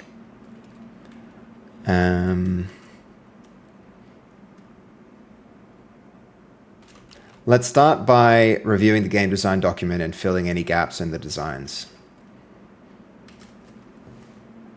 Okay. Let's see. I don't know what's going to happen with this. I'm just going to kill that. Yo, it was the frickin'... Is it the window related to it? Wild. Okay. Just curious, have you used the Codex GUI? Yes, yeah, I have. I still like this better. For some reason. It's nice, don't get me wrong, it's quite nice, but yeah, this is still my preferred way to work. Doing mine with Opus 4.7 high, and man, it's stupid good. Yeah. I should be using that. I actually should be using that, like Crow. I hear it's the best. So you're using the best thing that's out there. I used Claude for a long time and switched to Codex. How do you like it, PepTech? Are you finding it better?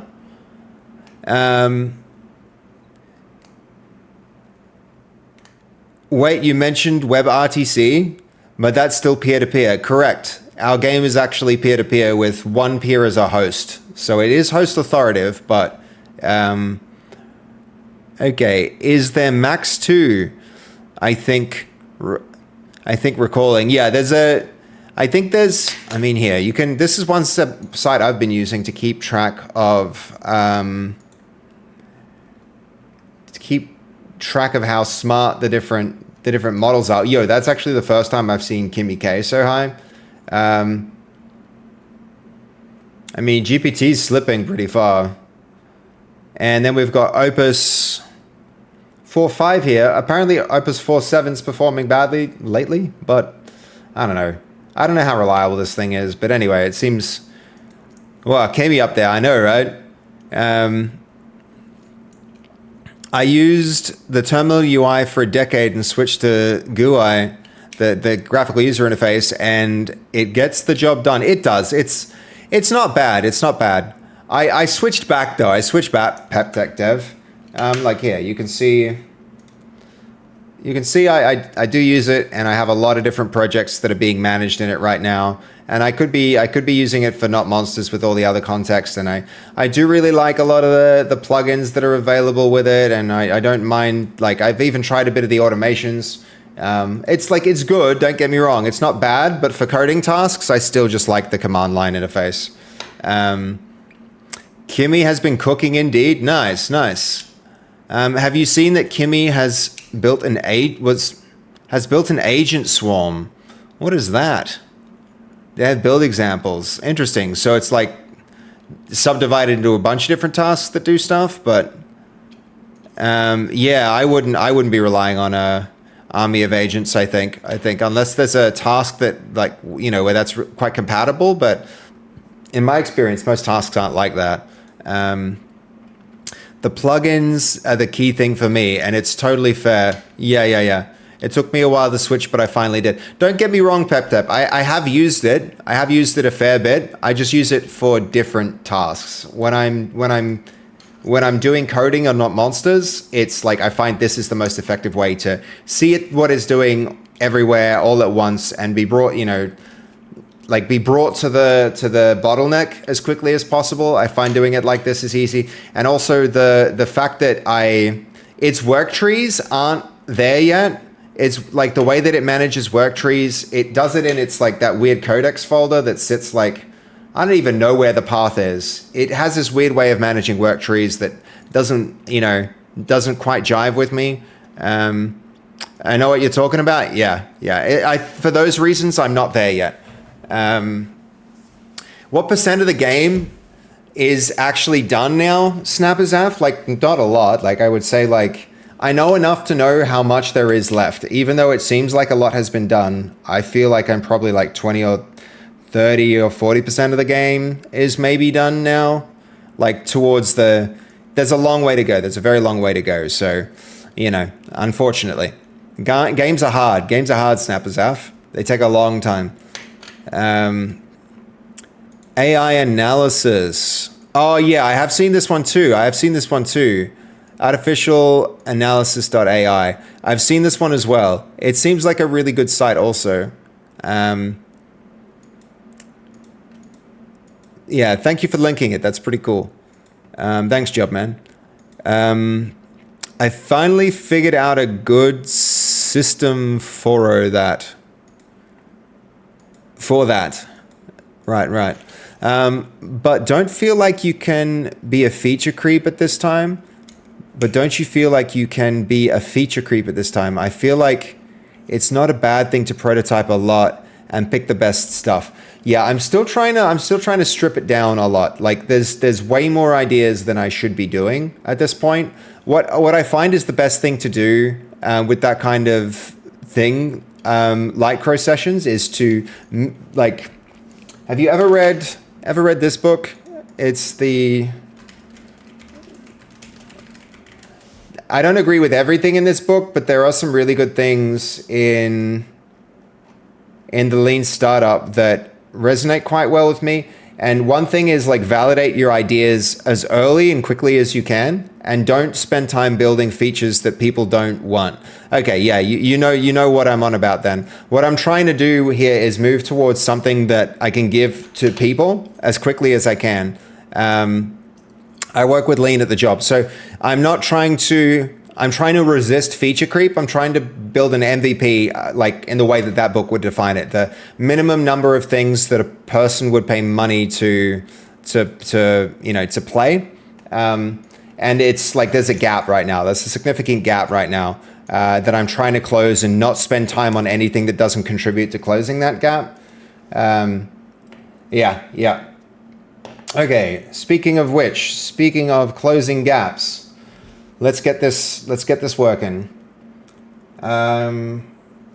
If a monster returns from monster mode to villager mode, how should health transfer back? Preserve the percent. Yes.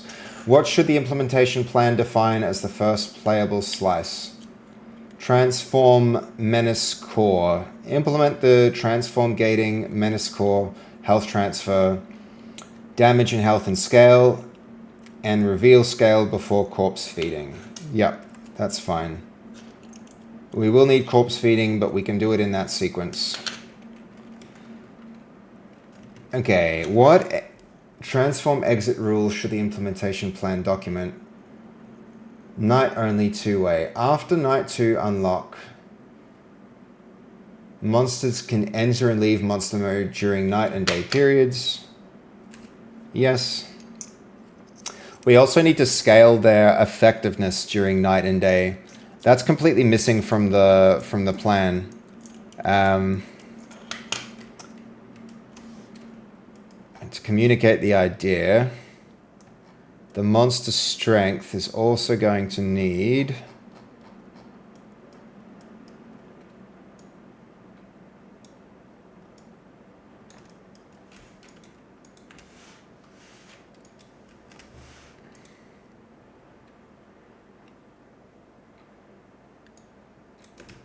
Did I accidentally delete?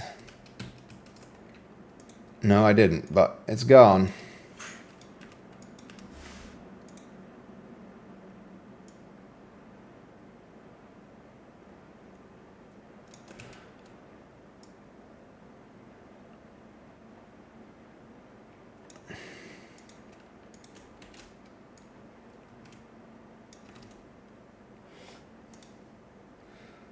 Let's see.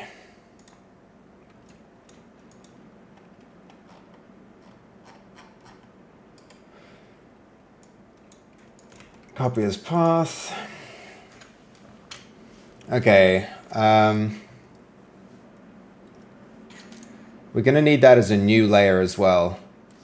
Let's review this and then do that next.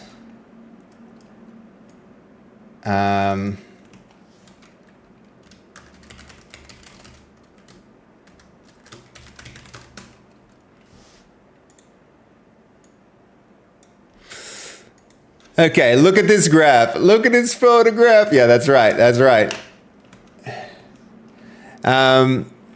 Okay. So you're going to publish early access. Yeah, that's the plan, Light Crow. It should be... I'm aiming for an early access game, but on top of that, I'm also aiming to like get a lot of feedback and build a lot of wish lists. So it will be... Here, I'll show you. At the moment, this is the plan for rough timelines. It would be like early access beta at Halloween. Halloween time might be when this is ready. So it's yeah. I see. I had the feeling you were about 80% done for some reason. Snappers F, it's like one thing you learn when you do this for a while is that 80% of the progress happens in the first 20% of the time, if that makes any sense. So you see a lot of progress early on, and then you have to iterate on it and make a lot of progress in like polish. And so you have to polish it, and polishing takes way longer than you think it's going to take. And it even takes longer than you think that it's going to take when you know how long it takes. It's just, it's a very time consuming process, Snapper. So it's, even though it might appear like it's come along a really long way, it's got a very long way to go.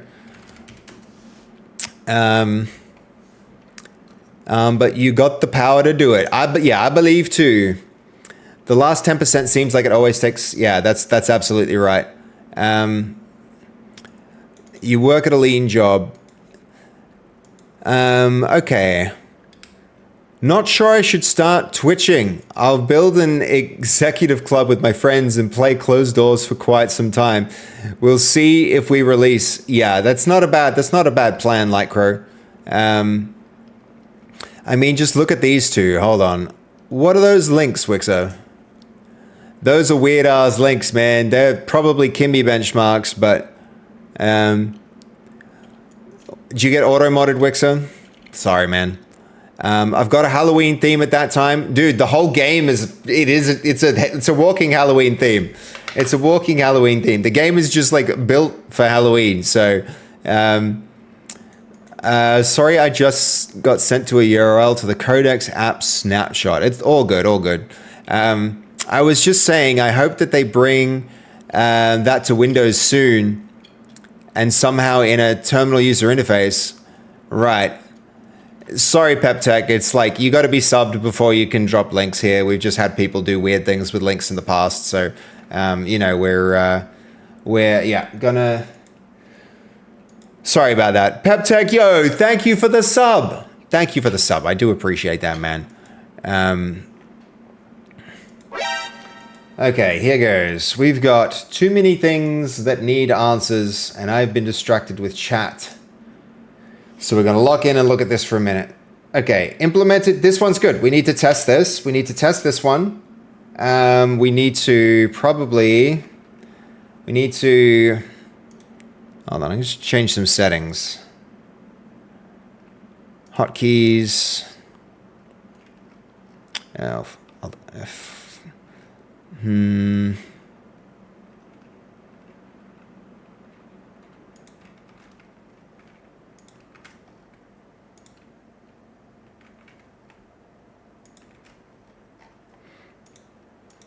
Better keyboard shortcuts. Yay! Sorry. Apologies, guys. Now I can get out of the way of this more easily. Thank you so much for the sub, PepTech. I hope that wasn't just so you could post links. But like, I do appreciate it all the same. By the ways, those are Kimi links. It's when you deploy the code with Web UI. Yeah, nice. They were safe. No, I get that. I'm going to probably stay locked into doing this. It's cool that Kimi is killing it, but yeah, I think I'm trying to... You can get carried away switching models all the time, and I can't afford more than one subscription anyway. So we're going to stay where we are, at least through to the end of this project, which from the look of things is till October. So, you know, I'll keep an eye on it, but I'm going to tune it out and just keep moving with GPT. Okay.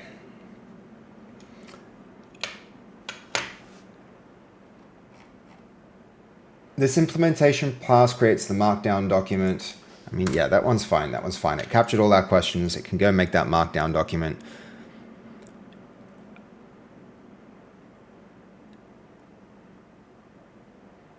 Okay. Our game design document now has consumables. Did this even ask us about consumables?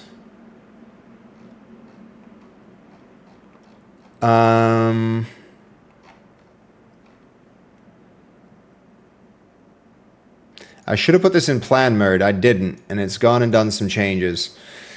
All right, dragging rework is the first thing to test. We'll refresh there.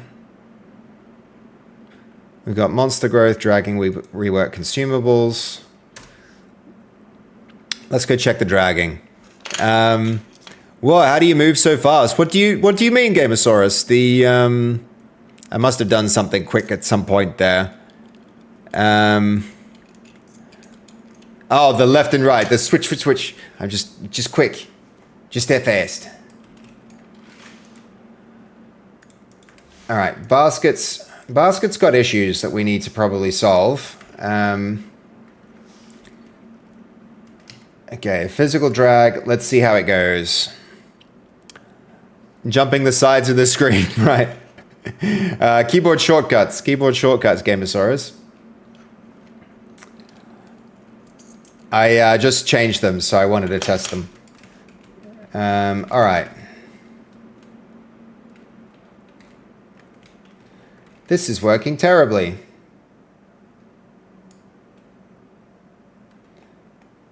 This now no longer rotates with the facing... Yep, broke. This, on the other hand...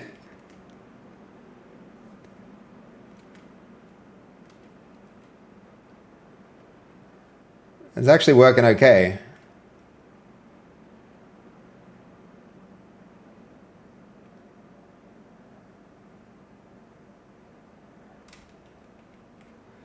think the movement of the arms might influence it a little as well. It is curious that the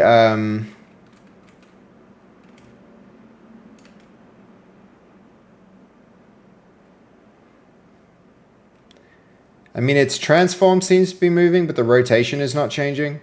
Maybe there's just no rotational change in the chest.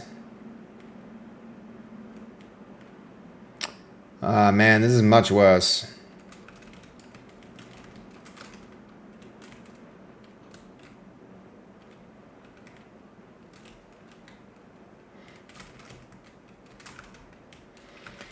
I think we need to roll this commit back just to see what's going on with it.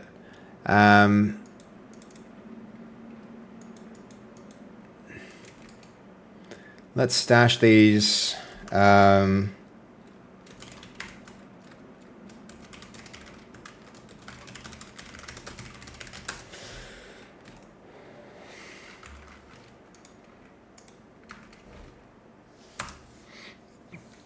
give that another shot. Camera flip and such, you can set up keyboard shortcuts for that. Yeah. Well, I did. There you go. We can now change more easily between scenes. So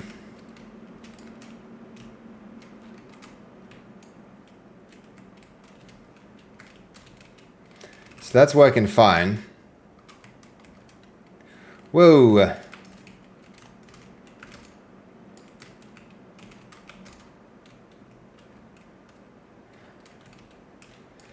Yeah, see, this works well on this branch, and now change has completely balked it.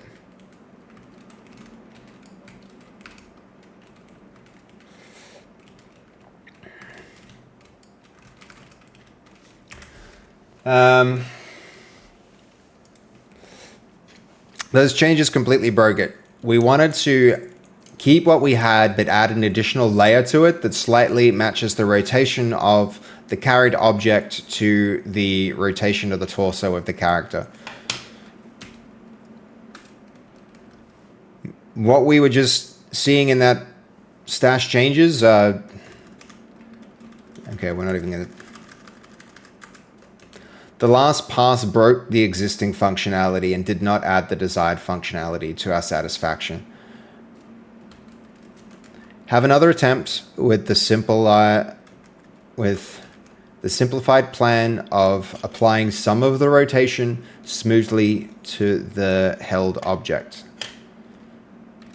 Some of the rotation, the chest, smoothly to the held object.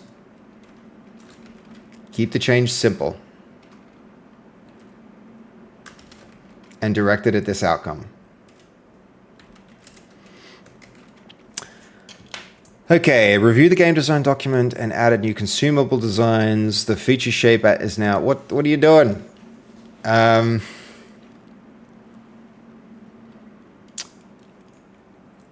Food does not repair.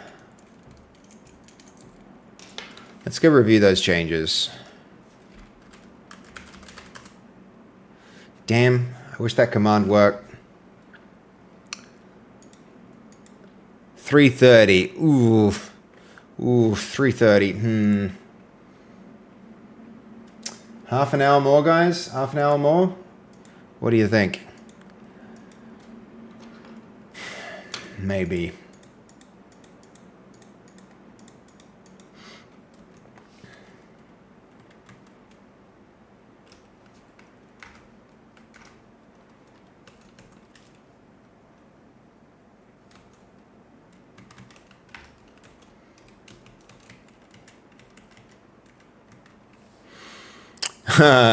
Hour more. Keep this going. We got this, Mr. Jobman. Dude, I always love your enthusiasm. I've got these other, like, part of the community is like, you need to take better care of yourself. You can't just work all the time. You should go to sleep. And then there are people who are like, yay, more stream. And personally, I'm on team more stream. I'm on team more stream all the time. Okay. We need to go look at that branch.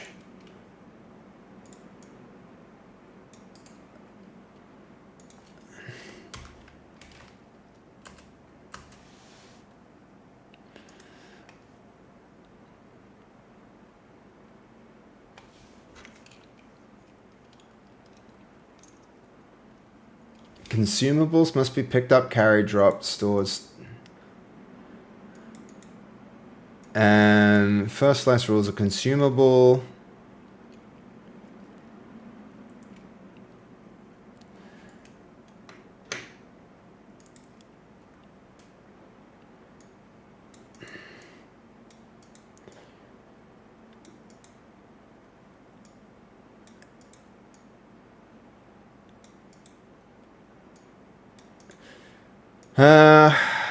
I don't know if I like what it's done here.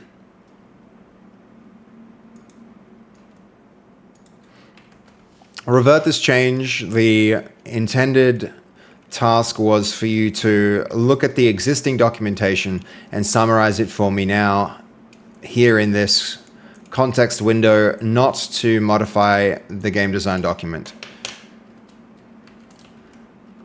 Make those changes and revert.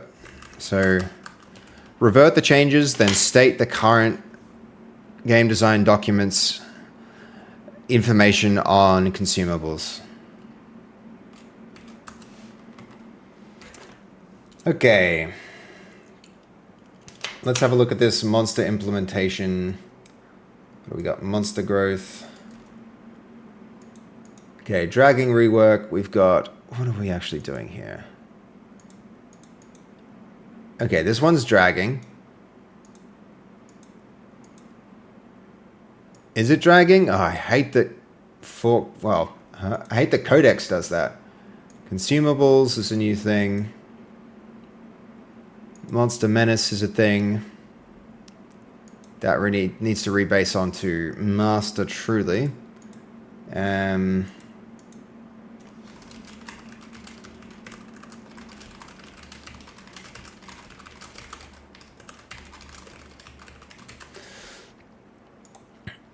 Okay. Hey, Bella, how you doing? Good to see you. Good to see you. More stream, more stream. Yep, I agree with you, Jubman. At some point, I will have to sleep, though. How are you? Bella, how's it going? How's your recovery? How's your voice? You doing good? I would avoid the word revert. Yeah, no, fair enough. I mean, in this case, I do actually mean revert. I actually wanted it to discard changes to that file. So revert was the right word. It's consistent with what I actually wanted. Okay, farming and ingredient processing creates useful produce. The goods flow through work orders, production stations, and central marketplace. It's going good. It's not 100%, but you recorded a song the other day. Hell yeah. I'm not happy with it, even though Goldie liked it. Can we listen to it? Is that a possibility? Your voice doesn't sound the same. I'm not happy. Look, sometimes these things just take time to grow on you, you know? It might sound better. I'd love to, I don't, no pressure, but it would be cool to check that out. Okay, where are we? This is going to be the dragging rework, which has taken so much longer than everything else.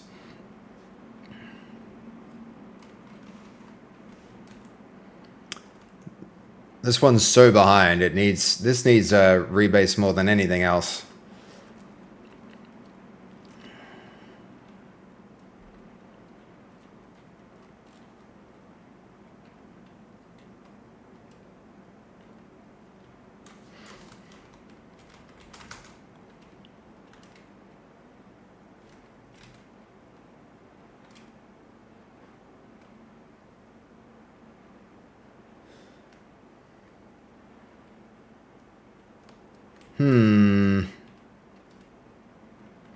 It looks like it's a shopping trolley, guys.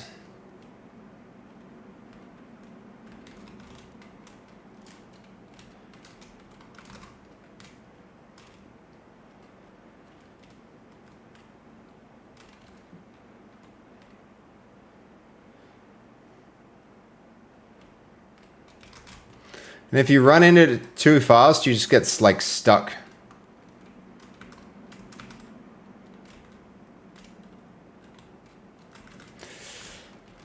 Oh, this dragging feature, I swear. I'm tempted to just like leave the branch with all of the effort and work on it and just be like, delete. Yeah, no, I know. It's because it's like too aggressively going to a fixed height handler.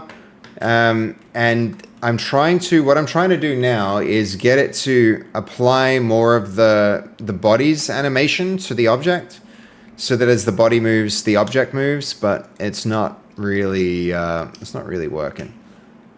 I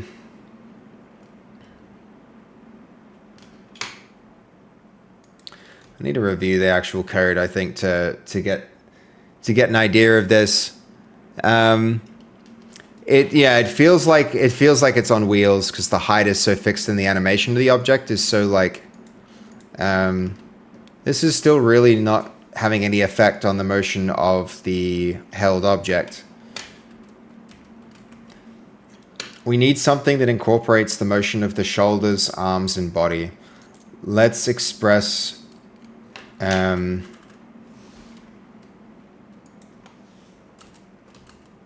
What the hell was that shortcut? All right.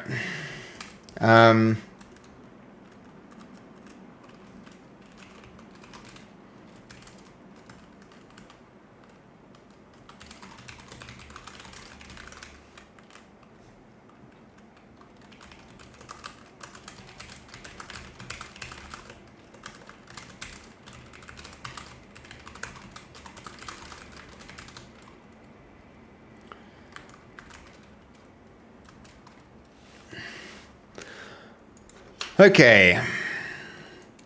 The GDD does not yet define consumables as rules. The first consumable item, exact effects, targeting, use timing, deletion consumption, poison spoilage, or network authority. We're going to create a new document that plans out the implementation of consumable objects. Let's start by filling any gaps that we might have and move forward from there.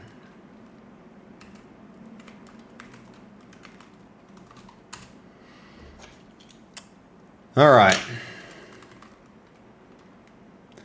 Monster Menace. Let's begin planning the implementation of the Monster Menace.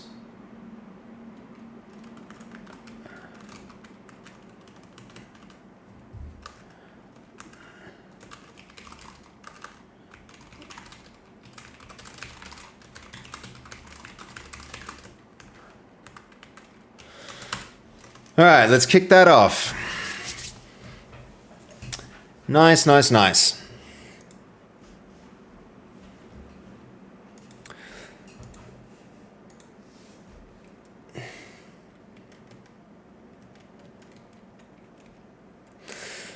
Okay.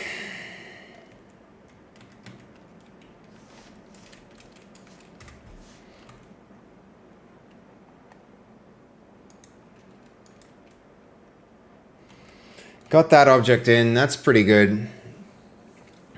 One thing we could do while we're here is add some equipment into the world. The other thing, there's one more feature I might like to do, and that's moving objects that are held across environments. Okay, who can a first slice consumable effect? Self only, smallest reliable slice, validates value, authority, and item removable before supporting interactions. That's fine.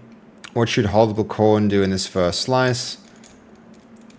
Health and stamina, I think.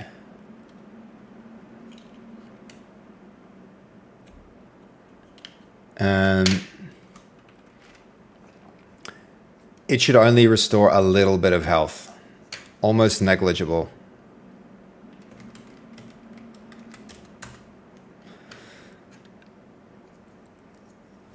Okay. I think holding Q and E, holding down Q and E will activate the use of this object.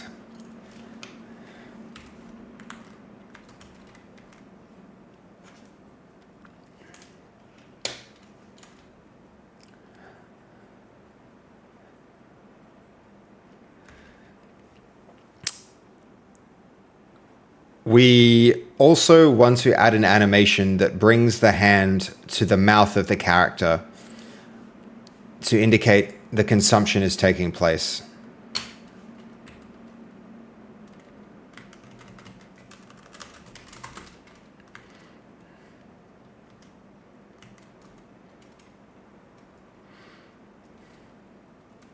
Hey, holding Q and E will activate the use of the object in that hand. It should cause the hand to move to the face of the character, after which it will begin the effect of the consumable object.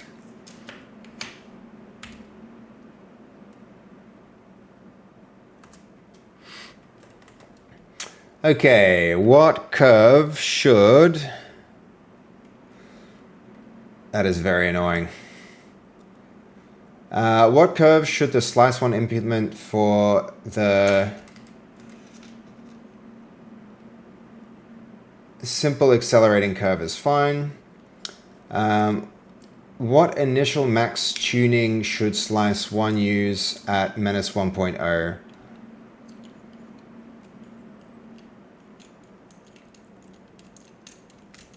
Double the health, 1.5 down. Yeah, I mean, that seems okay.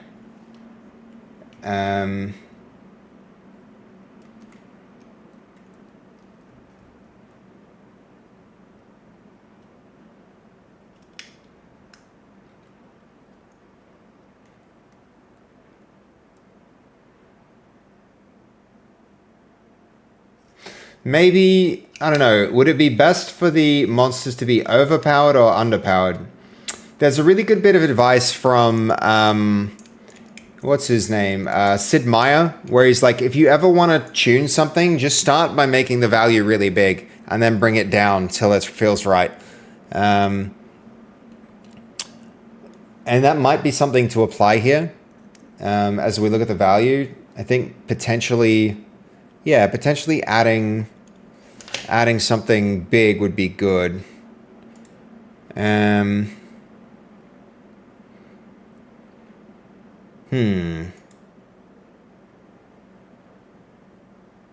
if I do this? Get my face out of the way so you guys can see all the things. I feel like that's a better place for this for now. Do you have any public playlists with this stream's music? I enjoy it very much. The stream fits for the Yeah, I'm with you. I'm with you. I don't, but I should put something together. But I'll tell you what, Light Scarecrow, this is one of the playlists I like a lot. I often, like a lot of the music you've heard is on that one. So that's a good place to start. Okay. It moves... Okay, sorry, Mum called, and it's a trauma dump of a song. That's all right. I probably don't want to let anyone hear it. That's totally okay. That's totally fine, Bella. Don't worry. That's a good thing, though. You know, you've got to put your emotion into your music, so I look forward to hearing it when it's done. Do you have any public playlists? Yes, this one. No problem, Light Crow. Absolutely fine. Absolutely fine. Okay. Should Q&E behave... How should Q&E behave when the hand is already holding a consumable? Tap to drop, hold to use. Yes. When should the consumable affect an item removal happen? After full eat.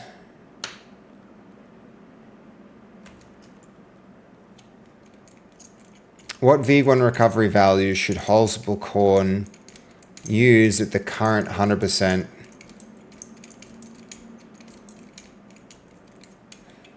Yeah, maybe like 2 health.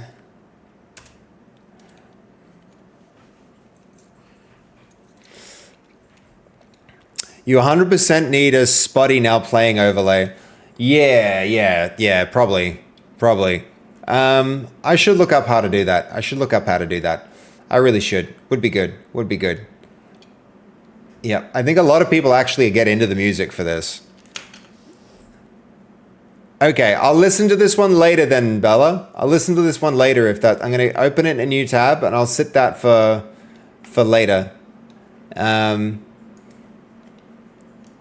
but thank you for sharing, Bella. I'll keep an eye on this, and I'll try and get back to you with how I feel about it and any feedback. I'm sure I'm gonna love it. Actually, I'm not even gonna do that. I'm just gonna listen to it and appreciate it at some point. But thank you for sharing. Thank you for sharing.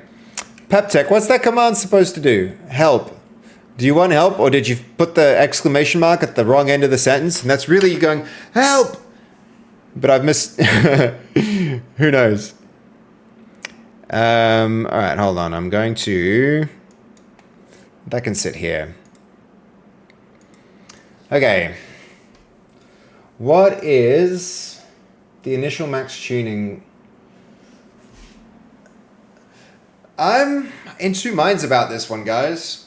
We could definitely do double the health, 1.5 times the outgoing damage, and I think 2 times the maybe this one. How should Slice 1 apply monster visual scale? Presentation route only. Scale the active monster presentation route, but keep the controller camera input logic stable and validate the zones visually.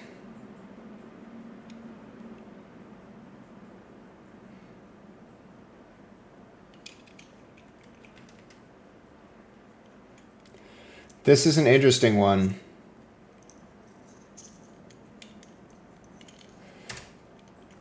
I think we do the full physical body, which is a far more challenging implementation, but you know, it's probably smart to do it that way. Probably smart to do it that way. You can listen to it to whenever. It's a part of the new coding album. So tell me, oh, yo, okay. Very cool. There's a new coding album coming. No way, seriously? There's a new coding album coming? That's actually sick. Okay, here we go. I'm so excited. I'm so excited if there is. We've listened to your album more than anything else.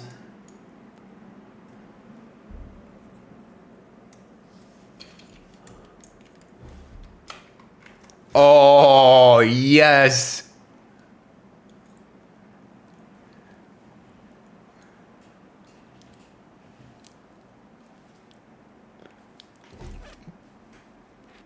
Fuck yes, Bella.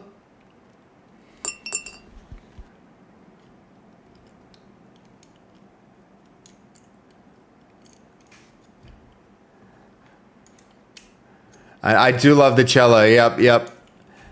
Late night debugging. Fuck yeah.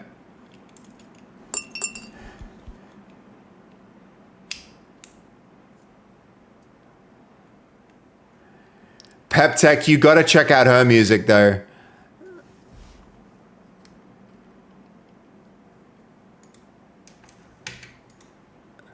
That's sick.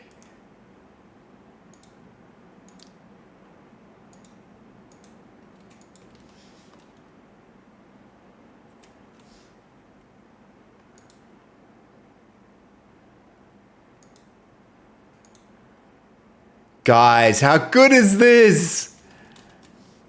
I know I'm going to listen to this 1,000 times, so it's nice to hear it for the first time.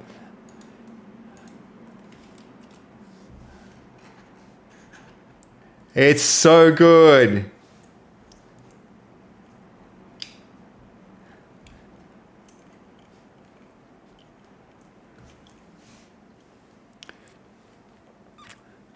Oh my God, Bella, I cannot wait.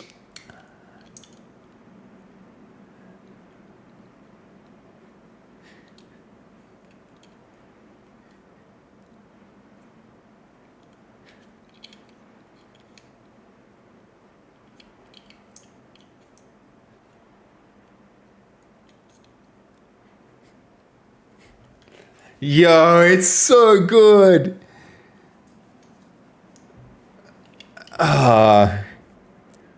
No, my headphones ran out of battery. No, worst timing. That is the worst timing. Here we go, we're back.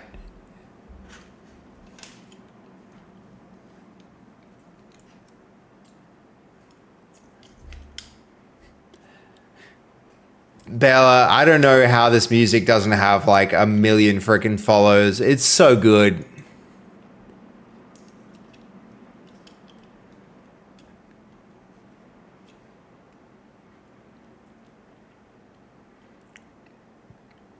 Duh, that's fantastic.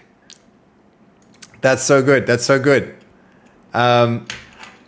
Yeah, no, I know, Bella, but you should. You should, because it's so good. It's so nice. I love it. I love it. It needs its own like brand though. That's one thing that would really help it, I think. If it had its own like separate like brand, its own whole thing would be really, really useful, I think. All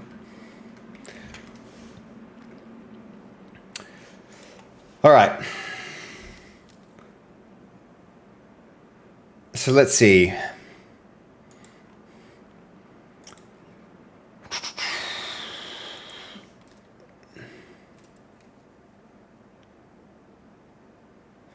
Release or downed. How should the first slice consume action take or hold threshold?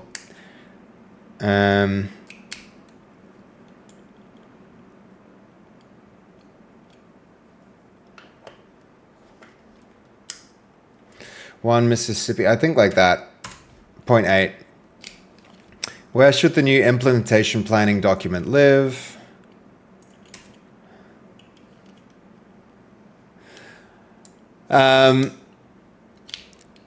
Looking for royalty-free music for mine for your stream. Yeah, PepTech. She's got great stuff. I listen to it most of the time on the stream. I don't care if people play my music on stream. That's why I make it. Yeah.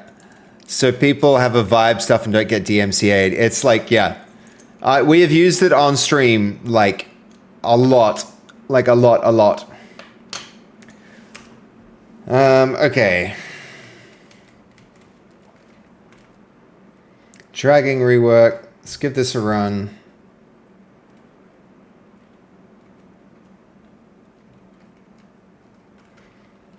There we go.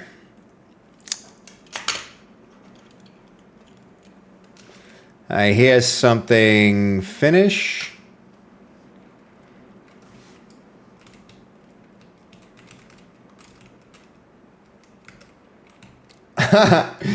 You can hold it behind your back. That's funny.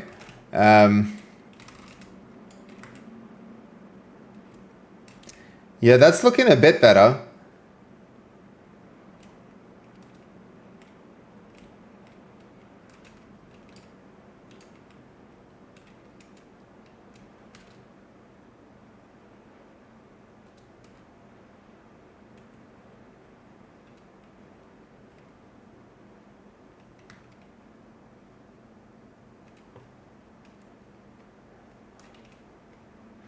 What if we...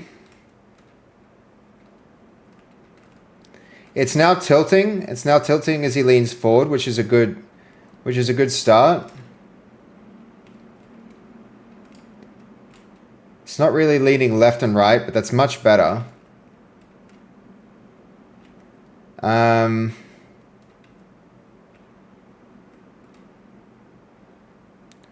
right, much better. Much better. So dragging rework now gets adopt some of the body's rotation in the held object.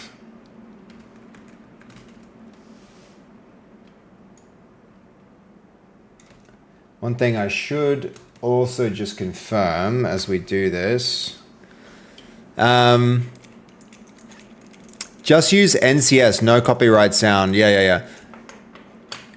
Oh my God, you serious, Bella? Like, PepTech, how do we like spread this to all of the streamers?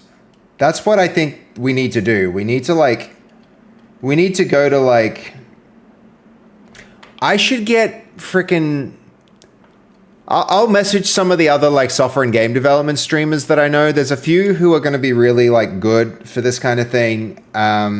One of them is going to be Cyber Steffi. Another one is going to be Micro. Cyber Steffi and Micro would be two really good candidates for music like the type that you make, We need to get this into their hands. Hey, Tim Tams. I thought you were going to pack up at 5 hours. Yeah, I mean, probably pretty soon. I'm very close to finishing this one really big feature. Yeah, I say that every fucking time, don't I? I'm so bad. Hey, Em, how you doing? It's running pretty good. It's running pretty good. We're starting to get some motion in these objects. I think the next thing to do is going to be, we need to use the like motion of the hip. So when he runs, his shoulders lift up and down. I think the height of his shoulders need to get applied to here. Drag with one hand.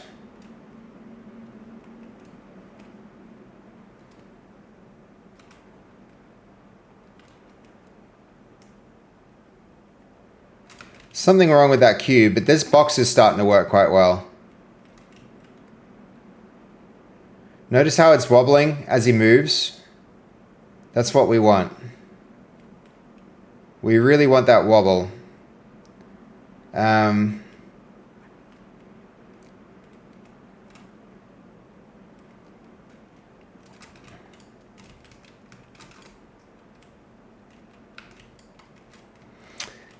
Has this been rebased? No, this won't have those other things.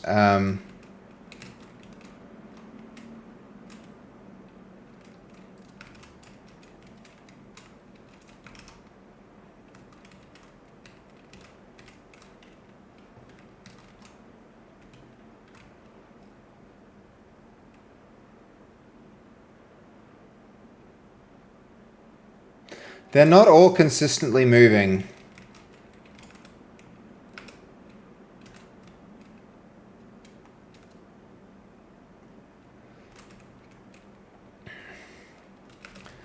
I mean, when this rebases, then I'll deal with the little nuances of dragging.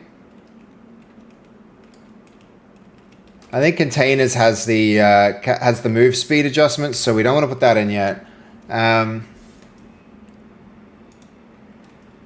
Okay, I'm seeing a little bit of motion being applied to the empty crate when the character moves, which is nice, but I'm not seeing much on the crate or the debug cube. That said, we also need to introduce a bit of adjustment to the height of the movement of the object.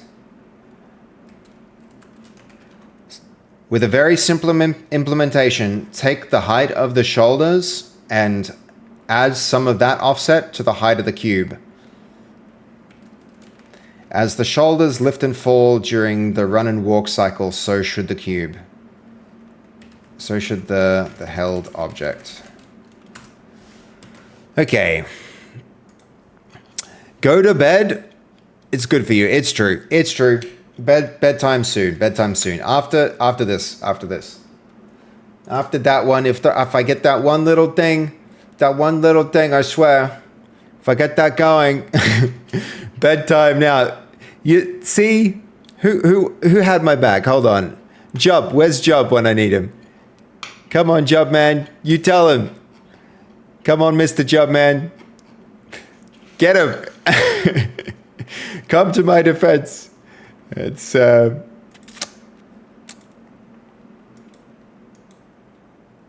okay.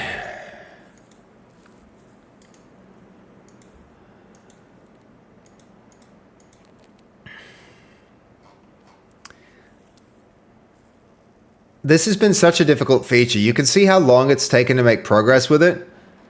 Listen, I didn't want to bring the family into this, but what would your cousins say? My cousins don't even know I stream. Some of them I know a little bit, but they're off with their families and they don't mind about me not sleeping. My sister, on the other hand, look, you're not wrong. I do need to do some sleep.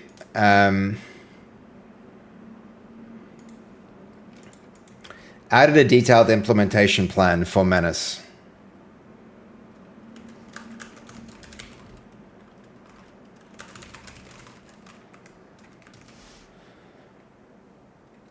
Okay, stage that.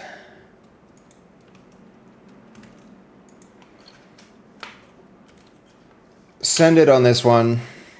We'll see what this one has to do next. Okay. Technically, the clean version is to target a consumable, is to use its host authoritative hand action, not as combat. That avoids contaminating punch and weapon attack state while still reusing the hand action presentation machinery. I mean, yeah, it's a good point. We can currently punch with corn in our hand. I think we might get rid of that for consumable objects.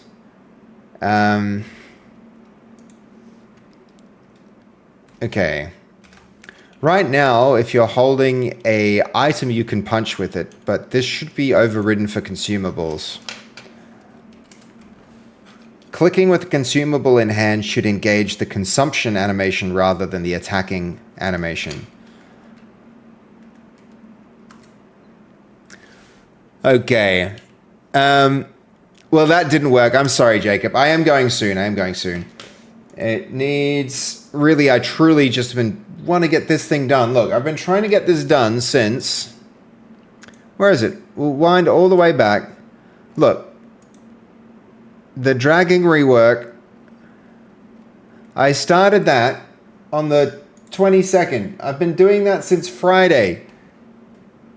And it's not even that. Since Thursday night, I've been trying to get this working. Hopefully, I'm this close to getting it done, and then I'll be able to close out that work. I really just want that to be done. I don't like leaving incomplete work. Not a fan. Fluffy Panda, hello. Been here the whole time. It's going well. Yeah, it's been going really good. And hello, Cali Kush. How are you? It's the day crowd coming in. You know you stayed up too long when the American crowd comes around.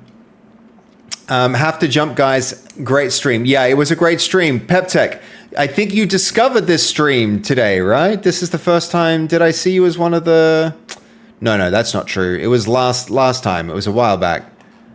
What am I saying? But you subbed for the first time or something along those lines. Anyway, it was good to have you. I'll see you. America. That's right. Time to save the day. You're a dual citizen. That's a pretty good dual citizenship to have. That opens a lot of travel options. Okay. Should be valid ways to use the held consumable.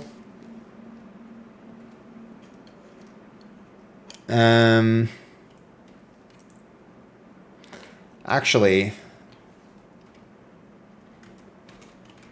disregard what was said about clicking earlier. Leave the combat action in for clicks, even for consumables.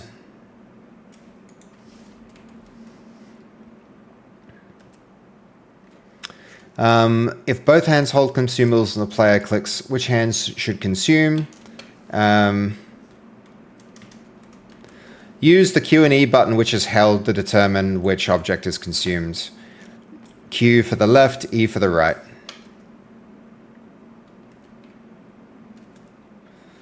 Okay, if one hand holds a consumable and the other holds a weapon or is empty, what should the click do?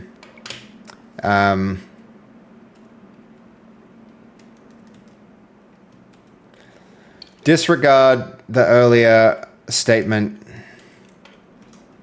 Disregard the earlier statement. Clicking can still attack and there's no conflict with consumption.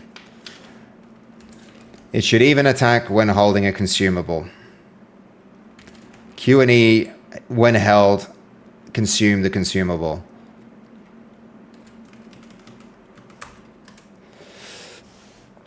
Okay.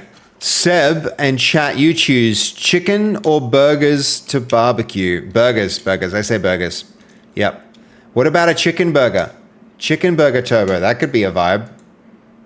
Bella says chicken. Nice. Okay, here we go. We've actually got this working. How long should Q and E be held before it stops being tap drop and starts to use?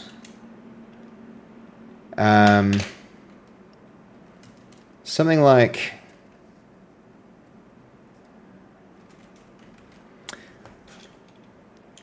during the time leading up to the consumption, the animation is playing, which makes it feel immediate.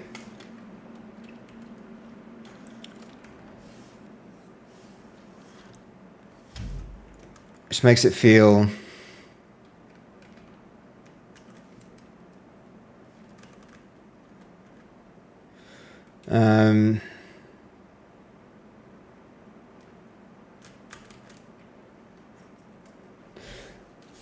all right, here goes. Dragging rework. Let's give this thing a shot.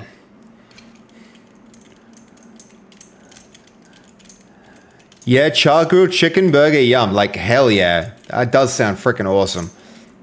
This reminds me, I need a little bit of food before I go to sleep as well. So I should go soon.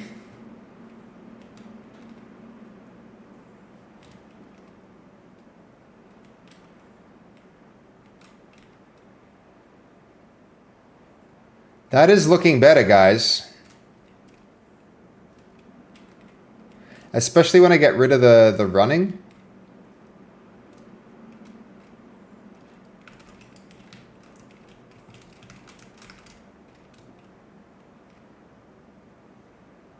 I mean, this one's basically dragging on the floor anyway.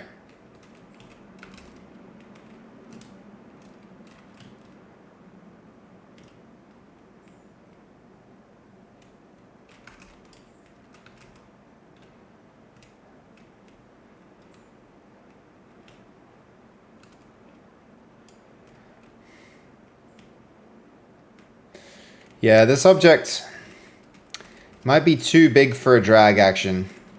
We might need some custom behavior for it.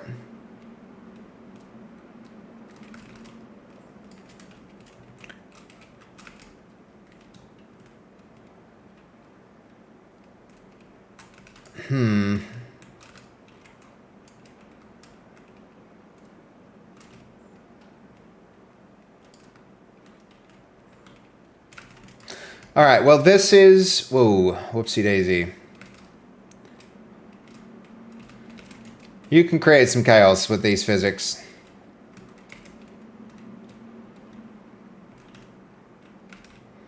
We've lost the ability to orient the object. It's one of these flips. That should flip it nicely. Nope.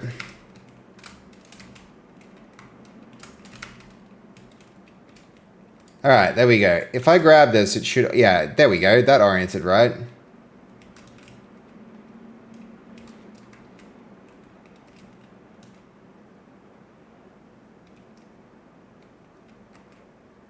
I mean, that's working quite nice.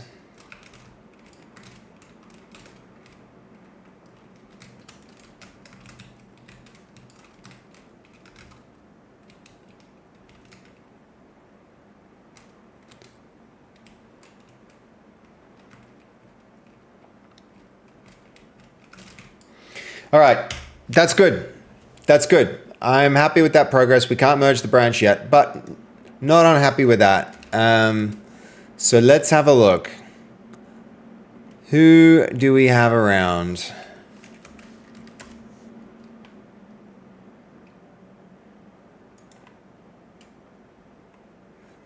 Okay.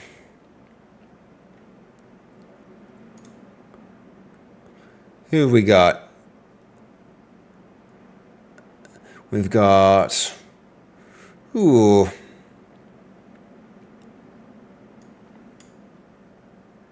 Is that Jackie? No.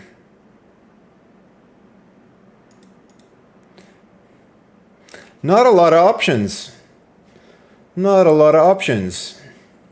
What's Ray in the city doing?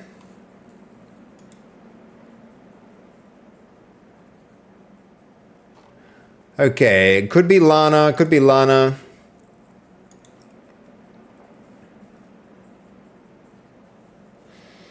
I mean, that's pretty sick.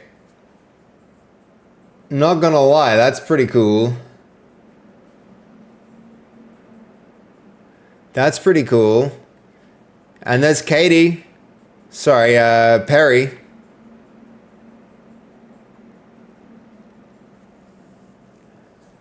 She just messing about. What's Lana doing? There's a good chance we do this guy, Reynard. Let's make it happen. You thinking Lana, Turbo? Oh, hold on. Who's that? Let's have a look.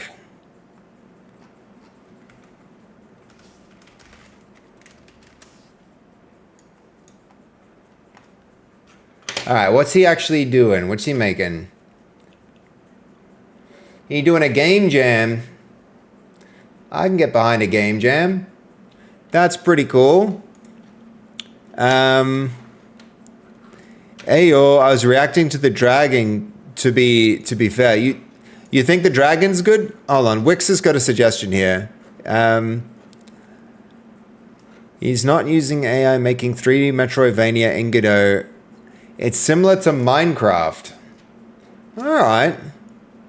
I'm down to give it a go. We can rate him. Always good to make new friends. All right. So we're rating. It's actually been a really good stream. This was a really good stream, guys. I really like, you know what? We're at 70 viewers now, 71 viewers. That's kind of huge. I love this. I love this for us. Which is really nice. That's very good. It's been a good stream. And I sure do appreciate everybody tuning in. Bella, thank you for sharing that new music. It's actually freaking awesome, and I can't wait for your new album. I'm really looking forward to that. Thank you, PepTech, for being around. I think you just left, didn't you? Tommy, I'm so sorry. We're just leaving, Tommy. To you, Jacob, goodbye. What did we accomplish? I couldn't lock in, sadly. We got a bunch of branches closed, and we started work on 2 new branches, did a bunch of planning for 2 new features. We started planning consumption. We started planning our monster power ramp. So 2 really big things that got done there. That was really good. We also, we had made a little bit of progress on carrying. So lots of progress across the board on a bunch of different stuff. It was good. It was very, very well spent time. So thank you everybody for tuning in. Let's check out what this guy's actually up to. Metroidvania sounds fun. Here we go. Let's check it out. But hopefully this will be a nice raid for him. Stick in, guys. Thank you for the suggestions. See you guys. See you tomorrow.